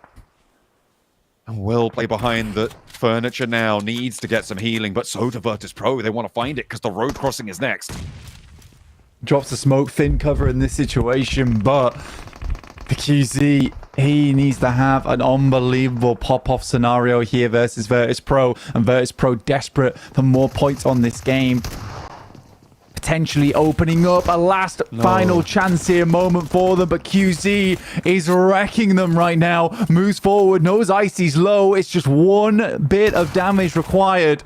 Icy steps out for the challenge and they're down. Virtus Pro are out. Tianba looking to try and cross the road with one. I don't think they're going to be able to get too much further, but in the meantime, Blank look in 3rd place. Na'Vi, 11 eliminations. All 4 of their players alive, and they are looking to make a bid not just for 3rd place, but for the top spots themselves. This is what we're talking about. They've not had the circles just yet, but this one was certainly one they could play off the back of. Incredible 2-2 split that they've played. Single-handedly between 6 and Lemon, they've taken out the entirety of Team Queso on that south side, whilst handling Getso Roy at the same time. ASI8, their competitors still inside this lobby on that north side with 2. Na'Vi wants to shut them down in 4th place, giving them the least amount of placement points coming into this one, but Flip is wary. SA8 may be able to jump up as well, but only time will tell. Falcons there as well in the middle. Action speed surviving for such a long time. Remember the engagement with Na'Vi and ASA8 spotted. 1-for-1 trade though as IQ out towards the blue zone. Leaves Na'Vi now on 3 active. Reduce 1 sightline for the res, and that might give IHC an opening. IQ though low and ASA8 are out. Their main competitors on the tables, and Na'Vi look to push even further. 12 elims found, as I think one of those got pinched away by IHC. And can IHC take the time to navigate this ridge side now? But the spray downs there of Yol for 6 give them exactly what they're looking for. It's too aggressive coming through from Zjol. I mean, you have to be certain that that fight went terribly for Na'Vi. But you know they have the high ground. You know they were taking shots downwards. You just took shots and saw elimination away. The fact that he goes for an aggressive push like that, you got to be expecting that Na'Vi's already posted up and ready to go. Action is going to go for a little bit more healing, but that nade will do the job. And IHC, again, with another high placing for them, though, which is important for their chance in this tournament of Group Green. But unreal shots coming through from 6. And Na'Vi make their bid in towards the top 3. TJB sweating right now as it's only Godless to stand between Na'Vi and a big chicken dinner. May be able to get all the points they need. 2 more yet to be racked up here as Godless moves on into the smoke. 15 eliminations. Let's put a 16th up there. And EMEA looks to make their statements here in Group Red. What a close down. Elation for Na'Vi. They've just been able to breathe a sigh of relief for the first time in a while. Massive game, 26 pointer, I believe, on that one with the chicken dinner on side. And again, I'm so happy to see it because they really did put their money where their mouth was in terms of we get a nice circle over towards that northwest side, we're getting a chicken dinner, and that sits them comfortably towards the top side of the lobby. Oh man, Na'Vi. We keep thinking no one's gonna be able to put up big numbers the rest of the day, like we saw IWNRX do it. Now Na'Vi are able to chime in, showing we can do it too.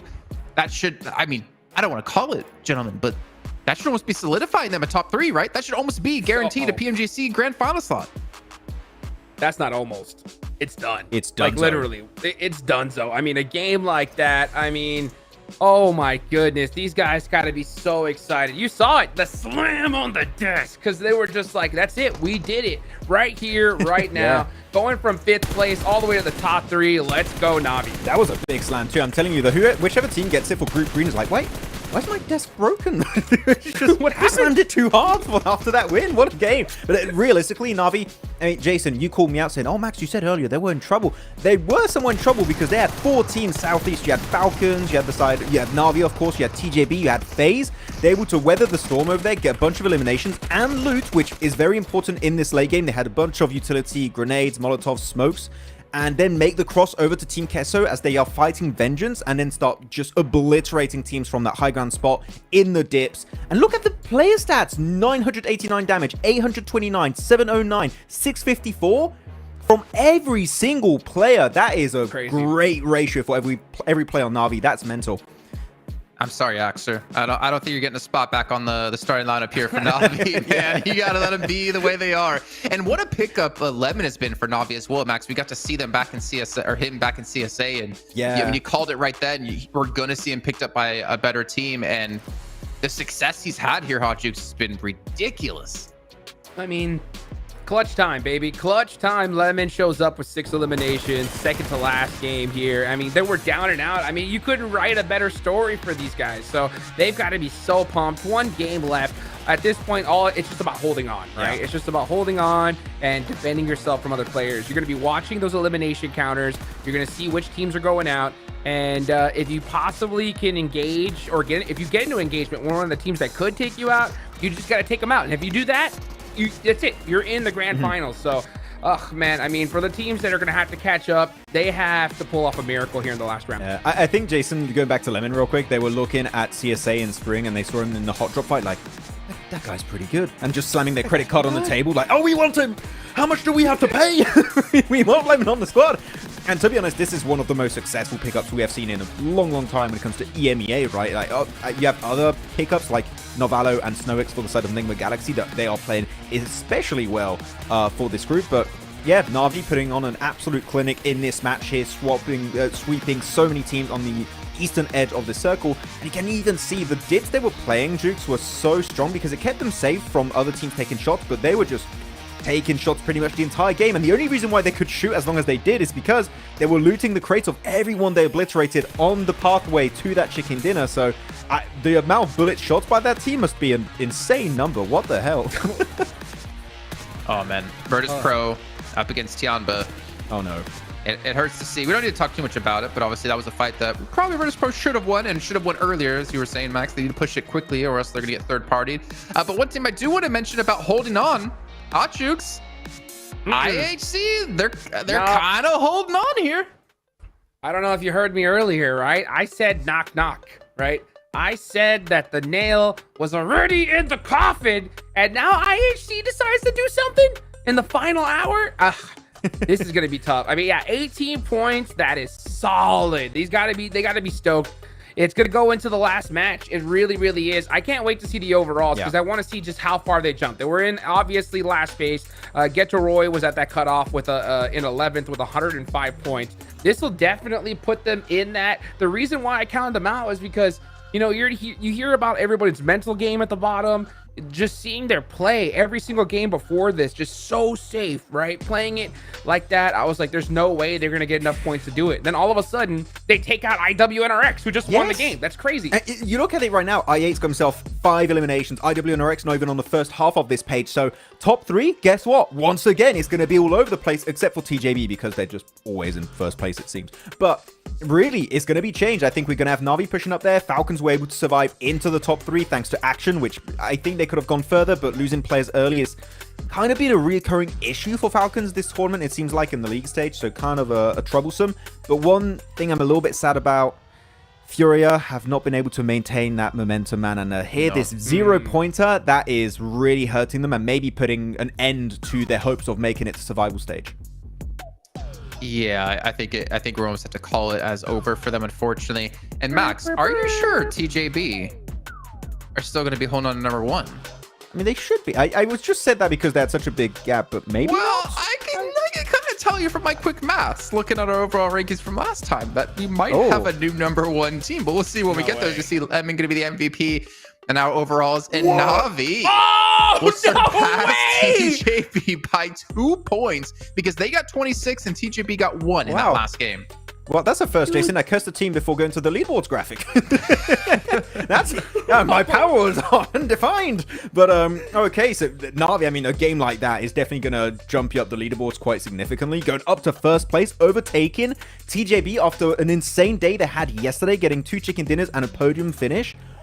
Absolute madness here, and going into this game, this point sponge is going to be a real issue for the bottom squads. Like, all the points are going towards your top team, Na'Vi in particular. I don't know, man. This is great. It is very competitive, this group, and IHC on 12? There's no way they qualify in the last 2 games. No way. I hope Hot Jukes does not work at a funeral home because he won't know if those bodies are dead or alive, counting out IHC before, man. 3 points away, bro. Hot Jukes. It is very possible for IHC to come off the bottom of the leaderboard and make it through the survival stage. I don't even know what to say if this happens, honestly. They're doing the PMWC, Jason. They're doing it. I'm gonna ask you, Jason, what did you say earlier at the top of the show? 5 points a game, right? Let me ask you this. If IHC gets 5 points this next game, do you think they make it? It depends if Roy goes out early. I mean, obviously, right? But just saying, like, but if you really think so, do you think 5's gonna cut it? I mean, I think it can for sure. It just depends on how Roy plays. I think they could. Dinner will cut it for sure. Roy have been. I mean, like Max said before, right? They've slipped from like 5th or 8th place down to potentially not even qualifying. Like Roy has had absolutely no results these last 2 days. They've done absolutely nothing today, to be completely brutally honest about Getzeroy. They've had nothing go their way whatsoever. They've had circles go even somewhat close to their initial drop locations, and yet nothing's been happening. And you know, Jason, we've heard so many people say, oh, IHC, they play well in PMGC. They just don't care about the other tournaments. No, they forgot to say they play well in PMGC. in match 23 of the league stage. Very specifically. But I'm telling you, how do you feel when you had such a big game that is literally keeping your dream alive to continue your PMGC adventure for 2024? Do you go for Hail Mary play we mentioned a few times, Hot Jukes? Do you play it passive to maybe get those 5-6 points you're mentioning? I don't know, but you have so many thoughts going through their minds right now. I'm telling you, they are lost right now as to what they're going to do, but they need to make a decision and fully commit to it. Yeah, I mean, well, they're going to need minimum 5, period, right? So I think you have to play it safe if you are IHC, you know? But the sad part is, you know, playing it safe is what got them here all the way at the bottom, you know? So it's one of those 50-50s, and the crazy part was looking at the top of the leaderboards. I mean, just watching Na'Vi go, what was it, from 5th place all the way to 1st? That's going to make things so much more intense for that top 3 moving on. And I hate to say it, but IWNRX with only 1 point in that last game, man, dude, they got to do something special here if they want to go to the finals. And you know what? The thing is, we talked about it already, but the fact they only got 1 chicken dinner, if it goes to a tiebreaker like it was before this game, they could lose a spot to Grand Finals because they only got 1 chicken dinner. Which is crazy thing to say, but that literally could be the case. But again, you got storylines. Who's going to qualify to top 11 for the survival stage? Who's going to make a final dash into the top 3? Literally, we could have 2 different teams in the top 3 after this game. That is how close it actually is right now, Jason. So try to predict this. It's impossible. No clue who's going to make it, but it's going to be a close call. Not only could we have new teams in the top 3, we could have like 3 new teams in the top 11 as well. It could be everything changing up here in the final match of Group Red. It has been a bloodbath the entire way through, and that bloodbath has to come to an end. It's going to be on Miramar, and it's going to be brought to you by John Allen and Blink. One last trip, and what a way to go into this one, Blank. Miramar is going to be exciting. A true slobber knocker in the truest sense of the word. We are ready and raring to jump straight on into the melting pot. Let's get underway. There are several teams vying for a top 3 here to make their way on through to the Grand Finals over in London in match 24 of final of Group Red. Na'Vi just picked themselves up a massive game that sits them in first place, but IHC pulling the old classic. Is it the last match that they're going to make their way into survival stage off the back of, or will this be the game where their dreams die? They have got one more opportunity, and they're out of the plane already, kicking things off. Let's see what they can do. On the south side, Alter Ego, Virtus Pro, TJB dropping over towards Chumasera. That will be where they remain. Seeing where everybody else goes. Those teams in crucial positions. Na'Vi likely dropping out over towards the north side, heading up to La Coplaria again. It served them pretty well last time, of course, and throughout the course of this tournament. They've had their ups and downs, but they'll go for it yet again. Everybody around that top end making a tough approach to the tables, but the circle for our final time on Miramar here for Group Red. It's out to the west. It's over towards that northwest side.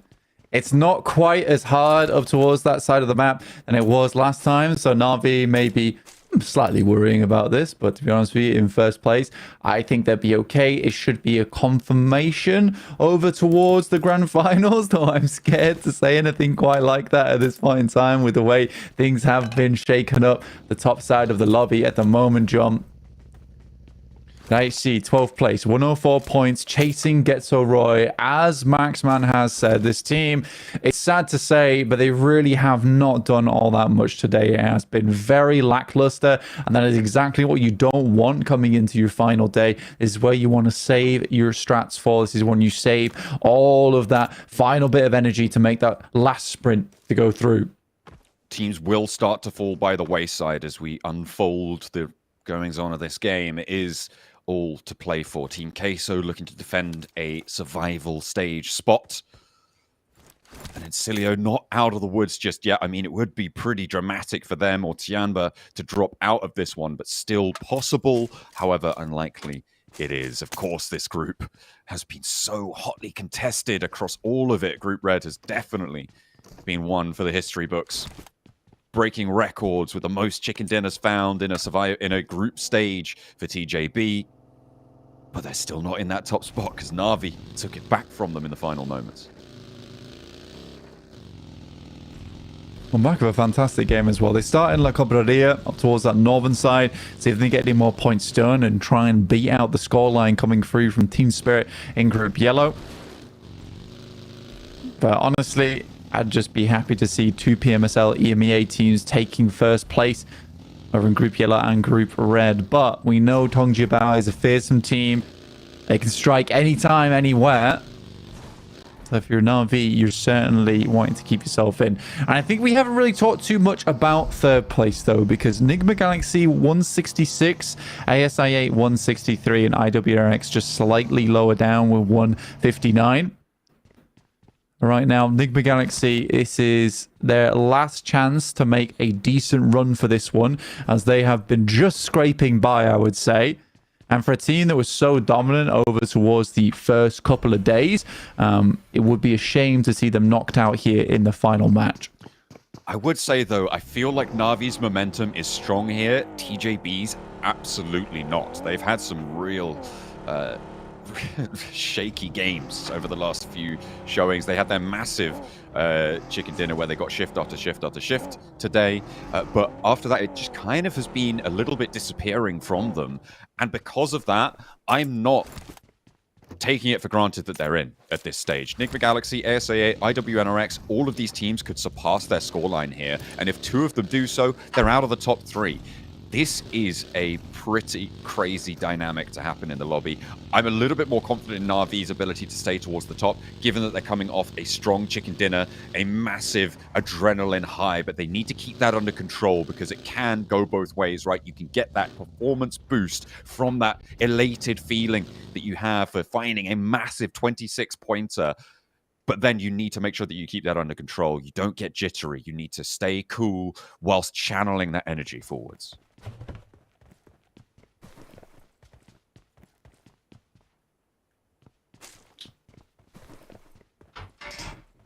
Making the most of their opportunity when it comes to them. FaZe, they've fallen a little bit by the wayside. They have had that wow factor game that you talked about previously, Blank, but they haven't really been able to make convincing arguments as to why that is a consistent feeling.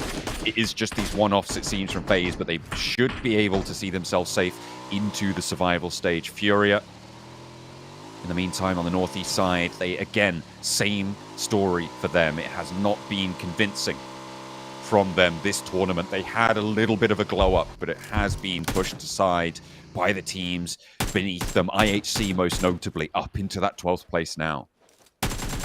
Vengeance losing their first player on Yamak, player that has put up quite a performance for Vengeance as well. Maintaining their presence inside the lobby, so losing Yamak early for Vengeance in 13th place. It's not quite a death sentence just yet, but it does not feel good. It's a real rough time for them.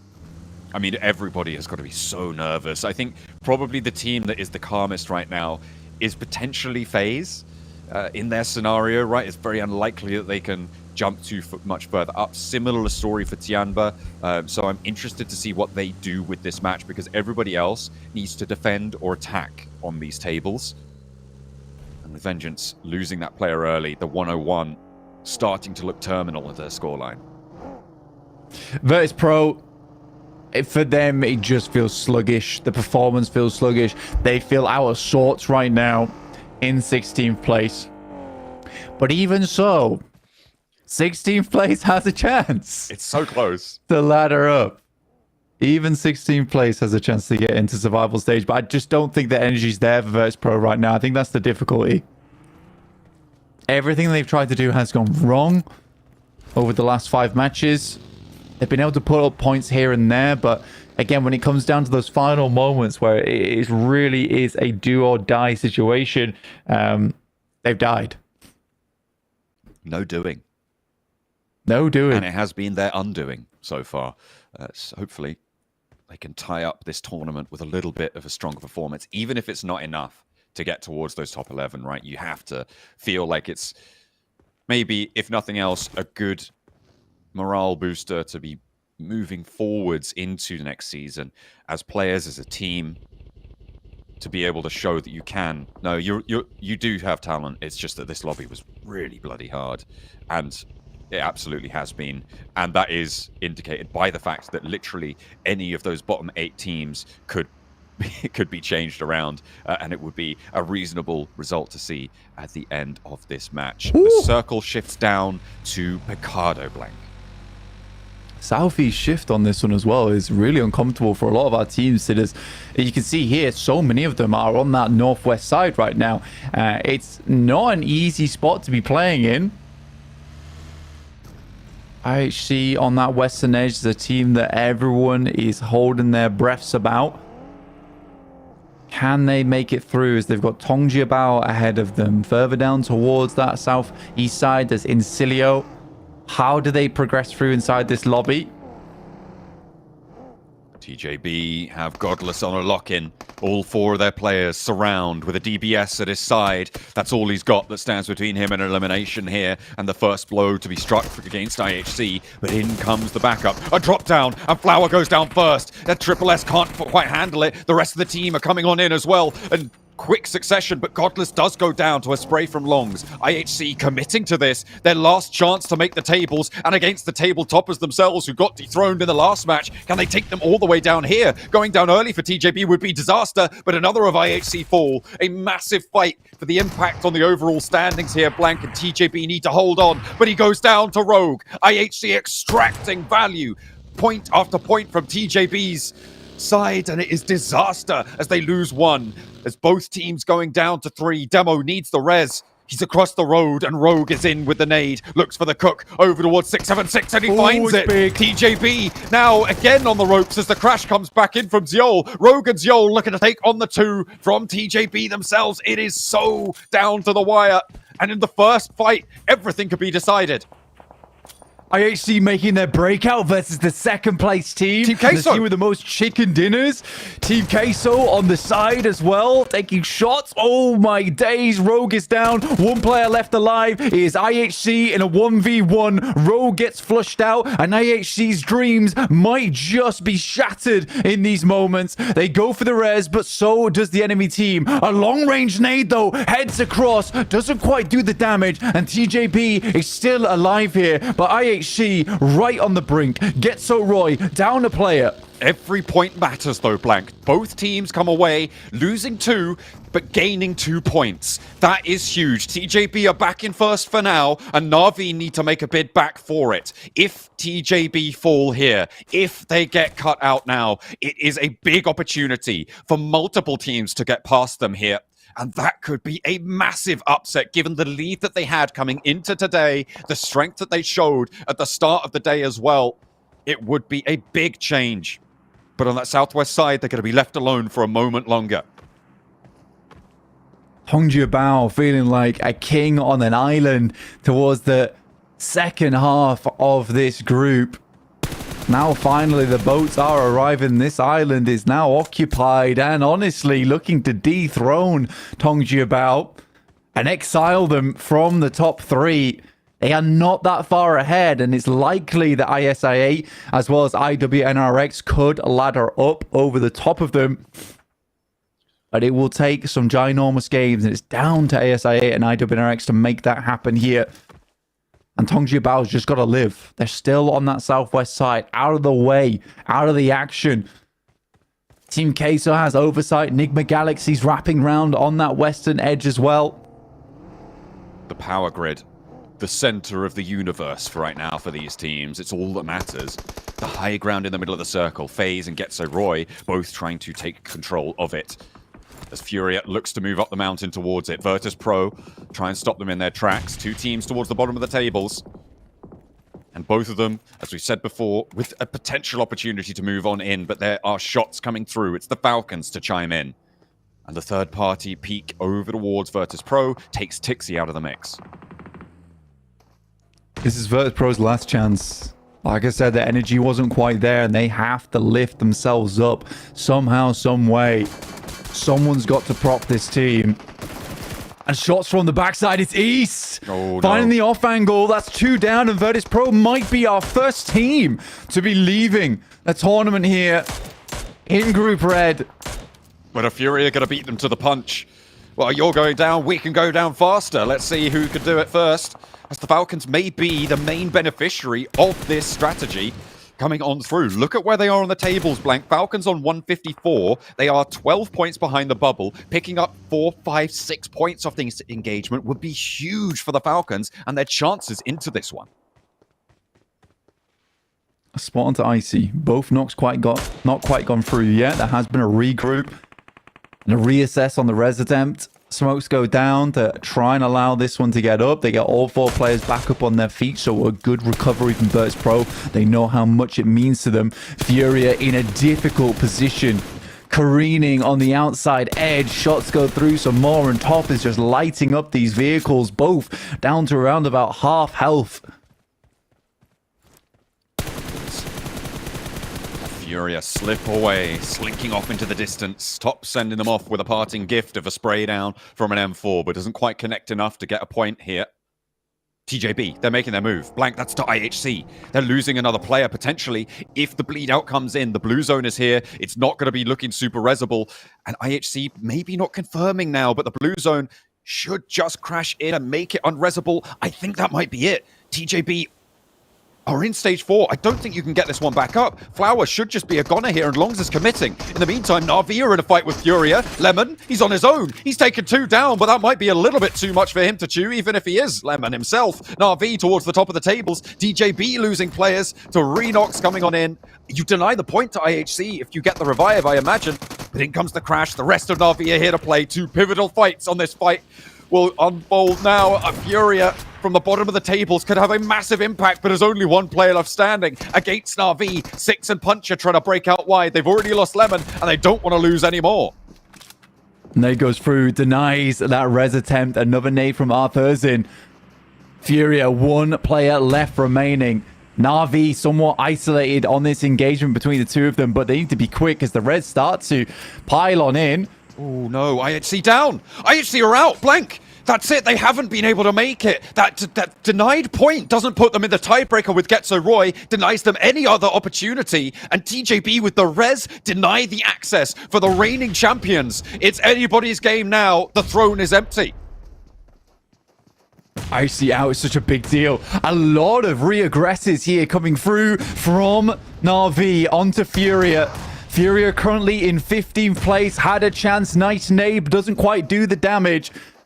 Silence on that top side, desperately just about getting rezzed up. Another nade goes through, but not quite anything found. And so much smoke cover in play right now for Furia. And Na'Vi is struggling to find these knocks. This could be good from Flip. Koyovsky trapped in a corner now, and the nade was there. The first nade on the stairs pushes him back off. He knows there's an aggression from the window. Pushes him back. The Molotov keeps him penned in, and it is perfect utility usage from Na'Vi to seal the deal without going for the peak. A nice assault onto the ground floor, though. There's still 3 players to go. They're letting this one drag on, and Furia still clinging to it. Na'Vi wanting to push TJB aside, who have managed to make their way on through for the time being, but still 3 up and 3 down on the southwest side of San Martin. It is still all to play for. 6 nade in, spray down through the window, but Silence stays alive.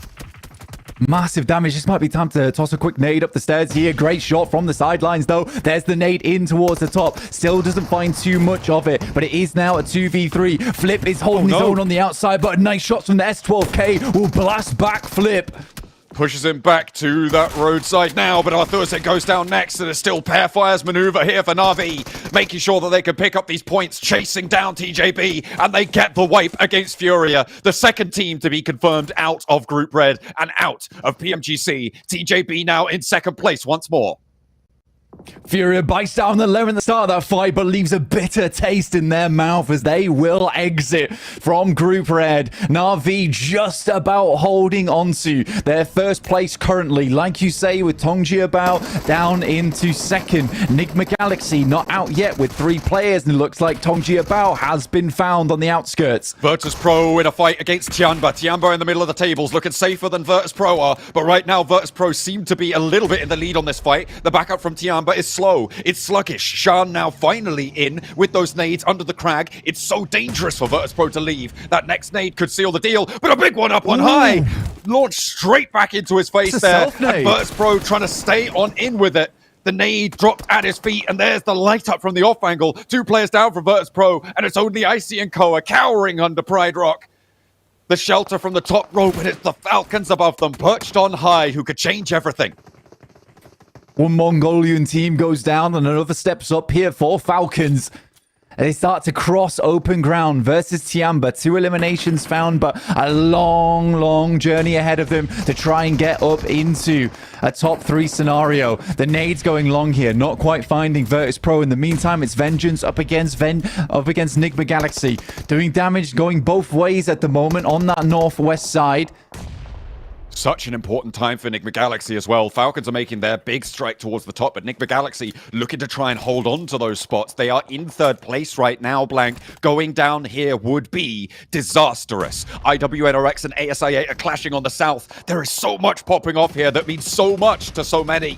And IQ, First Blood drawn towards him in that engagement. Falcons finally take down Virtus Pro. A 4th team to go down. It's only Alter Ego who can change our survival stage now, but it's the top of the tables that draws the focus now.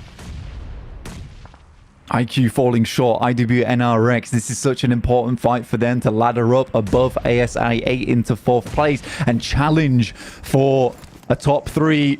Second nade goes in, will take down Falak, and that is the drums of war in the ears of IWNRX. What a shot from Noki, threads the needle. And nearly gets a second. Kane has to retreat here off the angle, and the wall is his to control, but Noki with a hop shot gets taken down. The off angle now as IWNRX making a bid for the top 3. It's traded off, but ASI8 falls short just at the final hurdle. They are scratched away time and time again, and the blood beneath their feet will be the lifeblood of IWNRX as they try and make their push towards it. But Nigma Galaxy are still holding on. TJB are in the distance. As a cutout, unfortunately, will not make that top 3 of push for themselves. Alter Ego, 3 players alive. Last chance saloon for them. Getso Roy holding on weakly to that 11th place position. Down towards the south, they control a lot of the compound there, and that might just be the position that keeps them safe going forward. Insane shots coming through from IWNRX over towards Encilio. There is a little bit of a clap back, and it's over towards Swain there, but 6 eliminations found already. 165 points, lagging slightly behind from Nigma Galaxy. Alter Ego versus Getso Roy on the south side. The only fight that can matter in terms of the survival stages. Alter Ego on the back foot with 3, Getso Roy with 4 in the buildings. They have the stronghold. They have the strength to hold out the south side, but Getso Roy have not been performing today. Now is when it matters most, though, against Alter Ego, the team that could push them out of the way.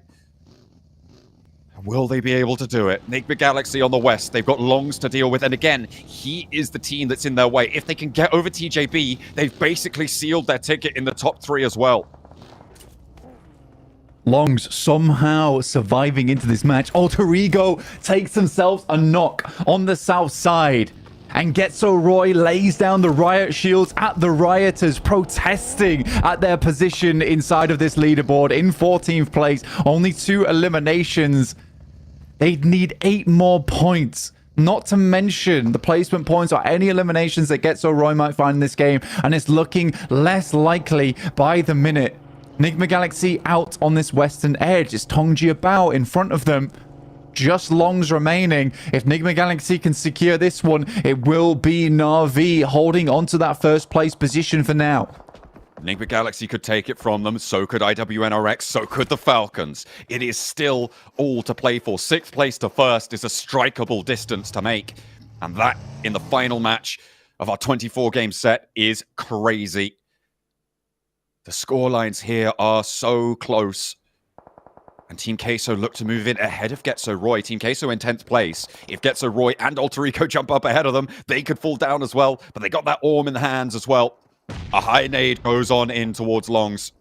I don't think they know where he is. Because that's definitely not where he's sat right now. Nigma Galaxy with their chance. Snowix on the outside. Could be caught on the broadside by Longs in the bush. There's a vehicle right next to him. That should give the game away. Longs in the fight of a lifetime right now. Hidden inside the bushes. I'm having flashbacks to Luxie.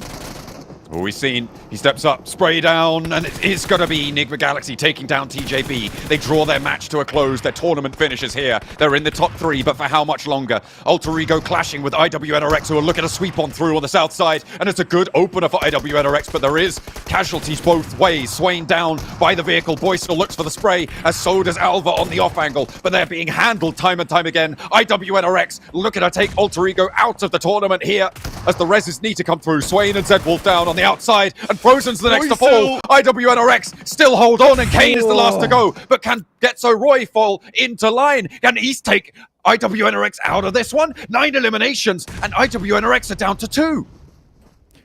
Last chance there for the survival stage with Alter Ego now out. Boysil had an unbelievable chance there to potentially push Alter Ego further into that match. A 1v1 it came down to.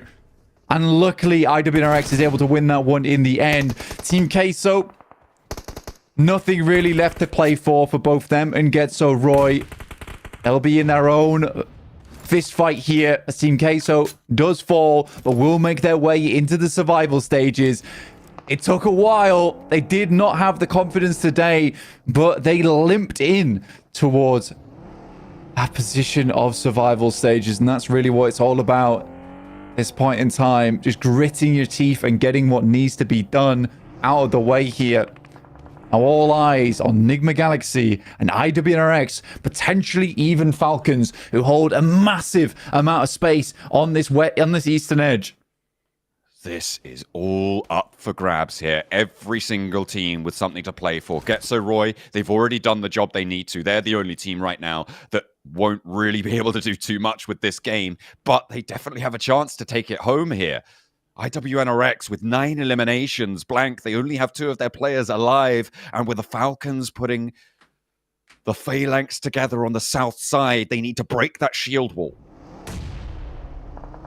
Navi claim a northern spot on this circle, but with the Falcons, honestly, they can just control the majority of the central of this circle here.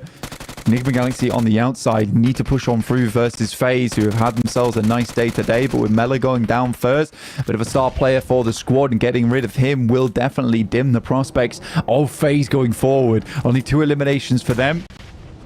FaZe really crunched in on this one with Getso Roy stopping their route out, but Mormon tags a nade onto Redox just before he repositions. That slows Enigma Galaxy down. That allows Getso Roy to actually move on in, and FaZe want to use this as a go signal. Vintorius goes down though to Stoics on a step up spray down. Redox, is he getting rest in the meantime? No, they have to just hold the ridge, and Enigma Galaxy could fall down here, give IWNRX the mark to shoot for, but with 6 teams remaining, the placements add up, and they're quite a way ahead already.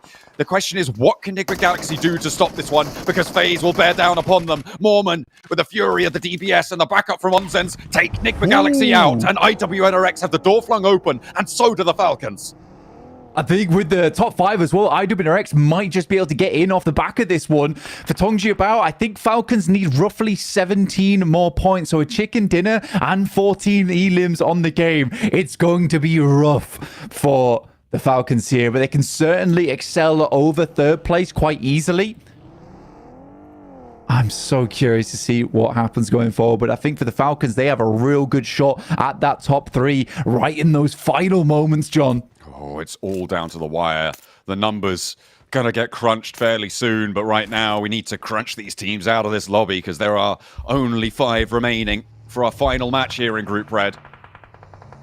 And the Falcons seem to be in the driving seat. What a way to take this one back. You said it earlier. 1 Mongolian teams, the defending champions go down, and back in, another rises. Getso Roy looking to make their way on out, but they have been curtailed, stopped on their route away. Icy on the back foot, but Na'Vi on the north side still out for blood. East, 6 eliminations on this game, leading their team True North towards a strong victory here. They just back it off. They know all these squads towards that western side. They're in awkward terrain right now. They have to come out. Na'Vi, though, Puncher, as well as Six, this dynamic duo. We talk a lot about Flip as well as Lemon, but Six and Puncher together in these final moments as clutch maestros on the team. They've certainly done a lot for them.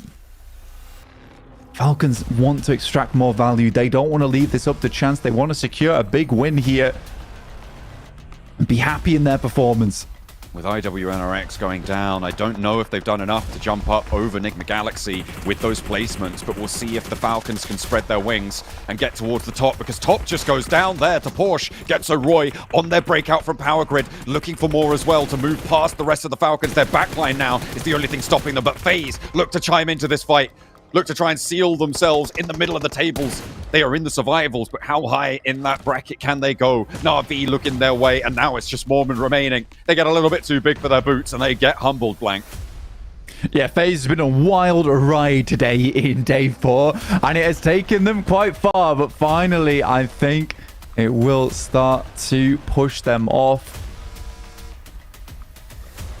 And maybe this is the end for FaZe, but a survival stage from the brink of losing, of going into that bottom 5 and dropping out of the lobby. I mean, FaZe has done a wonderful job to stay within the conversation. Mormon steps up once again, finds another off the back lines of Getso Roy.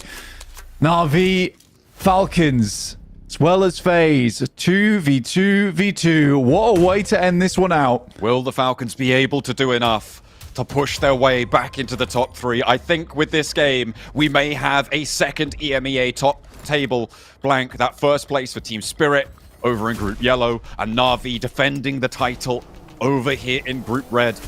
They will pass the torch to Group Green and see what they can do.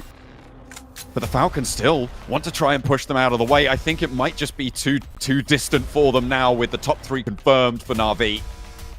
And the duo have done enough. 2 players on either of these 3 squads. Falcons, though, a lot rests on this game for them. They know they're close, but to really confirm it, to feel good in those final moments, they want that chicken dinner. East and Icy still up and alive. 6th, the first to fall in this 3-way engagement between Falcons and FaZe. Quick step up, but you can see the pressure is certainly mounting now for the Falcons. Feeling constrained, constricted in this game. Puncher so low and Na'Vi are out. FaZe 2v2 against the Falcons. Looking to move up from the low ground here. Ventores up on the knoll. Will take the shots down towards them. Suppression, but Mormon breaks forwards first. If they can isolate this fight quickly, they can handle him and move on to the next. But the spray downs are difficult to make work. Mormon behind the tree, the roll, the wrap around with the buggy, and the jump out wide. It's FaZe to take the chicken dinner, but have the Falcons been able to find enough? Beating the chest. But what will the final table say? The top 3 are in flux here as FaZe Clan take down the Falcons. It is so down to the wire here for FaZe, though. Let's hope this isn't just a FaZe bomb, because 2 chicken dinners on the day to see themselves nice and healthy towards the top side of the lobby. But for the Falcons, that must be sweat beading on their forehead right now. You can see them. They're not sure whether they've made it or not. Oh, it is so close. That's right. That's right. It is. It's just unbelievably down to the wire. Are we going to see the Falcons force Phoenixes rising up, or will they be left in ashes and forced to go to the survival stage? They don't think they've done it. Let's see over on the desk who's going through. I wouldn't want to be Maxman right now. I could hear the sweat beating to head as you're just wondering, did Falcons do enough to qualify? I mean, let's run this back though. IHC getting caught out almost for the roster, but IHC just couldn't hold on long enough and went out their hopes of making it through into the next stage. Even just survival go out the window. So the rotation makes sense for IHC early on, right? It makes so much sense to go for it, but unfortunately the timing's a little bit off in the sense that they rotate at the exact same time as Tongjabao, and that causes them to then have a crash. There's only 1 player there, and then the entirety of IHC to try to send it to get that player back up to win the fight versus TJV. But as we saw, Hodgux, they got almost over-involved in that fight, lost 2 players, and after that tried to survive, but maybe just trying to leave that 1 player to go out and survive as 3 would have been the better option for IHC. Oh man, dude, it's the worst case scenario for IHC. Not only was it that rotation, just their luck, right? Couldn't have been worse, right? If you're gonna go and play aggressive in the final game and just kind of try to take out a squad early, You got to go against TJB, right? Out of all the teams, they didn't get one finish. They had no idea who they were going against. And, I mean, brutal situation. I can't believe this team didn't make it.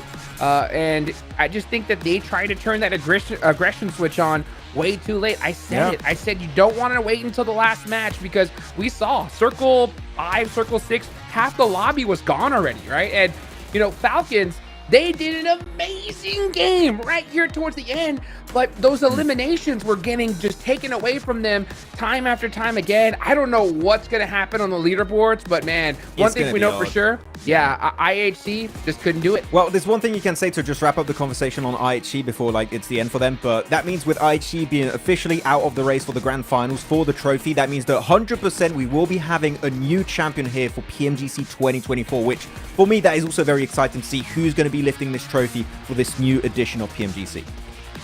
It could be one of the teams from this group, as we've seen every, well, I don't know, I can say every team, but majority of the teams really showing that they are definitely viable of being the ones to secure that trophy when we get to that stage. But honestly, looking towards the top again, like IWNRX, have they done enough to get into this one? I would imagine not, though, with a crazy back-to-back fight. They fought up against I8. They kept getting shut up against Falcons thereafter. They could just not get comfortable. I really don't know. I just want to get to leaderboards, honestly. Can we just skip past this stuff? Get straight to leaderboards? Can we just see it? Skip the replay. We want to go. I want to see it so bad. Hey, yo, shout out to FaZe, though, right? We got to give FaZe some flowers here to clutch up a nice chicken dinner towards the end. I mean, the flossing, I think it worked to some extent, right? But still, it wasn't close enough to get them into top 3. Not enough movement. They definitely played better towards the end of this tournament. So, you know what? A possible potential for the survival stage. I'm saying FaZe have been playing way better towards the second half of this group red. So we'll have to see 22 points on the board. But yeah, 14 points, Falcons. They needed 12, I believe, before this game even started, Hot Jukes. They got 14. But as we know, Enigma Galaxy, they made it far into the game. They got a few eliminations here and there, which yeah, the 14 is just not going to cut it, I think. Yep, I don't think so either. Yeah, and it's so unfortunate. You saw it on their faces, right? I mean, I think that said everything right there. You just see the hands, the palms deep into their cheeks. That's gotta hurt, dude. I really hope that they can bounce back in the survival stage. I mean, I'm gonna say it already, but we don't know, of course, until we see those leaderboards. But man, this is, if they don't do it, it's gonna be the second time we see them not make it automatically to the finals. And it's so unfortunate because I think all of us, right, we're predicting that we're going to see Falcons in the top 3 before this group even started, right, Max? Well, it's not over, okay? They can still make it through survival stage, but I think that this was one of the teams that we were all looking at to make it, hopefully, through the top 3. But here you go. Congratulations to Mormon for being the MVP. Again, other standout. You had Onzen, you had Mormon, and we were talking about Mela a lot when looking at FaZe. Seems like the other squad members have been kind of performing better around him, around Mela a lot more. So really happy with their performance. But looking at the leaderboards before we moved away from that on the match rankings, even I8 went out pretty damn early this game. They were in contention for top 3, so it did not happen for them. Let's see. Well, there it is. There's the overall rankings. IWNRX by 1 point. Well, actually 2 points, right? Because tiebreaker. Yeah. Oh, that is unreal. How many times have we said it, Max, right?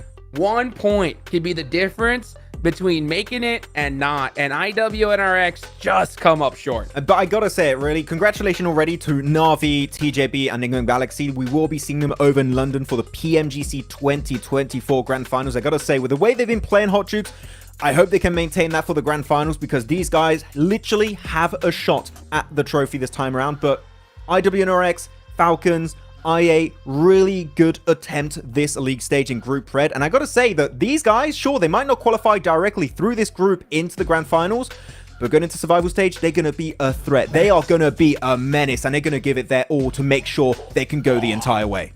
Yeah, Team KSO are going to make it all the way there as well to the survival stage. IHC just coming up too short right there. But you know what? I was looking at those leaderboards, Max. I think that if Fudia would have won that game, it would have been enough. Yeah. They had a good start. I'm sorry, not Fudia. I'm sorry, Falcons. What am I saying? Yeah, if Falcons would have won that game, it would have been enough. Yeah, it would have been, actually. But looking at Furia, they also got involved in that fight versus Na'Vi very early on. There was so much back and forth. You can feel the pressure on Na'Vi to make sure they secure this spot in top 3, and Furia to hopefully leave the bottom 5 ranking in this leaderboard. Unfortunately for Furia, that was not going to be enough. It was not going to cut it, and they did go out early versus Na'Vi. But man, Team Kesso, we said it, Jukes, that they had some potential, maybe some lesser results on the second half, but it was enough to make it to the survival stage, and I hope they can take some learnings from Group Red and just tackle the survival stage in the best way possible. And look who's the MVP, of course, it's got to be Z-Wolf, right, Jason? I mean, the man in the tower, right? It completely carried his team in that final Erangel that we did see. I mean, he's been MVP when it's come to EMEA so many times, and very deserving when it comes to this group as well. Just crazy that he made the MVP, and yet his team didn't make it in top 3. I think that's a real testament to how well he's played over the course of these 4 days. For me, it's undeniable that you would say in the past the best players in Turkey, maybe you would say, would be the side of Hamsici, Kalsi, even Silas back in the day. It's undeniable now, Jason. The best player in Turkey is Z-Wolf. This guy is a menace locally, he's a menace globally, and he is the guy that literally could be taking home the MVP title for 2024 PMGC. That is how good of a performance this guy had. Oh, not to mention you can see our assist as well. Kane going to be his teammate, going to be the ultimate duo with the Z-Wolf here with the PUBG MOBILE X Venom. The Last Dance collaboration is available now. If you guys haven't noticed, if you haven't even picked up the game, well, now you know. You can experience unique gameplay adventure. You can discover the Black Symbiote clusters in Erangel, Sanhok, Miramar, and Livik to obtain the Black Symbiote arm and encounter Black Symbiote warhorses. And you can equip the Black Symbiote arm to move rapidly by aiming at fixed targets. You can pull in mobile targets like players or even those airdrops and get yourself an MG3. And of course, launch yourself with slingshot-like moves. You should gear up and harness Venom's power in PUBG Mobile. You can bond with the symbiote and become the ultimate duo on PUBG Mobile now. You can play the game, watch the movie, and then aspire to be the ultimate duo like Kane and Z-Wolf. Is Jason Statham in the movie? Oh, that seems even more interesting. You know what else is interesting, MG3 in the movie, I'm going to tell you. Oh, okay, I'm going. Yeah, I've got my seat reserved already. Oh boy. And there you I'll go. tell you one thing. MVP. You know what? Of the week. Z-Wolf MVP, but one thing's guaranteed. This survival stage is gonna suck for these teams, dude, because it's gonna be absolutely stacked to the T. So it's gonna suck for them, but boy, is it gonna be fun for us to watch. Man, I mean, look at the survival stage. Look at the teams we had already from Group Yellow. You had Deek Xavier, Vampire, you had Bigatron Knight, you had Loops, you have Major Pride who just popped off, Mir and Sejong with the insane center play. And now you got these teams. You got IWNRX, you got Falcons, you got FaZe, you got... I mean, bro. Bro. Who's making it? I don't know, but it's going to be tough. That's the real group of death, is the survival stage. I'll tell you that. Yep. Well, not to mention you still have teams from Group Green to come in as well, which will be happening on Thursday, I was going to say, basically next week, with a plethora of insane teams as well to kind of match up to them. I mean, you have the likes of Stalwart, who have been a massive surprise this year. You've got 4MV in there as well. You got, Team Liquid, Influence Rage, Thunder Talk, Kagasaka, D+, which we are very curious about, I would say, considering how strong South Korea has been so far in PMGC. Yeah, especially excited to see Osal, Favian, especially playing those two guys that have been just top-tier star players of the South Korean region. And I think they're going to take a page out of the book of DRX, Amir, and Sejong of how they played in their group. But yeah, South Korea's here to play. So many regions are here to play and then to make it to the Grand Finals. Yeah, Group Green, I gotta say, Group Red was not my group of death. It was the group of entertainment. And now I've had even higher expectations for Group Green to deliver in that aspect also. Is there any upset, you'd say, in your eyes, Hot Jukes, of a team who didn't make it top 3 that you kind of feel like deserved it?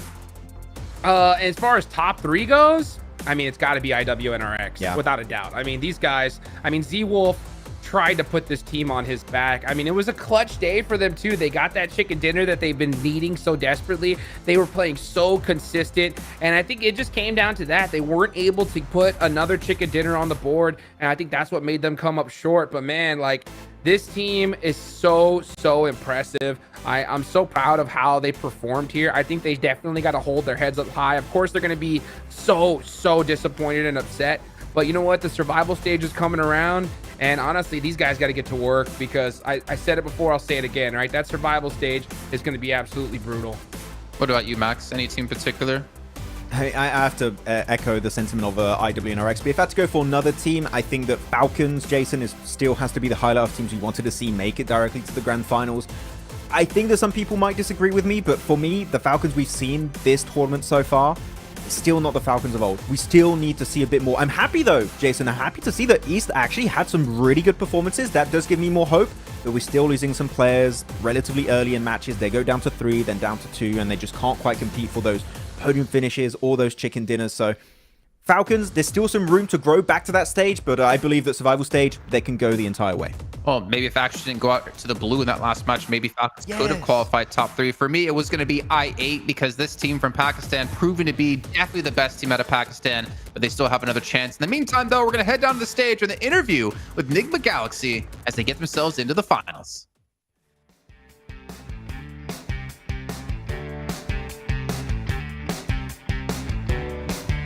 Ladies and gentlemen, we have our 3 teams that are going to be going to the London's Grand Finals from Group Red. It's going to be none other than Navi, TJB, and Nigma Galaxy. And I have Rauf right here with me. What does it feel like to finally go back to the Grand Finals? It feels unbelievable, man. I thought at the end, like when we died, we were out of top 3.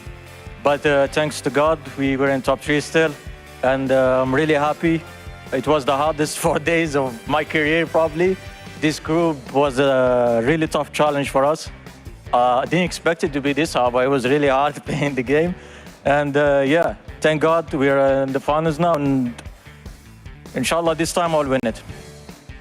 Inshallah. And for Peko, if you can actually go in the mic real quick. Peko, this is going to be your first PMGC Grand Finals. How are you feeling? I'm feeling great, man. I'm actually feeling great. I mean, 3 months before, me and Rauf had to make a new team and everything, and look at us now. We're just standing, going to London, and yeah, just like nothing. I can't really describe my feelings right now. It's just insane. I'm happy to hear that. If you can give the mic back to Rauf, because you guys are proving your haters wrong. And that's something that I've finally been wanting you guys to be able to say. Now, going into London, right, let's move away from that emotion that you currently have. What are your expectations going into London? I know you mentioned you want to be able to win it. How would you achieve that? My expectations for London, I feel like we will compete for the championship for sure. I've been waiting 2 years for this, man. Like since 2 years, been trying to qualify and go back and have another shot at it since we got top 3 last time. And yeah, I'm gonna do my best, whatever it takes to win this next global championship. And I have to ask this, Rauf. What do you think is going to be your toughest challenge in regards to teams when you get to the Grand Finals? I know that there's currently only 4, but just give us an idea of who the toughest teams will be. The top teams, I don't know. Whoever makes it to London is going to be a tough challenge because it's so hard, man. Like to qualify from this group stage from 48 teams and make it in the top 16 itself. So yeah, I expect every team to be like a really good challenge for us and to compete with. Shukran, Habibi. Hopefully you guys get to the top because it's going to be amazing. With that said, though, as I mentioned, that is going to be the top 3 teams from Group Red moving to the London Grand Finals. Back to you guys.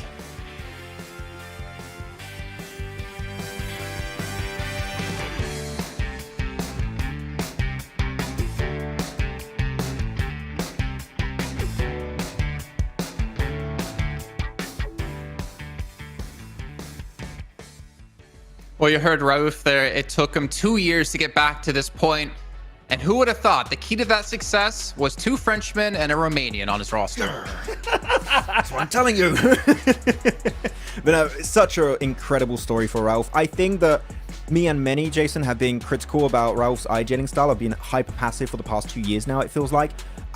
A comeback like this as an IGL, I feel like I've never witnessed such a big improvement over such a short amount of time, especially, right? Peko said it, 3 months to make this team, and now you're making it to the biggest event of the year, to the PMGC 2024 Grand Finals in London. That is a story and a half, and really, if they lift a trophy, that would be an amazing story, and I would not have it any other way. Oh, thank you. Yeah, literally, I'm speechless. I literally am, because when it comes to this team, I mean, I can't believe it. You take away which is considered the best player on your squad. You know, you go and make some replacements, and in 3 months, all of a sudden, you're beating teams like IWNRX, Falcons. I mean, these guys, you just see, this is the hardest 4 days of his life, and I totally understand why.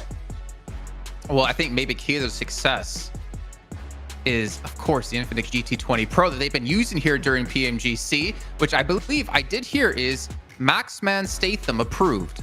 if I'm not mistaken, with 120 FPS and 144 hertz at the screen. You guys can pick one up to play like the pros. And also, while you're picking one up, you can still buy tickets to the Grand Finals kicking off on the 6th of December. Between the 6th and 8th, you can be there in person watching who lifts the trophy, crown the best team in the world of 2024. And activities and some freebies you'll be getting while you're there as well. But gentlemen, I'm not sure if I'm lagging out right now, but feel free to tell me your quick recap in 10 seconds or less, Hot Jukes, of Group Red. All right, dude. Let's go. All right, Enigma Galaxy, what an crazy expectation comeback from these guys. Na'Vi being able to clutch it up, amazing. TJB pulling off what they did in PEL was ridiculous. Just the final days, these guys got warmed up and made it happen. And then, of course, IHC, you know, what happened? That's your closing statement? Okay, oh, thank you. I'll do mine. We talked about Na'Vi, TJB, and Enigma Galaxy a lot. I want to again highlight the teams that are going through the survival stage. IWNRX, Falcon, I8, they are not going to go out without a fight. They're going to come in swinging for the survival stage. And good luck to the teams of Group Green who make it to survival stage, because they're not going to have a good time. It's a really bad time, Jason. Well, they're not going to have a good time, but we're going to have a good time, as we do have a couple of days off before Group Green does begin over on Thursday at the exact same time. And of course, once Group Green finishes off, we'll be heading directly into the survival stage, straight into the last chance before we head over to London to find out which team will be crowned supreme. Thank you guys again for tuning in. Hope you guys enjoy your days off, and we'll be seeing you on Thursday for the continuation of the PUBG Mobile Global Championship 2024 League Stage.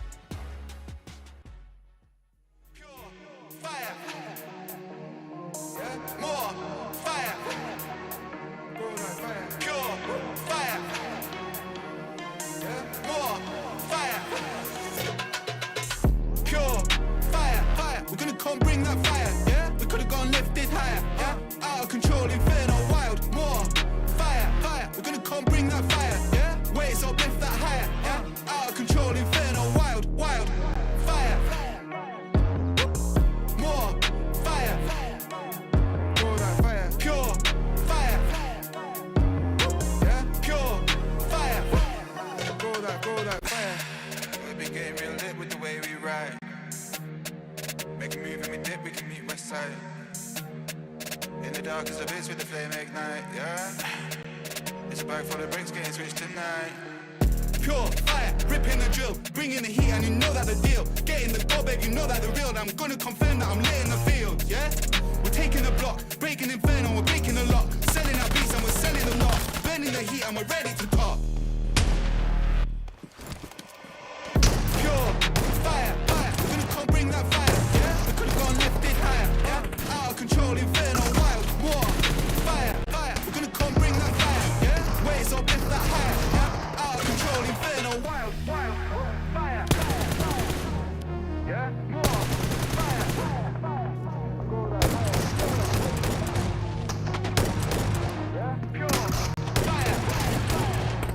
fire, pure fire, ripping the drill, bringing the heat, and you know that the deal. Getting the goal, baby, you know that the real. Gonna confirm that we're lit in the field, fam. Taking the block, bringing Inferno, we're breaking the locks, bringing the heat like we're bringing the heart. Pure fire, yeah, more fire, go like fire, pure fire, yeah, pure fire, go like fire, pure fire, fire. We're gonna come bring that fire, yeah. We could've gone lifted higher, yeah. Out of control, Inferno, wild, war, fire, fire. We're gonna come bring that fire, yeah. Waves up, lift that higher, yeah. Out of control, Inferno, wild, pure fire, pure fire.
to rise and shine again. You're stepping down, I'm moving up, put on a show. Clackety click, last minute countdown. You wanna survive, just stay alive, rising up in the zone. Champion is for the top. With my crew strong.